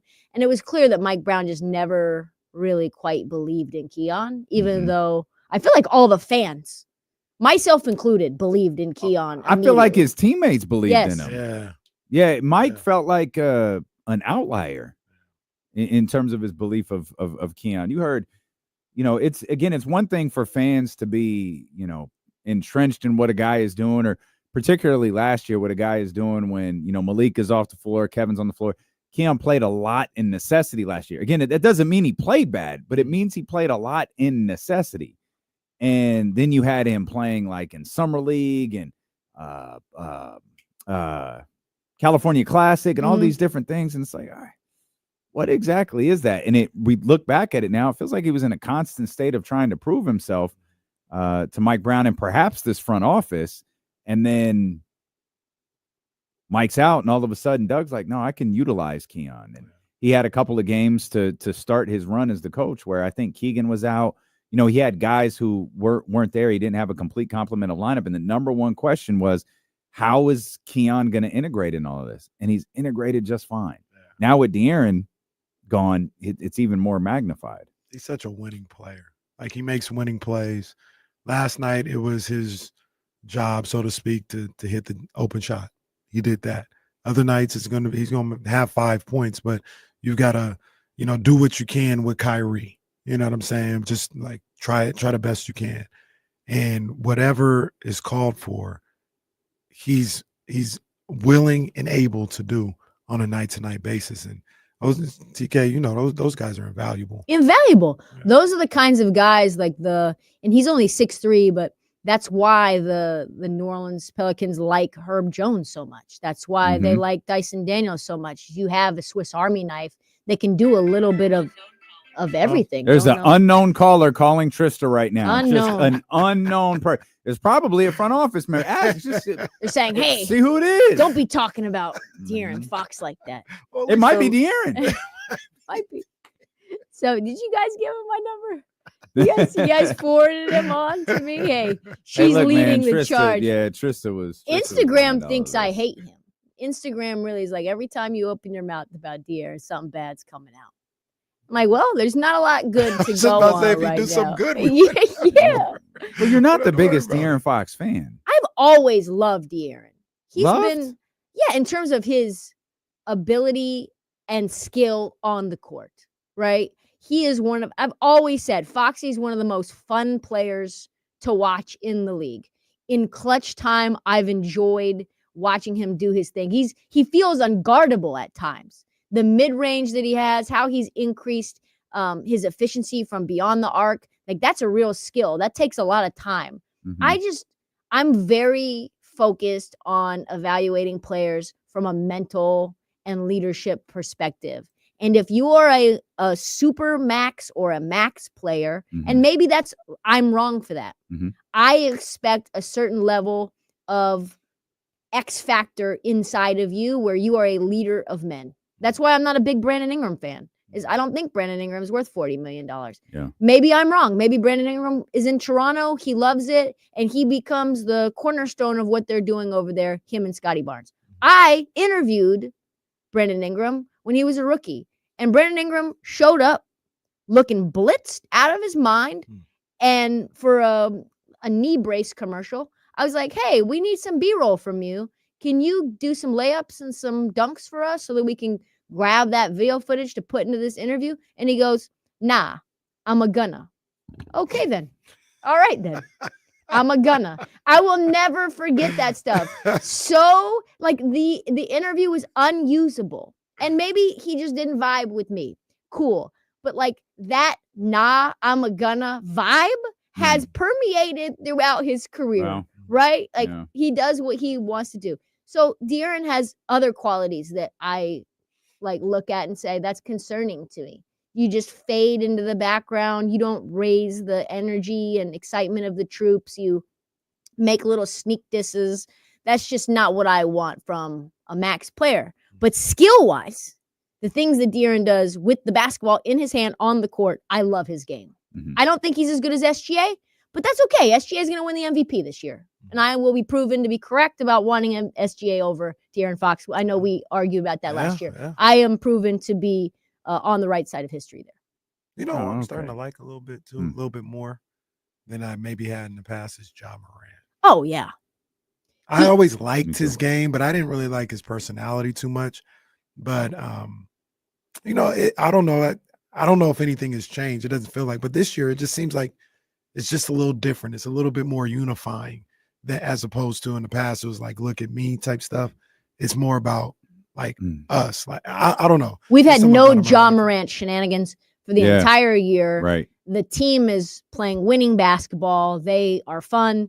The relationship between him and Zach Edey is awesome. It feels like everyone's pulling in the same direction. Jaren Jackson is doing his thing. Desmond Bane is doing his thing. Yeah, I've always said the line that I continue to use is Ja Morant's the most exciting player on a Tuesday in January that you will ever find. The things that he does are highlight worthy just because he decides to. It doesn't need to be like I see that movie did against Phoenix the other day. yes, And then Yes. look back and then switch hands. ridiculous. That's why he's one of those guys. If somebody doesn't like the NBA, you just show them those highlights. But yeah, Ja has matured a lot. I think That in the injury, I last- think, was 12. one of the best things to happen to him. Not the actual injury, but the fact that it took him out. It took him out and it put him away. And the pressure of coming back from that suspension and dealing with all of that was gone. And if you brought it up this year, you would have asked. Like, look, he came back long enough for you to answer questions, ask, do all that, get your big think piece out, set the Grizzlies on fire for a heartbeat. I think hit a game winner in his first game back, and then had to leave. And I swear that was the best thing that happened to him, because now it's like I really do feel like it's a fresh start for him. And you talk about like his personality. I can't think of anything other than his game. Like, I can't think of a single Ja Morant anything. Not one past headline. The nothing. ridiculous highlights he has on a night-to-night basis when he's out there. The only thing you can criticize Ja for right now is some of these colorways on the Ja shoe are just outrageous. Not my favorite. Like but the I feel- leopard print. Yeah, I feel like I'm out. I'm not I the feel like demo. I'm out. Yeah.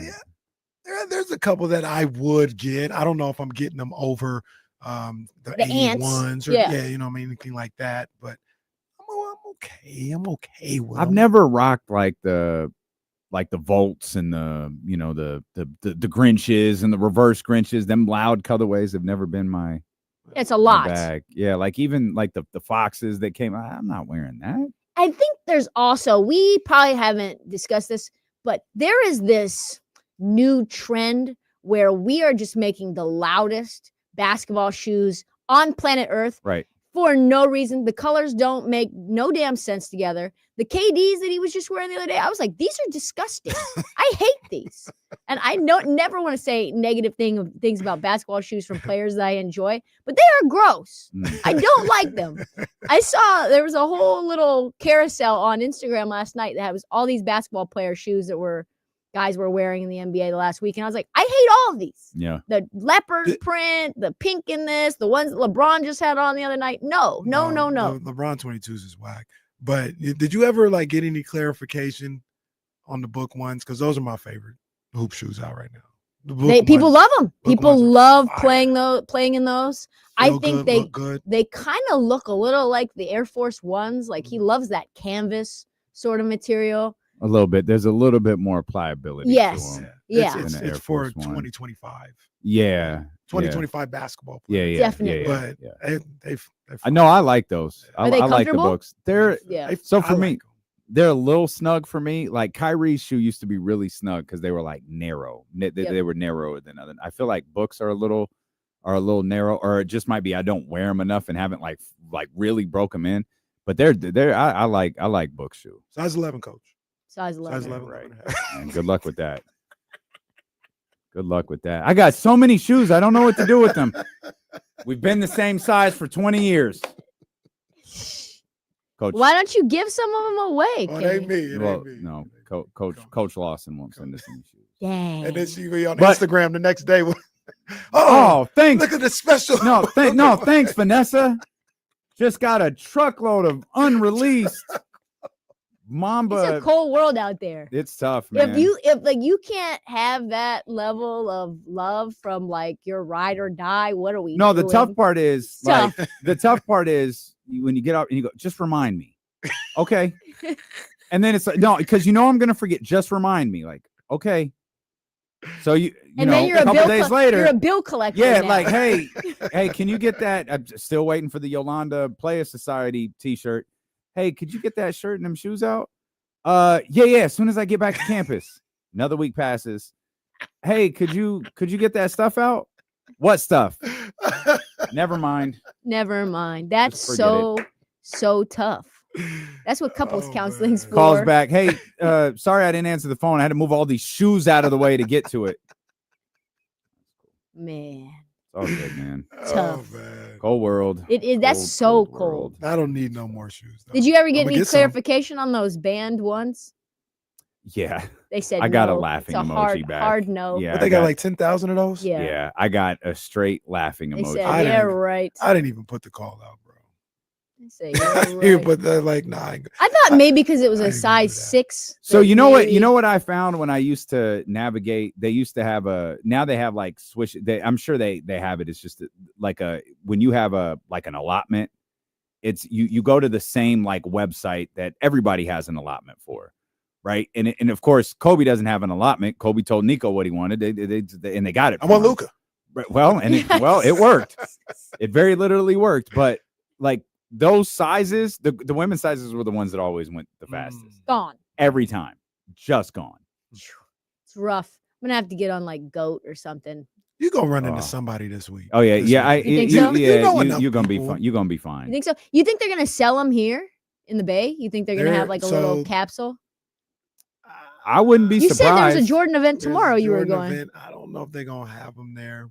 I know Shoe Palace is gonna have them. Where's that? They're all around the region. Shoe Well, store. there's only like a handful of stores that are having them. yeah. It's There not has a to be lot. one in San Francisco. Like this is There- one of well- the biggest shoe weeks of the Well, year. Shoe Right. Palace is starting in the Bay Area, so they got a gang of them. It's on Instagram somewhere. The stores that have them, Yeah, that have the bands. but like I said, I don't even know if they're gonna have them at that event. They had the other little Jordan ones that they were pushing. Those earlier this white week. and red ones. Those are not Yeah. the same. I No. don't want What are those. those black toes? Yeah. Black toes. Yeah. They've been pushing those this week a little bit. They're like- on sneakers. They try to we don't finesse know you what into else is thinking out those. there. Like, Yeah. oh, get these guys. No, fam. No, you didn't ban Jalen Hurts shoes. It's like when you were like Uh, 10 and you're like, I want to tickle me Elmo. And they're like, here's this troll doll. It's like, no, I didn't want Yo, those the tickle things. me. But those Elmo went off. hysteria was wild. Those are off Tickle the Me Elmo. shelves. It wasn't it. The other one was Potty Elmo. Wasn't that I don't one? know nothing about that one, but that tickle me Elmo Christmas was crazy. That was crazy. I remember that. That was a moment. That was a moment. That was a moment you probably have to explain to somebody. Jesse. What you know about Tickle Me Jesse, Elmo? you know what? Were you alive for the Tickle Me Elmo era? I don't think so. What's going on with Tickle Me Elmo? Okay. What Jesse year might have was been that? asking for Tickle Me Elmo. He might. I don't think I've ever had an Elmo. Yeah. I had the Mr. Diamond Dallas Tapia. Players, the plush or whatever. the little wrestling buddy. Yeah. Diamond Dallas Page. Yeah. For real? Shout out DDP. Wow. Do you guys remember Stretch Armstrong? Oh yeah. Oh yeah. And they had them in like the dog ones. Yeah. And then those were super hard to get What to. you know about GAC? Oh, we had Gak too. Oh yeah. Yeah, what Gak, about GAC? Pogs. I don't. What the hell? Nickelodeon GAC. Gak? Mhm. We're gonna just go to commercial and come back.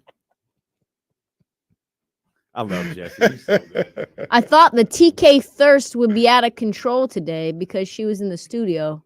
Who's Only that? Stephen Brown and Stephen Browning. Well, Stephen Brown, Stephen Brown definitely.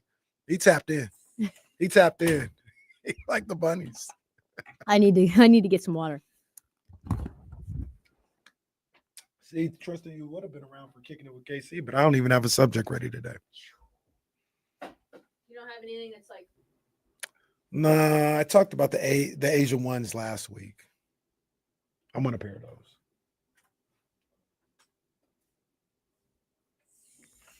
FG, that's Trysta Krick.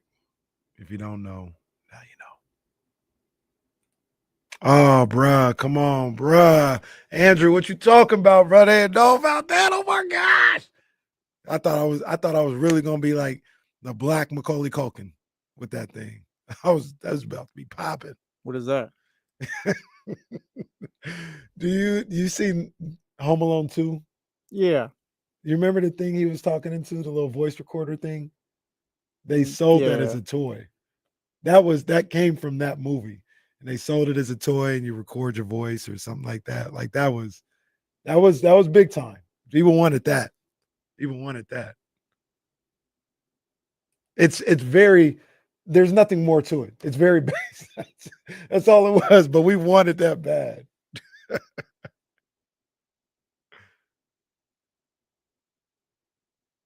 Pogs. Wow. Yo, chill. First of all, I don't even know why I brought that up. No, that was a real toy. I'm gonna do my work. Hey, that was a real toy, man. Come on, man.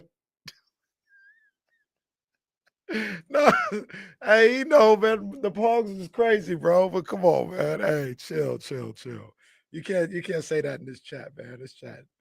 Come on, man.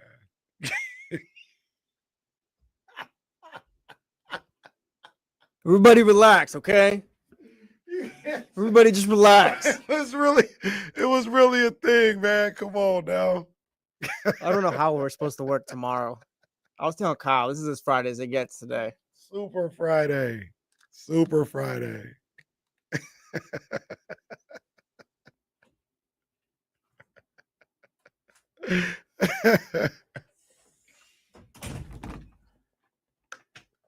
The Warriors are 1-10 in the Pacific Division. Really? Wow. Lost to the Kings twice, and they play the Kings first game back from. Jackets with you, or what do you do? Typically, I do. I was just running late today, but typically I do around this time. Maybe getting cold in the studio. I don't know what happens with the AC or what, but if you get, I'm warm in here. Stephen Brown, I know. Casey, I know, you want to update Charismatic on today's match? bro. Go rewind, fam. What Rewind. happened? Don't ask me. Rewind. Oh, here we go. Back here, D-Lo and KC, Trysta Krick in the building, live in the studio for the second time. Second or third? This might You've be the been third. here 3 times, but I don't think you've been in the studio. I thought I came on the show. Maybe not. Maybe it was just the second time. Because you were here. Sounds right. You know what time you were here that I just, it was like a blur, was the playoffs. Oh, Yeah. what happened? What Like, happened? did you not stay in Sacramento? I went game 1 and game 2 here. Where were you staying though? Some hotel downtown near Doco. We didn't Remember? even link. Yes, we did. Where we go? We went to the game together. We went. No, I know we did, but like, we didn't link before the game. Yes, we did. You picked me up. Remember we drove No. out there together and then you couldn't find parking and then you dropped me off at the hotel? Yeah, you did. That was game 1 That was game 1, I think. because we almost didn't make it. And then how did we separate? You had to find parking. I needed to get something from my hotel, and then I walked there and met up That with day you. was a blur. Yeah, That's that day right. was a blur. That was a blur. And then Yeah. game 2, I forget what was going on there. Game 2, we was in the seats. In the He was seats. down there in the seats, down there in the D-Lo seats. Yeah, and then Even though D-Lo wasn't sitting with us. yeah, and then game 3 and 4, I went out to You went to the San Bay. Francisco, and Yeah. then I didn't come back after that. Thank you. Yeah.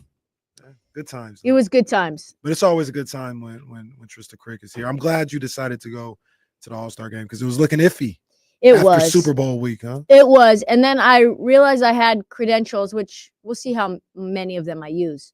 And then I got invited from Meta to go to a couple of creator events in the Bay. You And got +1. What's up? I do. Yeah. You want to come through?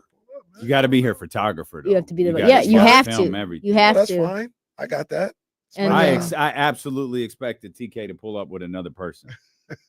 I might next time. like her own Leezy. I need that. Yeah, I need that. So I'm gonna do that. I think Playmaker has some live stuff going on. Underdog has their Gilbert Arena show recording today and tomorrow. So yeah, bunch of stuff going You've been to a few? Obviously, Damien has been to a few. This is my first NBA Congratulations. All-Star weekend. Like I've been in the streets for All-Star weekend, but never NBA. In the building. Yeah. Do you like you still like Saturday night? It's okay. I think it's the only night I want to go to though. So Friday night and Sunday are just kind of like, what are we doing? Is there energy in the building? Like Not really. no. No, you're gonna be disappointed. You Oh. will. You will. No, be don't do disappointed. that. Like you, Maybe you we'll might, be- you might like it. I think I'll like it anyway. As I like I the think people you'll just be watching, I like excited to be Also, there. basketball. I think also Kenny's just like a better person than me and you. Like Well, he just enjoys life and yeah. people, and he's not as cynical. Yeah. There's things that he latches onto that he's like, wow, that was really amazing and dope, and he like remembers it. And us, we're just like, oh, it's kind of whack, you know. He's like, I shouldn't have gone outside for that. Yeah, well, you know what part of it is like I've been, but I've never been as media. I've been as like a +1, and I know like how the person is. I'm not getting that. Yep. So what do I want to go? True. What do I want a Understandable. downgraded experience for? I've Understandable. experienced it. It was fun. Like I've been to All-Star Saturday night a couple times. First time I saw Russell Westbrook in person was the rookies game. Saw Dwight in the dunk contest with the Superman cape where he like threw it through the rim. I was at that. I think that was New Orleans. Saw Nate Robinson. Oh, you went jump to New over. Orleans? I've been to New Orleans. I went to New Orleans. That was 2017. You went to that one? Dallas. No, the one before that. Oh, okay. Right after Katrina. Oh, wow. So mine are early 2000s. Like I did New Orleans, Dallas, and Phoenix. The Phoenix All-Star game, like the whole Steve Kerr general manager firing was lingering over that entire All-Star game. Oh, wow. And I think the second festivities ended, like if I remember right, that Monday, they fired him. They let him get through the whole weekend. When everyone left, they fired him. Let me ask you guys this. If the All-Star Jim game Parks would have loved it. loved it. If the All-Star game was in Dallas this year, would they have traded Luka? Oh my God. Great question. Wow. I say no. You can't. How would you do that? That would be raucous. That Could would you be that'd be imagine? insane. Yeah, that'd be crazy. I don't know. I can't imagine you do, but couldn't, like right? the circumstances are the same, right? Like you think he's fat, he's unconditioned, he's got $300 million coming his way. He's not even an All-Star this year because He's not playing? Yeah, not playing in it. Man, Ship his ass out. And we'll hold it at the AA. I definitely would have we just would have done it in the summer. Like Yeah. I'm not trading with the deadline. Like I still feel the same way. Like I don't believe in this guy. He's gonna ask for an extension. We'll just handle it in the summer. We'll trade him out in the summer. We ain't doing it right now. That's I a saw hell him of a last scenario night. to think about, though. I saw him like Luka does need to get in shape. He does look big. He looks hard and bigger, Well, right? it's probably worse because he's been hurt. Yes. Like he's already a guy who doesn't know how to, by all the appearances, doesn't know how to take care of himself. Now he's injured. He's a bucket. He gonna score regardless of how much he weighs. But I saw him. He I was looks like he's moving in slow motion. He does. He always kind of looks like he's moving in slow motion, though. Yeah, like now because Yes. he's overweight. Yes. Like KC will tell you, pull up the bubble highlights. That's a different person. Man, like he looked like Body type, like the way he moved, the way he plays. white like Kyrie speed. Irving out there moving No, around. for real. It's Yeah. crazy. He still gets buckets, but this is what I've said, Tristan, about that trade. I wouldn't have done it just like everybody else. I do understand the premise of this guy's just never going to get it. Maybe we'll stumble back to the finals or whatever, but it's getting worse. Like every year, it's getting worse that he doesn't take care of his body. And I'm about to get this guy $500 million. I wouldn't have done it. I would have kept him, and I would just cross. But you my wouldn't have fingers. liked it. Yeah, You wouldn't yeah. have liked it. I would have just crossed my fingers and been like, I hope I'm wrong. But have Would we you ever have- seen that turn around though? Like think of guys like I don't mean to disparage anybody, but like, and I'm not saying he gets this big, but like Oliver Miller, Antoine Walker.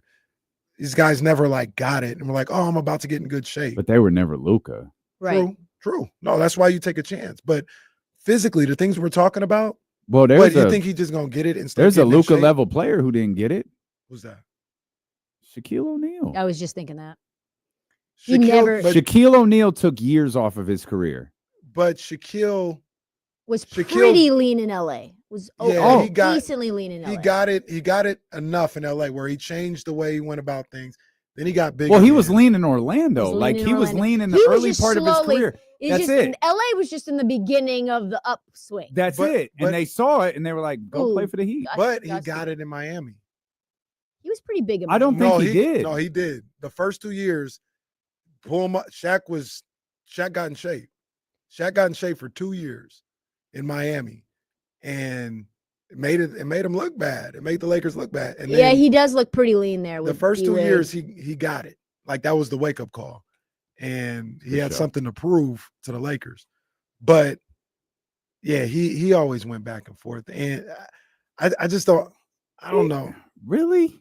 Look at like some game film. Like pull up a Yeah, I'm highlight. just looking at pictures. Look a highlight of him in the finals, even, or like he had slimmed down. But like I said, I take my chances with Luka, but I don't think he's gonna get it. Like I don't think he's gonna change who he is. No, I think you just have to balance that. This isn't just a product of, okay, we want to win basketball games, we want to be a championship contender. You have to look at season ticket sales. Mhm, You have to mhm. look at that the fan base thinks of him like the next Dirk. Yeah. They think of him as a guy that they can root for and feel invested in and rock with regardless. He's fat, but he's our fat guy. And we think he can take us to tremendous heights. He's given us moments. Yeah, but the problem is we aren't paying him $300 Right. million. That's right.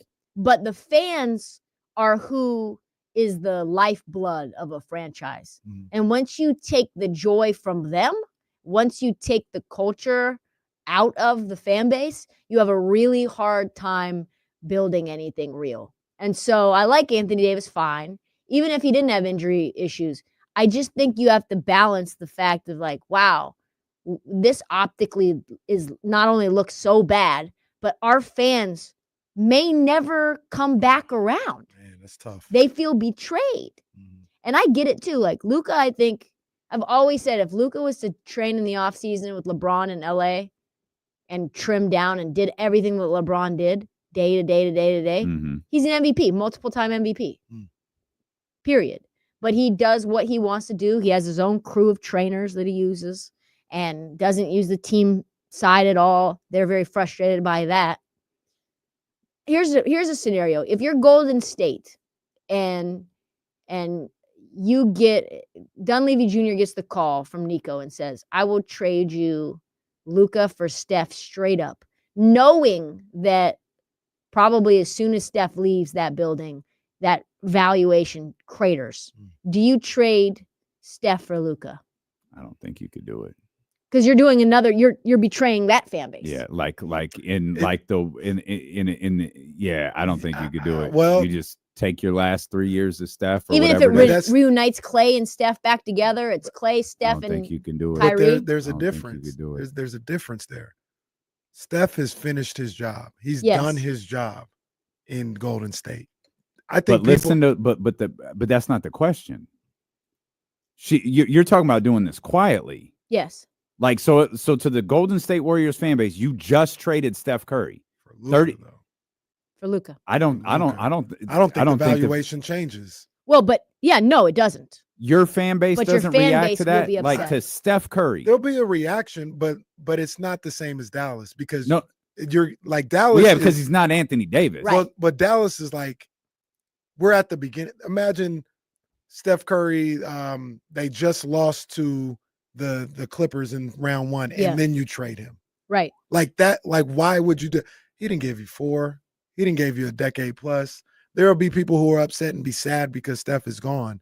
But you could say, hey, man, he's at the end of his career. He's done it.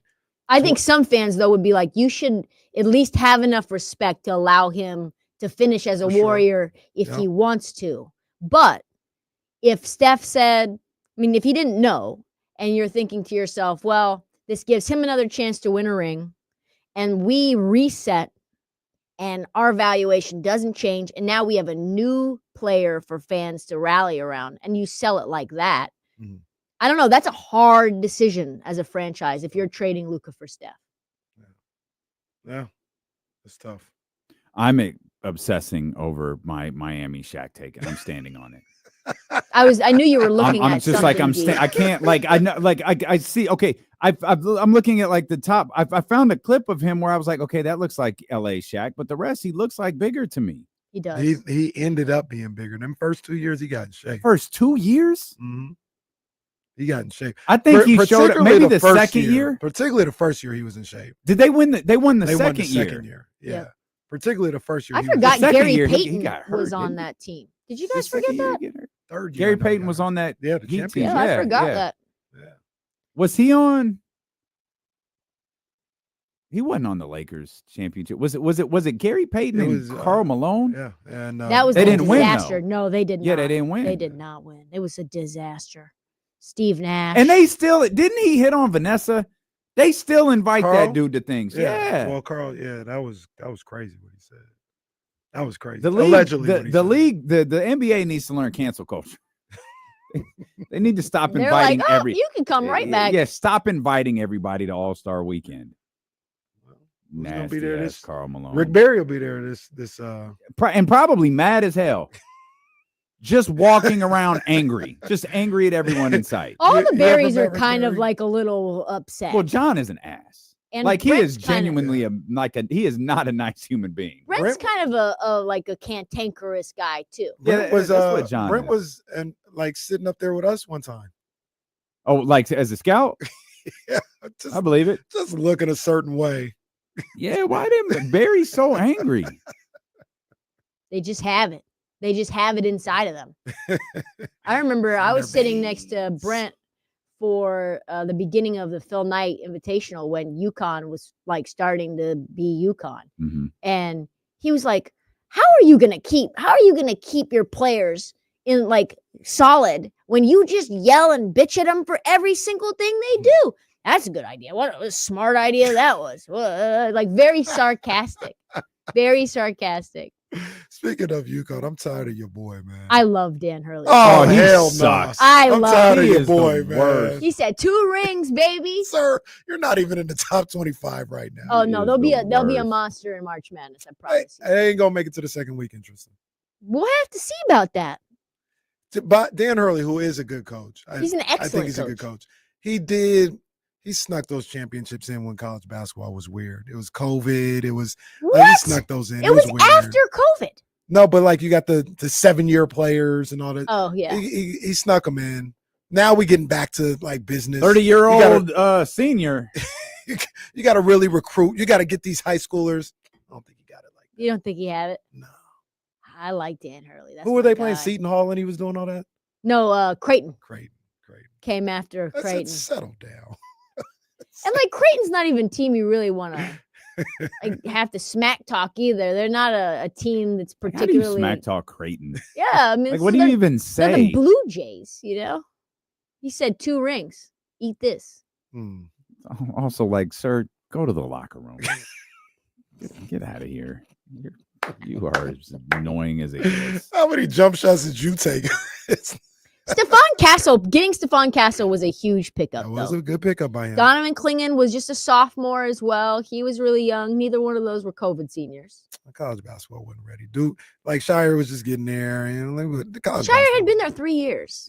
but he didn't have his recruiting class yet. Dan Hurley had barely been there a few years, and he got it done. Down with UConn. I'm gonna, you and Jake Gaden, man, y'all could talk, man. Phew. Is Jake out of the doghouse yet? Jake's living his best life, Is man. Jake out of the doghouse yet? Jake didn't do anything wrong. He didn't. I He thought out it there was living. funny.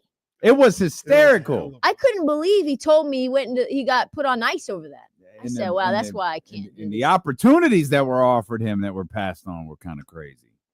For real quick, I'm looking at Shaq Heat highlights as well. I guess HD hasn't started. Oh no, No. no. I guess HD hasn't started. No. yet. Someone absolutely uploaded this highlight from a VHS. This is ridiculous. I can't A tell. reel to I don't know reel. if he lost weight or not. I Yeah. can't tell. Yeah, it's awful.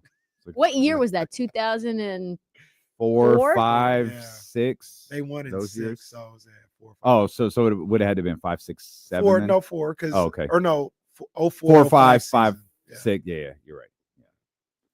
Yeah, it's blurry. It's super It's tough. blurry. It's a tough look. You're like, Can I you- can't actually tell. If Can he's- you imagine showing like Reese something like someone who never lived through that? Bro, Did you ever watch standard definition television? Yeah, I remember. Yeah, I'm not that young. Like I'm not that young. Okay. No. Okay. Do you remember watching standard Yeah, definition? yeah. Okay. How old were you in 2004? I was like 8 or 9, 8 probably. Yeah, 8 or 9. Okay. bro, Lakers Celtics in the 80s looks better than these. No, those videos are What bad. the hell was going on here? Like those videos are terrible. Absolutely terrible. You can't even tell whose number that who has the ball. It's like, is that a don't know who it is. 28 It's like, or a why- 23? Why is it pixelated like that? I'm just gonna concede to D-Lo. I guess he was still fat. It I don't know. It was shot with a Trio you- 750. Is that Udonis Haslam still on this team? My goodness. Funny enough, I think it is. Yeah, like UD40. That is him. That is Adonis Haslam. The one thing we know about this grainy video, No, that is him. That how is the Zapruder film clearer than this? Tell you, Celtics Lakers in the 80s is crystal clear compared to this stuff. It's crazy. Still nothing to Wilt though, huh? Still no You no know, video. We don't believe Will scored 100. because we can't find it. Well, I'm not with them. No, I don't. He did not. He scored That's so fake. Babe Ruth calling a shot and Babe Ruth and- calling this shot is the I think biggest little crap come to they've think ever tried about to it, beat us. isn't there video of Babe Ruth calling a shot? He didn't even call a shot. I think he like pointed at the pitcher. Like, It doesn't matter. You yeah. could at least think that Babe Ruth called his shot. We have a video of Babe Ruth allegedly calling his shot, but no video of Wilt Chamberlain scoring 100 points. There's got to be a reason because there was multiple newspapers that reported on it. I believe it. I still believe it. Hey It- guys, what it if we gets all said, difficult, it was but- probably like 2 newspapers. What if we said in the AP? What if we said Wilt scored 100 tonight? NBA was probably down bad for ratings Yeah. that week. You think, probably yeah. fiending for money. Trade Will. That's how See, they get this- raised. And Well, they're they like, did that. you know what we'll do? Wilt was traded. We'll just put a piece of paper and just write 100 Hey, and just hold it. He had Will- 30 points. Wilt had the worst game of his career, and someone said, "Hey man, hold this paper up to the TV. He had 10 points. Yeah. And they're like, let me put another 0 up. He won't even Just know. hold this up, Wilt." Wow. Good times.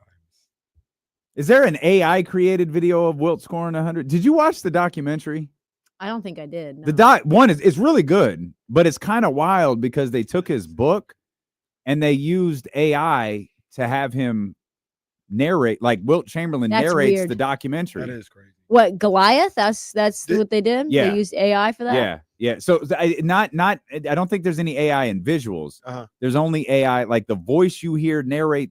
That's It's trippy. Wilt. That's trippy. Did you guys see that Jimmy Johnson thing? Where What they thing? used AI to go through Jimmy Johnson, the coach's career. Mm-mm. No, I haven't So seen that either. he's talking and the visuals of him at Miami, him at Dallas. Like it's cool, but it is kind of once again. Oh, it's an kinda trippy. AI tribute? Oh, yeah, Yeah. that just came out. I saw the It was- Kanye they did video. it for the Super. Stayed away from that guy. What did he do? Well, he didn't. Oh. There's a video of a bunch of celebrities denouncing Kanye West, Oh, wow. I but didn't it's see not that. real. But it's AI. It's Oh. all AI. Yeah, they showed the Jimmy Johnson during the Super Bowl? pregame. Oh, I I was didn't not see watching. any of the pregame. Neither did I. There was a concert? There's like a concert for pregame, wasn't You there? could tell me don't anything. know. I don't know. I don't know. The only thing I actively went to watch was Lady Gaga. That was the only That's the thing I one. wanted to. Oh, that was incredible. Was it? I didn't see That it. was I haven't missed absolutely Lady incredible. Gaga. So that was I didn't know the context of it when I kept hearing about it. That was obviously filmed a night or two before. It was beautiful. Like it was incredible. They did a great job. They had I assume it was Bourbon Street shut down. They had like firefighters, first responders. For some reason, Tom Brady he was wearing like I think he was wearing like a maybe a fire department T-shirt or something like that. Weird. It was kind of weird. You're not used to seeing Tom in like a regular person's clothes. Yeah, what are we right? doing here? So it did look very odd, but like the performance, it was incredible, and she killed it. Like it was amazing. So there was a bar I was supposed to go to and meet up with some folks from NBC, and they shut everyone out, kicked them out because Lady Gaga wanted to have a drink there. Oh, well. So That's it was what happens probably with Kenny. that was like 2 days. Yeah, If you go out, we go out with KC tonight. They might throw everyone out of McCooney so we can go eat. Why would they do that? Why? Why Because why we're would there with anybody you. believe you? It's not factual. Not even what I do. Okay. No, nothing. I love that. I love that delivery wound up in Aaron Roberts' hands. Like, of all of the people that delivery's hands could have wound up in, it was Aaron. And Aaron stands behind Jesse like, what do you want me to do with these? Aaron, you know where to take them, man. Take them down to the other studio. Thank you, Aaron. Charlie, tell Aaron I said thank you. I got a man of the people. He even answers the doors from time to time.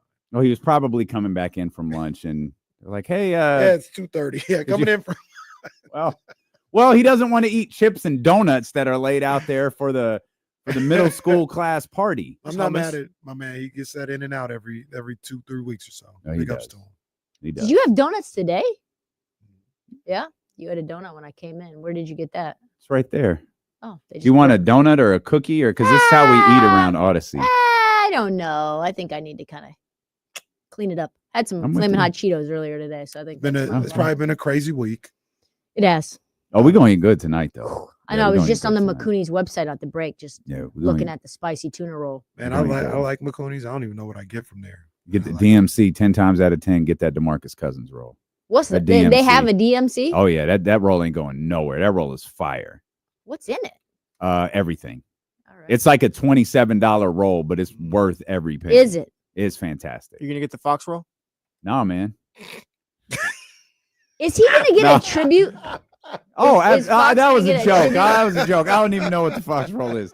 Oh, it's yeah. tempura, lobster, avocado, That's crab, what I'm saying. It's everything. white tuna sauce, torched with tempura bits. $28. Upcharge for if you want sub brown rice. But I mean, if you're doing $28, who cares? I'm not subbing it with brown Yeah, rice. like, Like, give me Nobody want my give me this the way God intended. Exactly. So my mom's got fighting diabetes. She's fighting the good fight. And sorry, mom, that's a HIPAA violation. And so she is like very against brown rice. But that's like the only rice she can really have because Okay. of the sugar content or whatever. Sure. And she made me some brown rice the other day. And I was like, this is disgusting. I Oh. hate this. She's like, yeah, me too. Really? Oh, you guys are so dramatic. It's There's nasty. nothing wrong with brown It's like rice. it's like gritty. Can't It remember. is. Can't Like, remember the ugh. last time I had brown rice, if I even It- had it. So you know what the funny thing is like they'll sell you the brown rice in like a minute bag. Like, oh, Yeah. pop it in there. Like, that's just as bad. Yes. Like, rice is supposed to take like 4 hours to cook or whatever it Yeah. is. It's like a You- 45-minute process. It's not a quick, like, oh, I'm hungry, I'm gonna whip up some rice. It's like, no, like that's gonna take you a minute, dog. You should not be hungry when you make rice. No, do not. You have to wait. Do not. It's one of those Yeah, things. like real brown rice can be it could be a task. You're right. It could be Shout a out to task. fried rice. That's what I do. but it's white But fried it's rice. it's Yeah. No, It's only brown. That's what I'm saying. 'cause Fried you isn't put the soy color. No, that's what I'm sauce saying. I don't think I've had brown rice. Ever. I don't think I have. I can't think about You it. say it's brown because of the soy sauce. That's funny. I We'll don't come think I've back. had it. Matt George is going to join us in about 30 minutes. We'll talk with him about the Sacramento Kings. We'll talk with Trysta Krick about the Sacramento Kings. DeMar DeRozan and her favorite player, Zach LaVine. Also, Ooh. the Keegan Murray conversation continues. We're looking up some numbers here regarding Keegan. That's ahead. Steelo and Casey on Sacramento Sports Leader, ESPN 1320. Oh. Cal Baptist, they're up 9 over UT Arlington right now. Why Minute are you 30 to go in watching the that? first half. Y'all take care, Trysta. I need to go make sure. Because it's on. What did? Oh.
TK. What did you have delivered? Flowers. Oh, cute. Oh, nice. Adorable.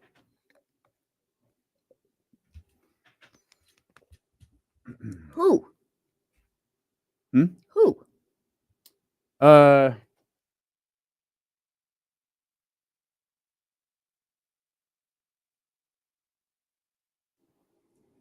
Yeah.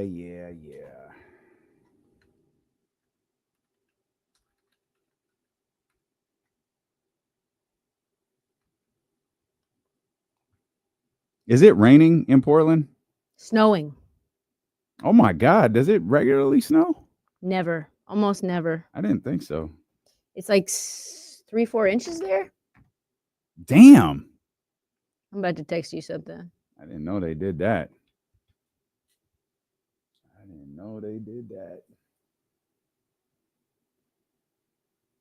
Oh, that reminds me. I mentioned the Suns. Yes. I'm going to ask you about Kevin Durant, too.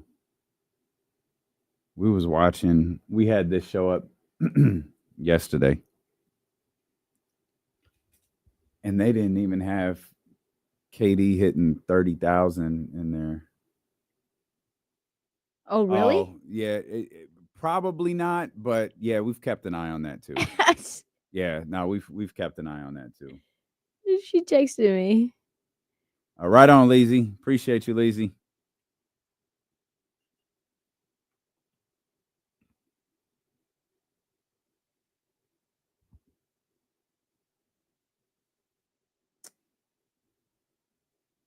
I said, Mom, Okay. I'm like, Mom, I don't think so. I mean, some guys are just a little thirsty. But Yeah. there's a few we keep an eye on. Stephen Brown's harmless. Like, Stephen Brown loves white women. Just you, a white woman, you walk in this room, Stephen Brown loves He's you. in.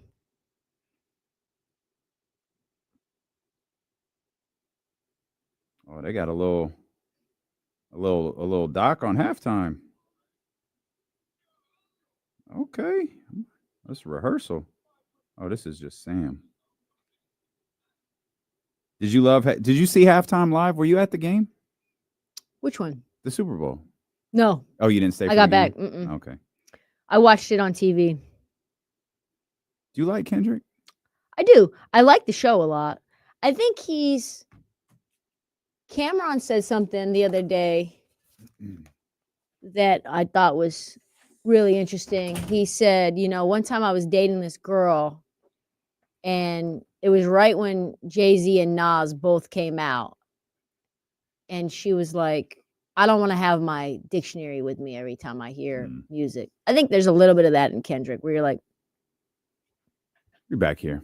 We're talking about halftime, talking about Kendrick Lamar. You said TC on the line, 916-909-1320. TC, what's happening, baby? Hey, what's up with my two brothers? TC, what up, though? What about your sister? Your sister in here, too? Nah, hey, D-Lo, you beat me to the point. Hey, sister, what's up, man? What's up? You beat me to the look at D-Lo, man. Trysta in the building, D-Lo don't know how to act, bro. Look, I stole his shine, TC. That's my bad. That's me. Don't even trip, man. That's the homegirl. You know we get fired up every time she in town.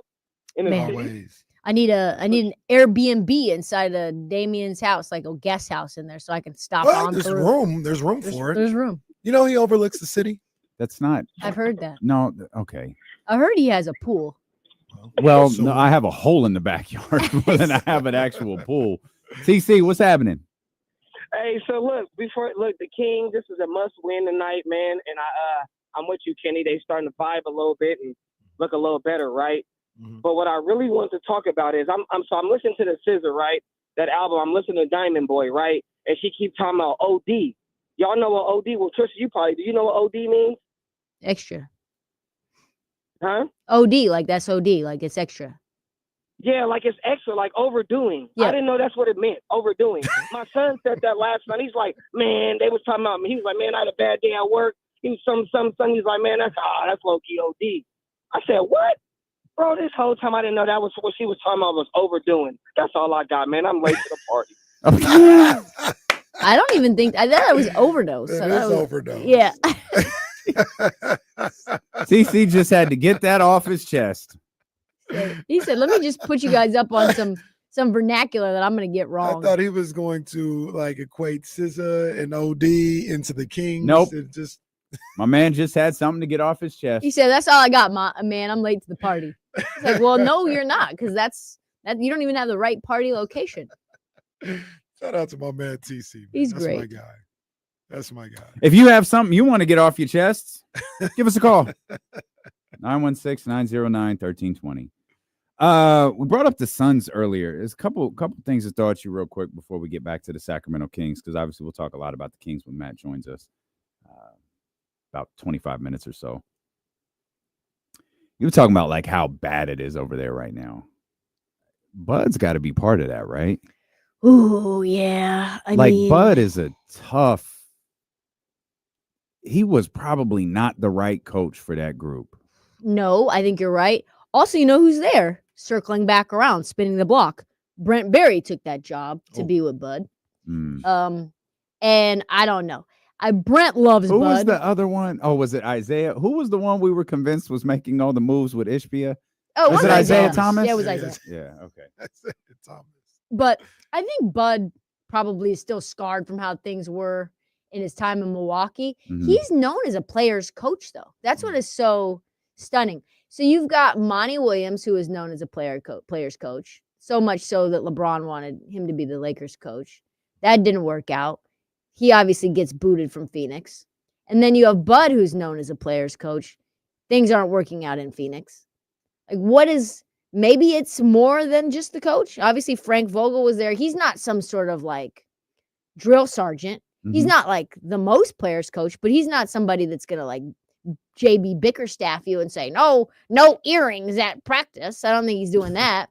So I don't know. It feels like Matt Ishbia came in there into a functioning kitchen and just effed everything up. Have you met him? Never met him. Hmm. He seems like a dweeb, though. He might be worse than that, but yeah. He seems that's like up a there. guy who wants to be in charge of everything, thinks Mhm. he's smarter. I mean, he's a typical owner, but he's a young owner. Mhm. He's like if Joe Lacob was our age, you know? Mhm. It's like, okay, dude. And he's in that real estate beef with Dan Gilbert, which is odd. Mhm. But I think it's so bad now. They're in such a bad cap situation, in such a bad draft pick situation. You have to say, all right, what's the way out? Obviously, trading Kevin is a way out, right? Mhm. But that's not, you're not going to get nearly as much for him as you had to pay for him 2 years ago. Mhm. It's really trading Devin to the Houston Rockets that Mm. you really feel like is the only way to start fresh. They're going to need to burn all of the land down Right. and start to plant new seeds like the Houston Rockets did after James Harden. Mhm. Because we saw it doesn't take that long. James Harden was just traded in 2020, right? 2020, Yeah. 2019, 2020. It's right in there. From Houston? From Houston to Brooklyn. 2020, 2021. Yeah, 'cause he was in the 2020, bubble with the 2021. Rockets, Yes, yeah. exactly. So it's only been 4 years since that move was made. And now the Rockets are a very up and coming team that we're all excited about. They're probably one piece away. So if you're Phoenix, you have to really consider getting rid of both of your marquee guys for the best of the business, right? I mean, they probably don't want to leave. Doesn't sound like Kevin wants to leave. You had Kevin's podcast host on, Eddie Gonzalez, last week, or was it this week? He's on Every week. Every week, yeah. Mhm. So he was just talking about that as well. So I think if you're Matt Ishbia and the rest of the team, you have to at least strongly consider getting rid of both of those guys. He said, Eddie talked about, because I thought about the idea of trading Devin Booker, and he was like, Devin is Phoenix. Like, So was Luka in Dallas. and you see, he shouldn't have traded him. Like, he shouldn't have. The fans revolted. Like, this is the great value version of Luka in Dallas. But think about Devin in this. Phoenix. And I'm not even saying Yeah. you're wrong. I'm just saying that's how he's looked at. The question is, how long do you suck before the fans are like, we can't just rock with only Devin? Because Luka's different because they just went to the finals last year. Mhm. Trading Devin after the finals would have felt like this. But they're not even a playing team. They're getting clapped by the Minnesota Timberwolves, getting swept. I don't even think they're a playoff team this year. Mm. I don't even know if they're a play-in team this year. So how many years are you going to allow those assets to decline? because that's what they technically are. The great players and the fans love them. But if you don't get rid of them in their prime, you're getting nothing back for them, and you don't have your own draft picks. You've got nothing to show for it. Yeah. Why do you think this actually reminded me? We were looking up, PTI was on, and Casey and I were doing the show the day after KD hits 30,000. And it wasn't even like in the top of their discussion. They were talking about Dak Prescott and the Cowboys, and we're close to the Eagles, and they had like a hockey tab in there. And it's like, why do you think things are so, or why are things so oddly complicated with Kevin Durant? Man, I think the thing that everyone says, and I don't know if this is true, but this is what I've heard, is that he just changes his mind so much. Is that Kevin one day wants to go to the Warriors. Somebody told me very close to the situation whenever Kevin, before he left Brooklyn. And it was like Kevin wanted to go back to Golden State. And that was somebody where when they tell you that, you're like, okay, they're not lying. And somebody who was working for the Warriors at one point in time. And so now he's like, I don't want to do that anymore. And now he wants to stay in Phoenix. And then maybe he gets traded to Minnesota and he likes it there. I think Kevin is a complicated, mercurial guy. And Good word. Him happy is like not easy to decipher. And it's tough because he's an awesome talent and one of the best scorers we've ever seen. But it's just not translated outside of the Warriors organization to winning. And he wants to do it his own way, and he wants to forge his own path.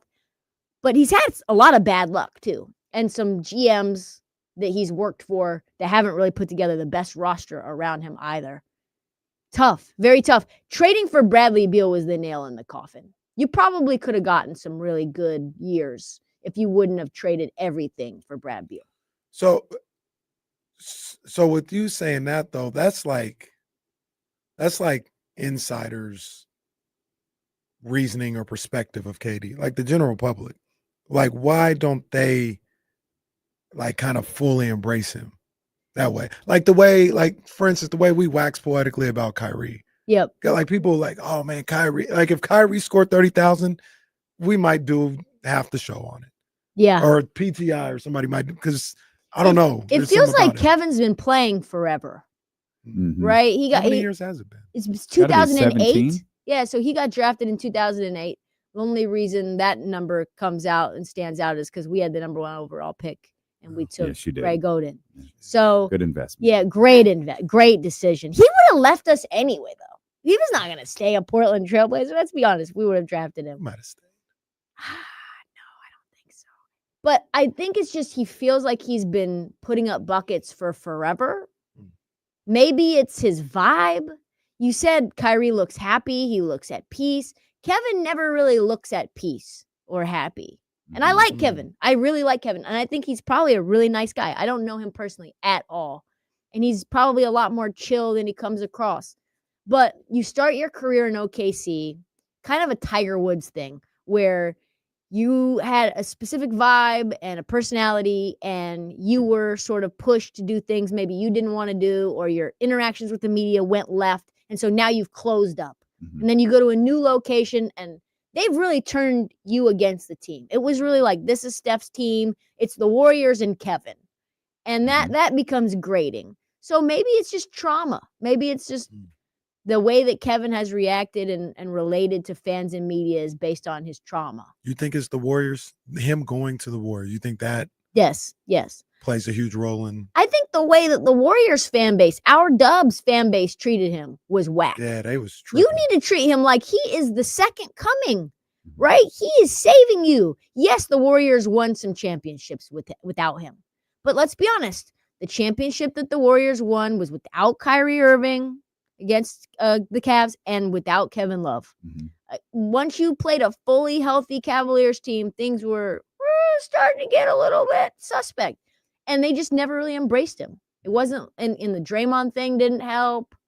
And so I think it just has impacted his reputation. Him going to Brooklyn to quote unquote follow Kyrie, I think didn't help. The perception of Kevin is probably a lot worse than the reality of Kevin.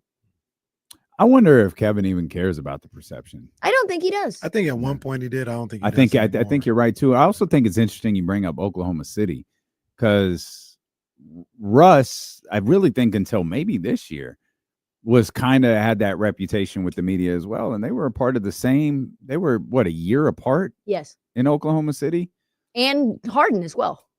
Yeah, Harden for sure, but like this Harden doesn't really have a reputation with the media. Definitely, does he? Definitely. Yeah, when I went to Houston, I forget. The only media clip of James Harden I can think of is Daryl Morey is a liar. That's the only one, and that's not even a media clip. He was talking to some poor children that day. He did. He pushes the media away. I'm not talking to you. Very tough to talk to in the locker room. Very to himself. Big time. I think all three of those guys have big time chips on their shoulders for a variety of reasons. Well, Russ has spoken about that. Yes. Russ is, I think, was birthed in the finals. He was like, "Oh, this is how we do it. Okay, I ain't giving y'all nothing no more." Yes, and he's pretty much has held true to that. Yeah, and I think that's kind of maybe an Oklahoma City thing. Maybe the PR department. I don't know what that was about, but all three of them aren't the most open guys. Yeah, to Mr. talk to. Unreliable was tough. Yeah, that was I can't believe that was the headline. That was crazy. Yeah, they did that to KD. This like third year they were in the playoffs or something like that, and had it was in big old bold letters too. Mr. Unreliable. It changed a lot though, right? Like you look at OKC now and the way that the media treats all those guys and how they show up together to the dog pound press conference, to sideline reporters. It's like they're fully embraced, and Shea has done a good job of not separating himself from the team at all. They're like a squad, and they were on the cover of Slam together and everything. And I think that maybe that has something to do with it. It's just all those guys in their time in OKC has shaped who they are with the media now. And that shapes how people cover you, right? Like you're not easy to deal with. Then when you score 30,000 career points, we're just not going to say anything about it. You're listening to D-Lo and Casey on KIFM West Sacramento, 98.5 FM, KRX QHD2 Sacramento, ESPN 1320, always live on the free Odyssey app as we get back to basketball. Good riddance, Aaron Rodgers. We knew that was going to happen. Yeah, but what's funny is like the stands who are probably on this show right now are arguing he's a good fit somewhere else. Kenny does a great job of patting himself on the back when he says something right, so I'll do it. Who told you Aaron Rodgers was going to suck last year?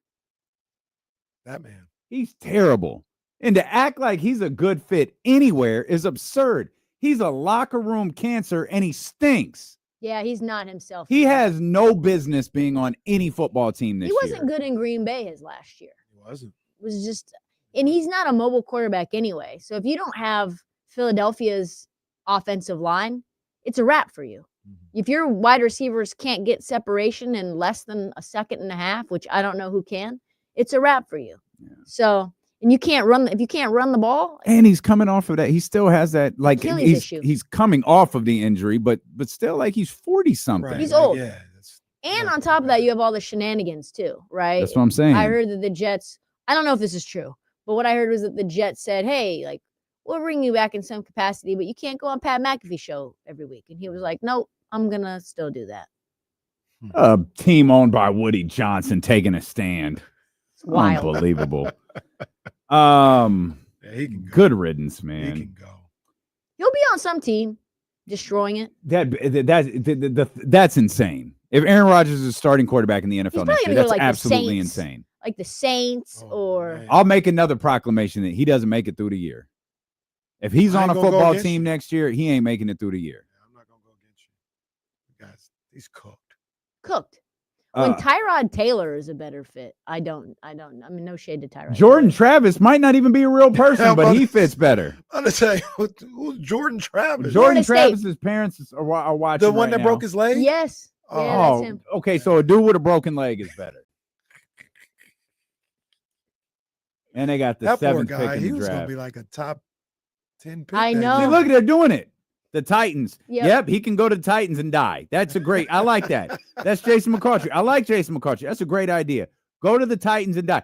I don't have to see the Titans on television. This is a great idea. How can Aaron none of them Rodgers say go to the nowhere? Titans. Retirement, like AARP. How could they His don't wanna do little that? black hole that he crawls into. No, this is great though. If he wants to play, put him in the AFC South. Good. There you go. Yeah, put him in the AFC South. Did you see the report that everybody got worked up this morning about the Steelers and Trevor Lawrence? Oh yeah, I did see that. Everyone was like, this isn't real. Someone was reporting that that the Steelers and Jaguars were working on a deal to send Trevor Lawrence to the Steelers. And everyone who covered it was like, this isn't real. But it still gained like a ton of traction. Yep. They were like, yeah, there's no truth to this report. Like it wasn't like a Hater Central account. It was like someone was reporting this. Like, yeah, no, they're not. Like literally everyone reported that they're not, but it had gained like way too much traction by that point. I'm gonna just throw it out there because we are your home of the Raiders. What if Pete Carroll? I don't want him to. I'm just saying, what if Pete Carroll did that? No. Well, the Raiders are going to suck then, so that's fine. Yeah, they will be terrible. Yeah, they'll be awful. You'll have a coach and a player with a combined age of 111. They'd probably like 114 or something. Aaron Rodgers, and it's crazy to say that because as much as I don't really rock with the guy, there was a time when I was like, this might be the greatest quarterback we've ever seen. Yes. Like he was filthy, but it's time to go. When I saw Hard Knocks, I was like, man, he is so charismatic. Wow, people love him. He is a leader. Wow, Garrett Wilson and him are really gelling. Breece Hall and him. Oh, he's talking to the Hard Knocks like Liev Schreiber, and he's bringing everybody. No, he finessed me. He finessed me. That's the Hard Knocks. Hard Knocks has been known to do that. Yeah, they do whatever they make it seem like however they you want it to be. Hard Knocks has been known to do that. Yeah, like the Chicago Bears, for example. We all thought they had things buttoned up. Meanwhile, their offensive coordinator wasn't even in the film room with their franchise quarterback. He had to hire an outside group in order for him to like actually go through his film, which is insane. And Eberflus was the coach. Yep. And Eberflus was the coach. 916-909-1320. Manny on the line. Manny, what's going on, man? Behave, Manny. First of all, behave, please. Behave. Don't say nothing nasty. No, not today. Not today. I'm not Chester and I'm not Stephen Brown, so you're safe with me. My mom's a little concerned about Chester. I'm not going to lie to you. Chester's in the chat. We're good. Chester's all right. He's not an immediate danger. But look, I am doing a shameless plug because I wanted Trysta to hear it. Next week, which is going to be my favorite episode of the Chatty House After Party, because I've been working on this since day one. Okay. It's an all-women's episode hosted by Katrina. I'll just be behind the scenes running the board, but it's going to be Katrina, Coach Molly, Jill Adge, and Simone. Wow. Nice. Now we talking. Yep. Wow. Simone rocking with 1320. Absolutely. So, Trysta, whether you can come check in and you're invited if you want to be one of the you're trying to book a guest right now is what you're doing. You know, I'm just putting it out there. I've been thinking about this episode since not since, but I have a daughter, so I feel like this is a very important episode that I've always wanted to have. So I am very excited about it. So, hey, we're here. I'll have to check it out. I'll have to check it out. All right, Manny, that's good stuff Shout right out there. Manny. Got Simone, huh? Yeah, shout out Simone. Katrina, a.k.a. Tasha. Shout out Jill Adge. You know what I mean? I'll book some heavy hitters for that one. I ain't seen Simone in a minute. Y'all got her out of retirement. Jill Adge. Where's Simone come from? Simone used to be with the bad guys. Oh, got it. Yeah, but they make poor personnel decisions regularly. So she's a free agent. Got it. All right. I see her. I found her. Found. Damn. Yeah. Trysta's quick. Fast. I put in Simone bad guys and it came up. Yeah, that's it. What I did. That's all I did. It was put in Simone the bad it. guys and then it came up. It was the first thing that came up on Twitter. Is Keegan Murray a bad guy? No, he's not a bad guy. Oh, okay. All right. I was just looking for a segue. Should That's he, the best I like could that. do. Should he get that same extension Jalen Johnson Well, got? so that's Is he man. just a guy? Boy, huh? Is he and just a guy? Oh, He's Called not that man just a the guy. jag. He's not just the guy. But he's also not the guy we were throwing money at a year or two ago. Can I I know we patted Kenny on the back, but remember Oh boy. it was 2 years ago at the March Madness. I think it was the second weekend. I was live from the sports book. I don't know where D'Lo was, but it was you and James Ham. Yeah, that camera was fantastic. That camera was fantastic. We had the red camera. And I said, listen, I've had to eat my words, but maybe not. Maybe you spin the block and you say, maybe I was right the first time. I was not a believer in Keegan Murray. I said he had no wiggle. His body kind of was stiff, like a little like a Ken doll. His hips didn't move that well. I thought he was just a spot up shooter. I think he's more than I said then, but I think he's closer right now, and there's still time, closer to the impression that I had with him at Iowa than I had his rookie year, where I was like, wow, I was really wrong about Keegan. No, I think that's completely fair. He's a guy that you want on your team. Like, you want on your team. He is a starter in this league, but I think now he's properly where he's at. He's like a fourth or fifth option in the offense. He kind of gets those shots where he fits in. He spots up. I think right now he's perfectly where he should be. Is he Harrison Barnes? Like, not peak Harrison Barnes, but like, He's a better defender. yeah. But Harrison Barnes is a pretty good defender in his like day. Is his upside is his ceiling Harrison Barnes? I have no idea what his ceiling is anymore. I have no clue. I'm gonna say this, man. I'm gonna say this. Also I want to see the defense everybody says Keegan has. Like, I think he's an all right defender, but the way people talk about him defensively, he's a better defender than Harrison Barnes. Keegan Murray has a better 116 defensive rating this year. He's a better defensive I watched. player than I'm Harrison gonna Barnes. tell you like this. I watched the game. I'm not saying I no. don't. I just. Well, no. I was watching. Office reruns. I'm not saying I it don't like watch that. the game. I'm not saying it like that. He I'm did just kind of saying. that was kind of a shady. Well, no, because Trysta was about to say his defensive rating. Yeah. And I know you watched the game too, but I'm saying I don't know what his rating is. It's probably good, the way people talk about it. 116 is not good. Well, that's ass. He gets blown by all the time. And I also look at how people react to being guarded by him. They're like, compared oh, to yeah, like got him. Keon, right? Like Keon, it's like, oh man, I got a lot of stuff. I gotta really stay focused. Let me get a hard triple threat here. Keegan gets on him. Oh, hey, give me that. Give me the ball. Hezzy, I'm gone. There is like no intimidation. There is no trepidation for when Keon is guarding somebody or Keegan is guarding somebody. And I think he's a cool defender. Like, I think he's cool. I'm still waiting to see the type of defender that people talk about him like here in the city. I don't see that. I don't see him as this lockdown super two-way guy. Like, he's just a cool defender. He's a good help defender. Yeah, I'm not even sure if you're making like two separate points. I said he's a better defender than Harrison Barnes, and there's zero chance that he's not. I think he's on par. I don't think that's true either. Definitively better. Like, I don't know about that. Like, people just blow by him all the time.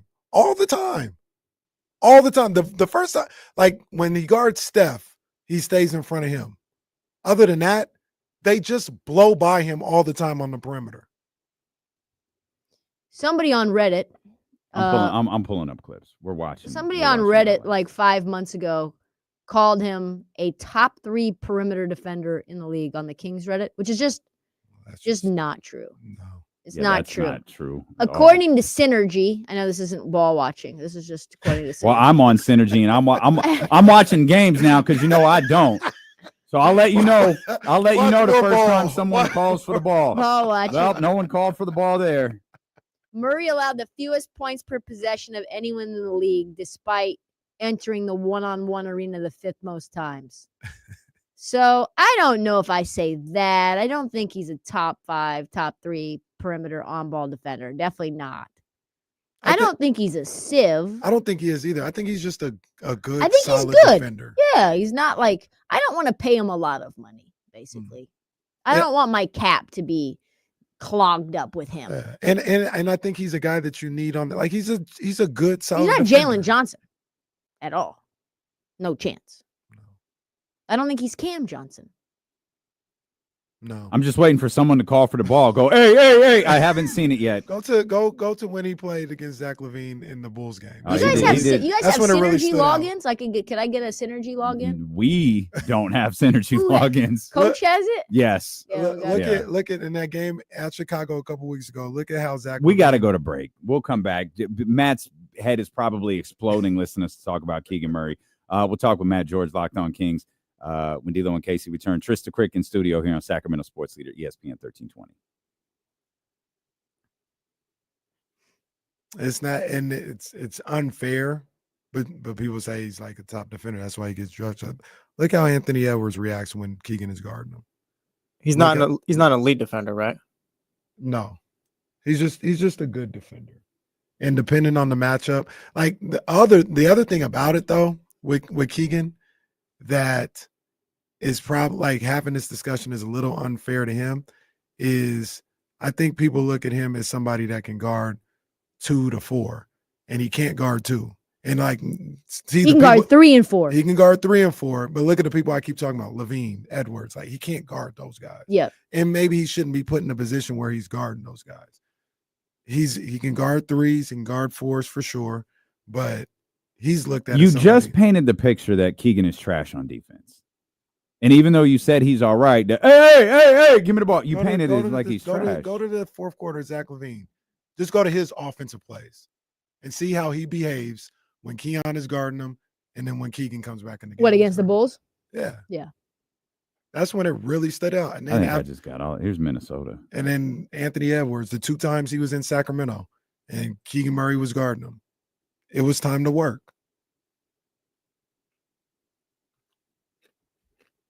What you got, chips? Yeah. Want some? I still got donuts out there. You want a donut? What kind do they have?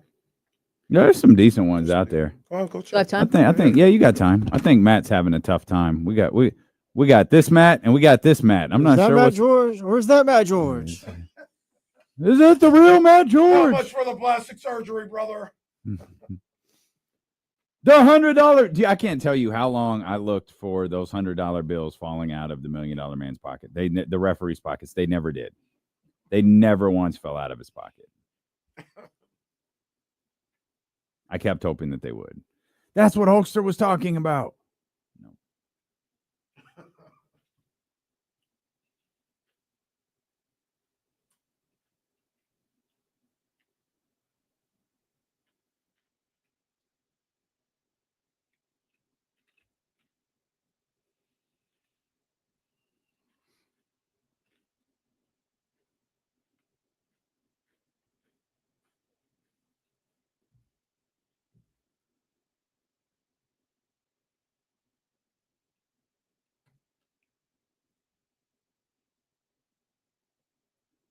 Oh, Matt's trying to connect with his phone. Can't get it to work. Hang in there, Matt. Maybe try resetting your phone. Do the hard reset. Keep fighting the good fight, buddy.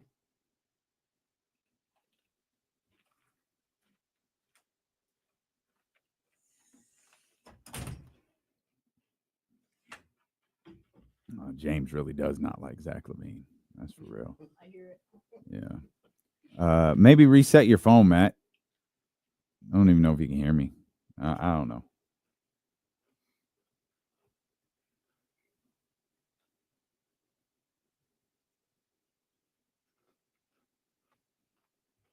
I feel like I've never had trouble with the VMix or the StreamYard here.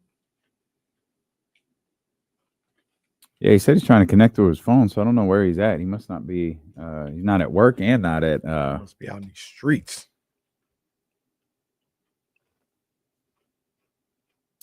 The house.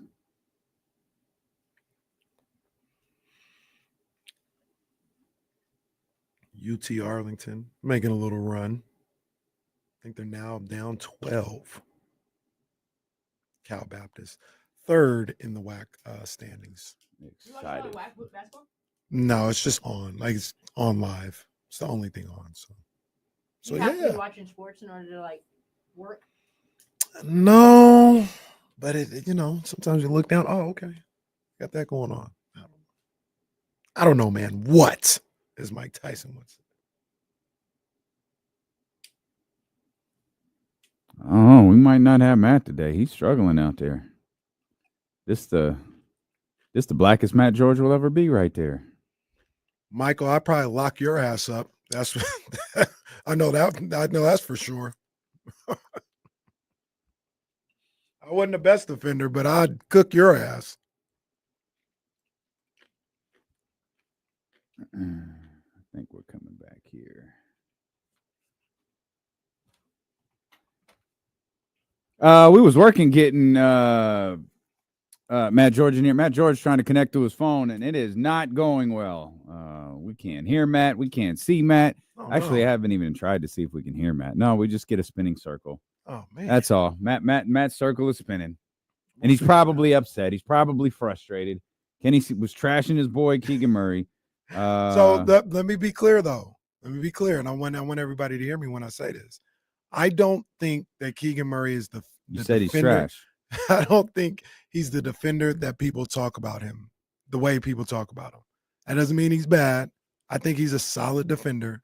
When people talk about it, like you said on the Reddit, he top two-way player. Well, that's like that's no. a lot. It's insane. And we hear that a lot. I don't think he's that. I think he's just a good, solid defender. I also said during the break, I think sometimes he gets put into difficult situations because of the way those Kings roster is built, where they ask him to guard these explosive two guards, and I don't think he's capable of that on a consistent basis. I think he's more equipped to guard threes and fours than a Zach LaVine or an Anthony Edwards. So he's miscast in a lot of situations that aren't his fault. He's just going out there to try to do his job. But yeah. Yeah, I mean, he's being asked to do things that he should not be asked to do, and then he's getting criticized for not doing that well when that's really not what he should be doing well anyway. Because the roster, I mean, we've talked about this a million times. There's just not that many high-level defenders on this team. Just not many. Right. So he's the kind And of they traded one guy. of their best ones. Yeah. De'Aaron was, in fact, one of their He best was. defenders. He led the league in deflections last year and steals, didn't he? Yes. Yeah, he did. Yeah. So, So we got Matt. Yes. Matt's gonna anger. He said he's in the newsroom. He's gonna piss everybody off. I'm technologically embarrassing myself in front of Trysta Krick. This is a nightmare. No, that's fine. What's up, Matt? Hey, gang, how's it going? KC said Keegan sucks. That he can't. He looks like Buddy Hield on the defensive side of the ball. So then there again, and then okay, and Matt said, "The hell with this." That's he the said, I'm out of here. No, Matt's the second. That's great. Matt's the second person we've had just leave the show. Today or in no, general? yeah, Kyle quit like in the middle of. He's just gone. Look, Matt, you don't have to talk to Kenny. You could just talk to me. Yeah, I'm not putting up with that. If he speaks, I'm out of here again. Is Keegan an overrated defender? No. Absolutely not. He's a extremely stretched thin defender, in my opinion, because he's responsible for defending basically every position unless Keon Ellis is on the floor with him, especially now that De'Aaron Fox is gone. I mean, in that starting five, he is responsible for not just the best defender one-on-one, but he has to always keep an eye on the secondary defender too. He has to try and help as much as he possibly can off the ball, not to mention crash the glass. He's responsible for keeping an eye on whoever Zach LaVine or DeMar DeRozan are guarding, because let's be honest, they're not great defenders. And he even has to help at times with rim protection around the rim with Domantas Sabonis, who's not necessarily known for protecting the rim. So I don't think that Keegan Murray is at all an overrated defender. I think it's fair to question his ability as a high-level two-way player, because it's clear that, and it's been clear all season long, the more emphasis that there is on Keegan taking on a lot of defensive responsibility, it's clear the offense has been impacted by that. So maybe his ceiling has dropped down a little bit as an overall two-way star caliber player or all-star caliber player, which is what the Kings believed he was when they drafted him. But bad defender or overrated defender, not at all. KC said he looked like Luka Doncic. Yeah, he did. Matt, do you think that's a conditioning thing? That the fact that he can't take on that defensive load and still be able to put up buckets? Do you think that's what that is? Something that you can kind of work on in the off season, or is that just like a mental strain, or what do you think that is? Yeah, I'm trying to make sense of it, Trysta, because we've been looking at I mean, it's been an issue for the entire Kings team this season with their inconsistent 3-point shooting, unless it's Keon Ellis or Domantas Sabonis. And to the surprise of absolutely no one here in Sacramento, suddenly Zach LaVine can't shoot the 3. Wow, never saw that coming. It's almost like that's happened a billion times in the history of the Kings. A great shooter comes to Sacramento and forgets how to shoot. But for Keegan specifically, I mean, I think conditioning has to play a part, right? Because of or maybe it's just like he's so mentally locked in on the defensive side and what he has to do defensively that offensively he's just maybe even mentally overthinking about, I got to be here, I got to space the floor, I got to run the ball through this guy or play through this guy or be in the corner and ready for this. And I don't know, like it doesn't make sense why Keegan's shooting has fallen off as much as it has. I think he's steadily starting to bring it back. I also do think offensively Keegan's doing a much better job recently of putting the ball on the floor and actually trying to attack the basket a little bit. So that's been encouraging. But the Kings need him to be a high caliber 3-and-D guy for them to get to where they want to be. And he's got the defense down, but the 3-point shot just isn't consistent enough for him to be reliable yet. And I think conditioning has to play some sort of part in it. I like one of my favorite Keegan plays that he does is he puts the ball on the deck, maybe 2 dribbles max, and he gets about 13 to 15 feet away with that ball on the left side, little fall away. And I'd like to see more of that from him. I'd like to see even situations where, I know the offense doesn't necessarily work like this, but get him the ball in the mid post. If he's got an Alvarado type player on him or something like that, and let him shoot over the top. The other day I was talking about it with James about him using being in the post a little bit more, not like a big body, like get the ball to him so he can hit a little turnaround fadeaway on somebody. He's 6'8", and if they try to stick somebody on there that's 6'5" or something like that, he's got the touch. Let him shoot over the top. I like to see that a little bit more in the Kings offense. Once again, I don't know if that's even in their playbook, but I think that would help them out a little bit on the offensive end. I do know for a fact that we haven't seen the best of Keegan in terms of, like, he's still developing. He's still in his 3rd year. But one thing I think that I'm starting to just accept with who Keegan is as a player, I don't think he's ever going to be the guy to demand the basketball, right? He's a guy that's just going to score in the flow. And we saw it a couple of games ago, right? He had a really, really good first quarter and then barely scored for the rest of the game. And then he had the game, I think it was in Dallas, where he didn't shoot a single shot in the first half. And then he scored 11 points in the 3rd quarter, and then didn't score at all in the 4th quarter, right? And I think the broadcast was talking a lot about, like, the basketball finding him and the flow of the offense. And I think that's even more extreme now that you have so many ball-dominant players on the floor. I mean, if you think about it, Keegan Murray's in a starting lineup featuring 4 guys that pretty much primarily need to have the ball in their hands, from DeRozan and LaVine, who speak for themselves, Malik Monk, who's the facilitator and creator, and even Domantas Sabonis, so much is run through him. So Keegan is the one guy maybe filling and I know this is probably has a negative connotation to it, but offensively kind of filling a Harrison Barnes-esque role. Like, your job is out there, space the floor. If the ball is kicked out to you, shoot. And what Keon Ellis is showing us is that's okay. You can be that. That's what Keon Ellis has been doing. That's what he did last night when he hit 7 threes. He just was consistently being left open and shooting that shot with confidence and knocking it down, because defenses have to respect the other guys that are on the floor with them. So if Keegan, I don't know if Keegan needs to simplify things or whatever it is, but the ball is going to find you on open 3 opportunities. You have to knock those down. Just with this roster and the way it's constructed, that's the primary way I'm going to see him scoring baskets. Like, that's how he's going to get his points. Matthew, I'm a professional. Uh-oh. But I can't take this. What is over your left shoulder? And is it rotating? Just look behind you. Right shoulder? Or maybe your right shoulder. I don't know. Just turn around. What is that thing behind you? Is that the like Earth? It looks like it. Nope. Over your right Move shoulder. the other way. Yeah. What is? Look. It's right there. What is that? It does look like it's rotating. It's a balloon. It's a balloon. Oh, is it like a It metallic colored balloon that's just turning around in a circle? Yes, it says Looked happy. like a Super Bowl birthday trophy balloon. for a second. Yeah, You it know, says like, it says is that happy. moving? It says happy birthday to you with sunflowers on it. Yeah. Oh. See, it's like De'Aaron's castle video. Now that we understand, yeah, No, I it's clearly a understand. balloon. It's Yes. clearly a balloon. It looked like a disco ball. Like, at first I thought it was a trophy, And then I was like, that thing is moving. Like it's absolutely moving. All right. So it's we are in our makeshift studio. This is a very reserved Matt George. That's why he's talking this way. I'm sorry. I'm trying to be respectful to everybody else that wants to kill me right now. But we're in a makeshift studio right now. We're about to move back into our main newsroom. Mini mic on? Is that a mini mic? I do. I'm holding it. Look at this. I feel like a streamer. I feel like someone on TikTok. I'm like holding the mic up to my mouth, like I'm pop culture. So anyway, Matt pissing off his coworkers is a tradition that will never, ever, ever go away. It's not hard for me. I don't understand why. What about Keon Ellis? We can be frustrated with Keegan Murray taking 5 shots if we want to. There's no need to be because we saw Keon Ellis score 27 and be absolutely dynamic from 3, 7-11 from 3. And Malik post-game was like, yeah, it's no big deal. That's what he do. That's what he does. We see it so often, man. That's what he does. I mean, I don't know how Keon is not on like a one-way train to a starting spot. And this is one of the things I spoke about, and people thought I was being like pessimistic last night. And I guess in a way I kind of am. Guys, I'm not a believer in this core. I'm not a believer in how far this team can ultimately take you.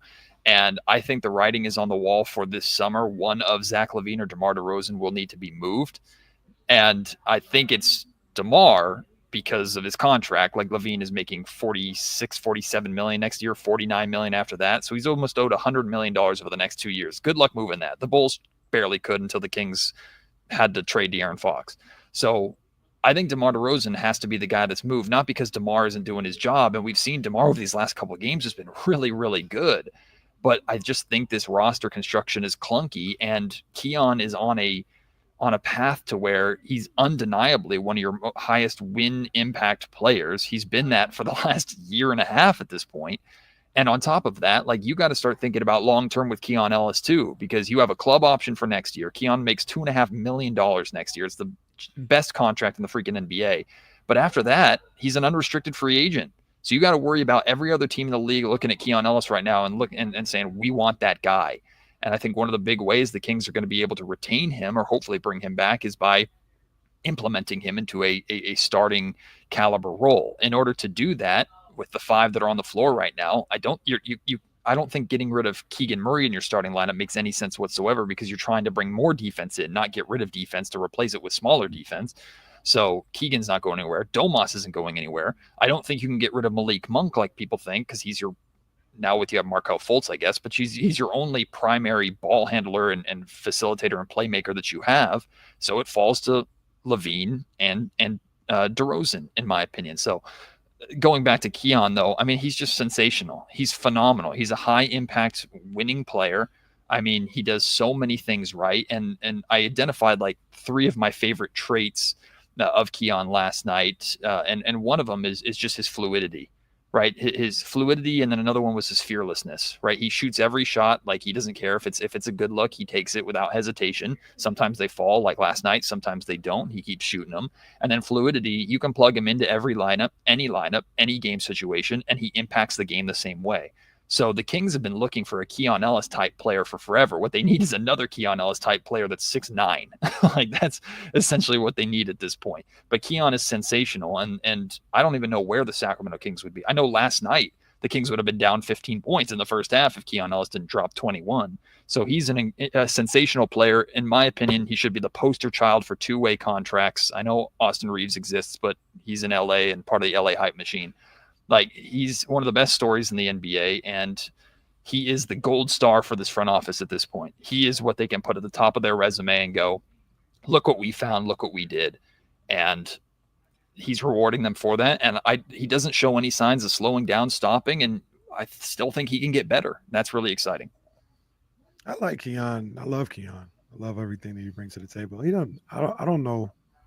You don't have to start. Like, if you're finding a way to get 25 to 30 minutes out of him every night, that's what matters. There's certain situations where he'll finish games and certain situations where you may need a little more offense. So it's just me. Like, I'm not saying anybody's right or wrong. I don't think he has to start. Like, he's cool in the role that he's in and flourish in that. Do you think, Kenny, the defense to start games would be better if Keon were out there instead of DeRozan or LaVine? Yeah. Why don't they make LaVine be the highest paid sixth man in the NBA? I think that's a tough look, but I think it's worth talking about. But bringing a $40+ million player off of the bench after you traded for him in a De'Aaron Fox trade, I think optically looks terrible. It was a desperation move. I mean, it's basically what the Suns are doing with Bradley Beal right now. It's the exact same situation, only you don't have a no trade clause for him. I mean, let's be honest. You're not trading for Zach LaVine making $50 million a year without feeling forced to the table with De'Aaron Fox needing to go. There's just no way you make that trade because now you're basically stuck keeping a guy who's owed $150 million and is giving you $5 million a year production right now. Yeah, I'm also thinking from the standpoint of the front office, and I've had to include this angle in because I felt like everything that the front office has been doing since really the last month and some change has been job protecting mode. And I mean, that's natural based off the circumstance they're in. And I think about it from a standpoint of if your front office traded De'Aaron Fox and the main piece they got back, which is what they say they wanted, and they weren't going to trade De'Aaron Fox unless they got what they wanted, and they got what they wanted in Zach LaVine. And within 6 games, now we got to bring him in off the bench, or the coach decides you're in your best case scenario to bring him off the bench because he doesn't fit with what you're doing. Hello, it just speaks to the roster construction issue you've had for the last 2 years. So I think as for the remainder of this season, I think the Kings are stuck with where they're at. And at best, and I think it's good enough to make a playoff run. I think this team loses in the first round if they make it that far. But I'm willing to let it ride for the remainder of the season. But I think the writing is on the wall this offseason, the same way it would have been if De'Aaron Fox were still on this team. But that ship has sailed. Now you look to the future. And if you want to truly be a team that is a perennial playoff team and works themselves into contention, I don't know if you can be that with a DeRozan, LaVine core because of the other pieces that you need to improve other areas of the game. I'm not putting it all on those two. It's not that those two are the problem. It's just in order to, I think, get to where you need to go, one of the two of them has to be moved. Well, we saw that with Chicago. It didn't work with both of them together in Chicago. What ended up happening at the end of the games was Zach LaVine didn't know where he fit in, and DeMar DeRozan became number 1 clutch player in the NBA, and Zach LaVine was throwing grenades out to other guys and sort of looking like a guy that maybe is a culture problem, and maybe that had to do with just the fit between him and DeMar. I don't really know what was going on, but if They lost their point guard. They lost their point guard, but I mean, they have Kobe White. He's not Lonzo. He's not That's Lonzo. a point guard. Kobe White is more like Malik Monk. Yes. So that's somebody that can orchestrate and say, you get here, you get there, I'm going to set you up. Well, but I you don't think have they a need point those guard guys. now, right? So you better figure out a way to get like Tyus Jones and say, oh, well, if Lonzo Ball was the key to making DeMar DeRozan and Zach LaVine work, then we need a point guard that's not Malik Monk. Maybe he can come off the bench, and you find a table setter like a Tyus Jones. But what you do have is you at least have DeMontis Sabonis. And he's now the table setter. He was a table setter a lot, even when De'Aaron was here. Yeah. So, like, I'm not saying he's. So you want to make him point the guard. fulcrum of the offense and have him be at the top of the key facilitating. Maybe more. I'd like to see more like dribble handoff type stuff and let him operate off of that. Screen and rolls. Usually, like in the fourth quarter, Sabonis defers to Monk or Fox and says, "Hey, what is it that you guys?" Or even DeRozan, and see what you guys want to do. But if you're in a crunch, I'd like to see them. I don't know if they will, but I'd like to see them get the ball to DeMontis at the elbow and let people run off of him and figure something out that way. I don't know if they actually do it, but I'd like to see it. Well, I'm seeing people in the chatty house talking about this, and this is something that's been brought up a ton on the broadcast, brought up a ton on social media, and it's the concept of practice time. And I agree that if this team gets some time to work together and practice together, it'll probably look a little less clunky and a little more polished. But if the primary issue is finding a way to build consistency around a core of DeRozan and LaVine, these guys spent years together in Chicago. What is a couple weeks of practice time or a couple days of practice time? Because we're in the middle of the season. And unless you're Mike Brown, who forces as much practice time as possible, which pissed off players and people didn't like Doug Christie tries to take care of these guys as much as possible. So he's already limiting practice time as it is. I think expecting practice time over the course of this all-star break or the remainder of this season and expecting that to be a difference maker enough to make this team a team that can win in the playoffs, I think it's wishful thinking. I think it just comes down to roster construction and overall just the clunkiness of this team. They are 100% good enough to compete with any team on any given night. I think they're good enough to make a playoff run. But if we're just okay with that, which at this point, if they make the playoffs, given everything that's happened this season, I'd take that as 100% a moral victory. But if you're looking at building long-term success, if you're looking at it from the standpoint of this front office trying to build a winner, a 35, 36-year-old DeRozan and an almost $100+ million player in Zach LaVine, plus these other pieces that you're trying to fit in with the prospect of potentially losing Keon after next season. Like, I just don't think the Kings are in a very good position to where a GM would want to, if you were to start fresh and say you can pick the Kings and rebuild the Kings, I think you're taking this and it's like a bunch of blocks that don't fit together and you're going, how do I turn this into something cohesive? That's just where I feel like this roster is at. Short term, it's fine. Long term, it's concerning. Kings have won 3 in a row headed into tonight's game in New Orleans. What did I say? 15-8 in the Doug 15 Christie and era? 8, 15 and 8 in the Doug Christie era. And just as importantly as the Kings playing the Pelicans tonight, the Warriors are in Houston. The Heat are in Dallas. And Oklahoma City is in Minnesota. So this could be a really big night for Sacramento, but they need to get a second victory, against the Pelicans here. I guess that would be 3 on the year. That would be like 3 on the week at this point for Sacramento. You mentioned Zach. Sorry? Oh, no, I was about to say a season sweep, but the first game No. was a play-in type scenario. They beat them 4 straight times if they get tonight. Playing? The in-season games. tournament? Or excuse me, I'm sorry, the in-season. The in-season tournament, yeah. So I think they beat them with the Pelicans, though. Mm-hmm. This would be 4-0. This would be a 4-0 sweep after. Well, that's a refreshing change from It is. 6-0. It's very nice. It's very nice. Okay, so you hate DeMar DeRozan and Zach LaVine. Well, fair. All right. The stats D'Lo be keeping. No, it's no like Tell me how you feel about Devin Carter. Oh, that's a good one. That's a good one. Ooh. How do we feel about Devin Carter?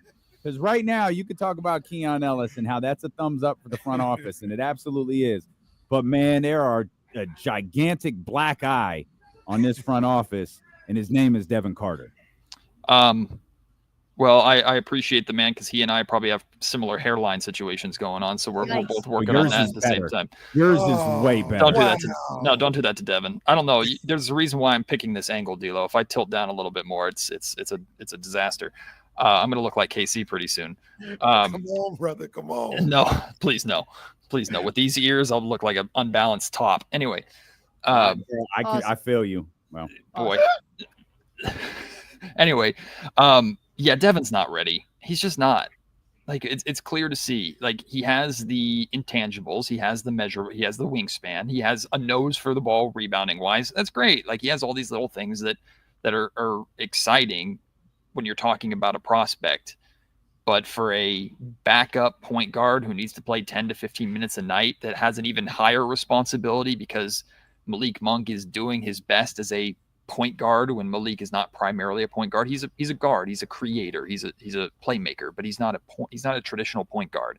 So Devin Carter or whoever, like Markelle Fultz now, whoever the backup point guard here in Sacramento has a pretty significant responsibility in those 10 to 15 minutes that Malik isn't on the floor. Devin's not ready for that. He's already behind the 8 ball because he had surgery and missed the first half of the season. And I mean, the jump shot is broken. It does not look good. It's not translating. He's a good rebounder. He's got good wingspan to be a halfway decent defender. But when he's on the floor, I don't see much impact other than a couple of, neat moments. And that's not good enough on a team that's trying to make a playoff push. So yeah, Devin Carter's just not ready. Am I over? Like, is it the ship has sailed? The guy's not good. No, absolutely not. I think his time in Stockton will be good. But for what the Kings need right now, for being in a position of a win now team, to draft Devin Carter, knowing full well that he was going to need surgery and be behind the 8 ball. And then this is what he comes out with. It's a failure, and some believe a fireable offense. And it's tough too, because you're looking at a team that needed a backup point guard, arguably. I mean, considering what Mike Brown felt about Keon and what Keon's skill set is, and you need somebody to come out and help you right away. And there's other guys that they could have gotten down the draft board, like a Jared McCain, that doesn't fit that what you need, but actually maybe might be the best player available, or a Khalil Ware, who's now leader in the clubhouse for Jalen Ware. yeah, Hey, looking, Jalen Wells. looking for, you could have got him in the second round.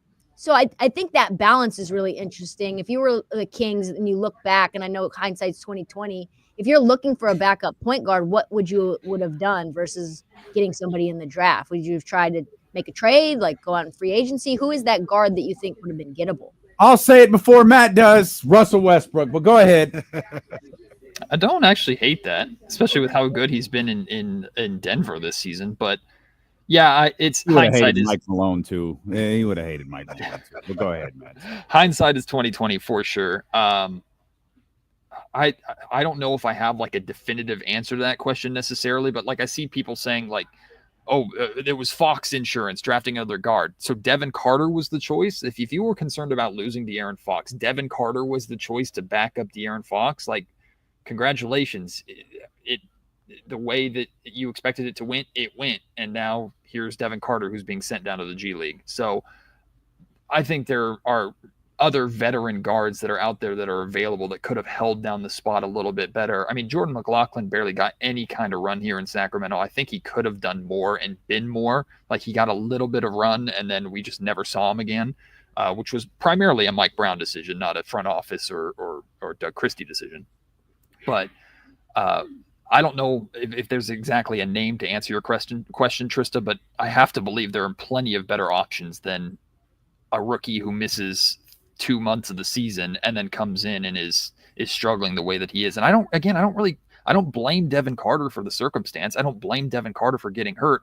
Apparently everybody knew that he was going to need this procedure when they drafted him. It was public knowledge, and they still made this decision. So that's not on Devin. Devin has to just work his way back and try and be the best player that he is. And he's thrust into a situation where, very similar, Keegan was thrust into that situation, being on a team with winning aspirations as a rookie. The difference is, though, Keegan Murray was a top 4 pick, and he also was a guy that gave you depth at a position that you desperately needed. So not only did you take another guard, which I'm sure De'Aaron Fox felt a certain way about, you took a guard that wasn't ready, and you passed up not just on better guards that were available, you passed up on guys that were 6'8", 6'9", 6'10", drastically filling or could give you depth or give you at least a shot at a position that you had zero depth in. So it's going to be, as much as like Keon Ellis is the gold star on the resume, unfortunately Devin Carter might be the kiss of death. Do you think we see Devin Carter with the big club again this year? Yes. Yeah. They'll call him back up at some point. Do I think he'll play over Markelle Fultz? I hope not, because that means Markelle Fultz didn't work. So yeah. I hope we don't see him really play anymore except for garbage time, but he will get called up, and he should still spend time around the team and try and work around the team as much as possible, because he's not a two-way player. Like, he's your rookie. He's your lottery pick. So you still have faith in him into development. Hopefully he gets a little confidence playing in Stockton, and you bring him right back to the main club and he just stays ready, and Doug can go to him in certain situations where you need a rebound or a little more perimeter defense or whatever. Maybe he can get spot minutes in that sense. But if Devin Carter is playing heavy minutes again, I don't like the Kings' chances, or I don't like the scenario that they're in, at least short term. The way the NBA goes, it's always like frowned upon if he stayed in Stockton the whole time. And I kind of wish that would change. Like, it's not the worst thing in the world, regardless of what the expectations are or where he was drafted, if you just give him a season a la baseball to get acclimated to being a pro or work on his game or something like that. I agree with you, Matt. Like, that's just not the way the NBA works, but I wish that thinking would change a little bit. Like, so Devin Carter should just be in Stockton, work on being in Stockton for the year, and then we'll see you in the summer. But that's not how they go about things. I think the where you are at as a franchise determines that, right? If it's the Boston Celtics can get away with that because their main squad is so good. It's like, all right, rookie, like, develop, and we'll call you up. For the Kings, it's like, no, we need it now. We're trying to win right now, and we don't have depth now. Devin, we got to throw you in and hope you stick. So it just depends on and then of course, if you're talking about like lottery picks and top picks that the Washington Wizards of the world are going to get, they're getting the green light right away. So in a weird way, like baseball, it's kind of a universal development system. Like every single team has their rookies go up through the prospect rankings until they get called up to the show. In the NBA, it's like great teams can develop their rookies. Bad teams give everything to their rookies right away. And then the teams in the middle, like where the Sacramento Kings are, need their rookies to be impactful at least. And Carter hasn't lived up to that. Jonas Valanciunas has been impactful since being acquired by the Sacramento Kings. What do you think of him so far? But specifically, what do you think of the big boy lineup we saw a couple nights ago for the first time? I think the Jonas Valanciunas move was brilliant by this front office. I know I've been very, very critical of this front office. I think it made a lot of sense, and I like that they made a move that made a lot of sense, and they used some of the assets that they got in the Fox trade to ultimately make that move. I think Valanciunas has been fantastic. The big man lineup, what I really like, I credit the big man lineup success to Doug Christie in a lot of ways, because I think Doug picked a very, very good time and a good team to do it against, to try it for the first time. Mm-hmm. Right. He waited till it was against the Dallas Mavericks team where you can live with Omax Prosper getting open looks on the perimeter while Domas and Jonas are trying to figure things out. I'm hesitant to believe that lineup will work in every situation. Like the example I use is, let's say Keegan Murray's on the opposing team. I know Keegan Murray's not the biggest offensive threat, but do you trust Domas to defend on the perimeter, a Keegan Murray-esque type player who's going to take advantage of you helping, or is supposed to take advantage of you helping, as much as I would expect Domas to try and help naturally Jonas Valanciunas or any other guard that gets beat on the perimeter. So I don't, if there's a true stretch four that's like a high percentage shooter, I don't know if it works. But against teams that have defensive minded fours out there, against teams that are like very perimeter drive and kick heavy, I think it's fantastic. I think it works really, really well. And I mean, good luck trying to get a rebound over those two guys. I mean, Domantas Sabonis at times has gotten frustrated with his own teammates getting rebounds. And now Domas is looking at Valanciunas like, your ball, bro.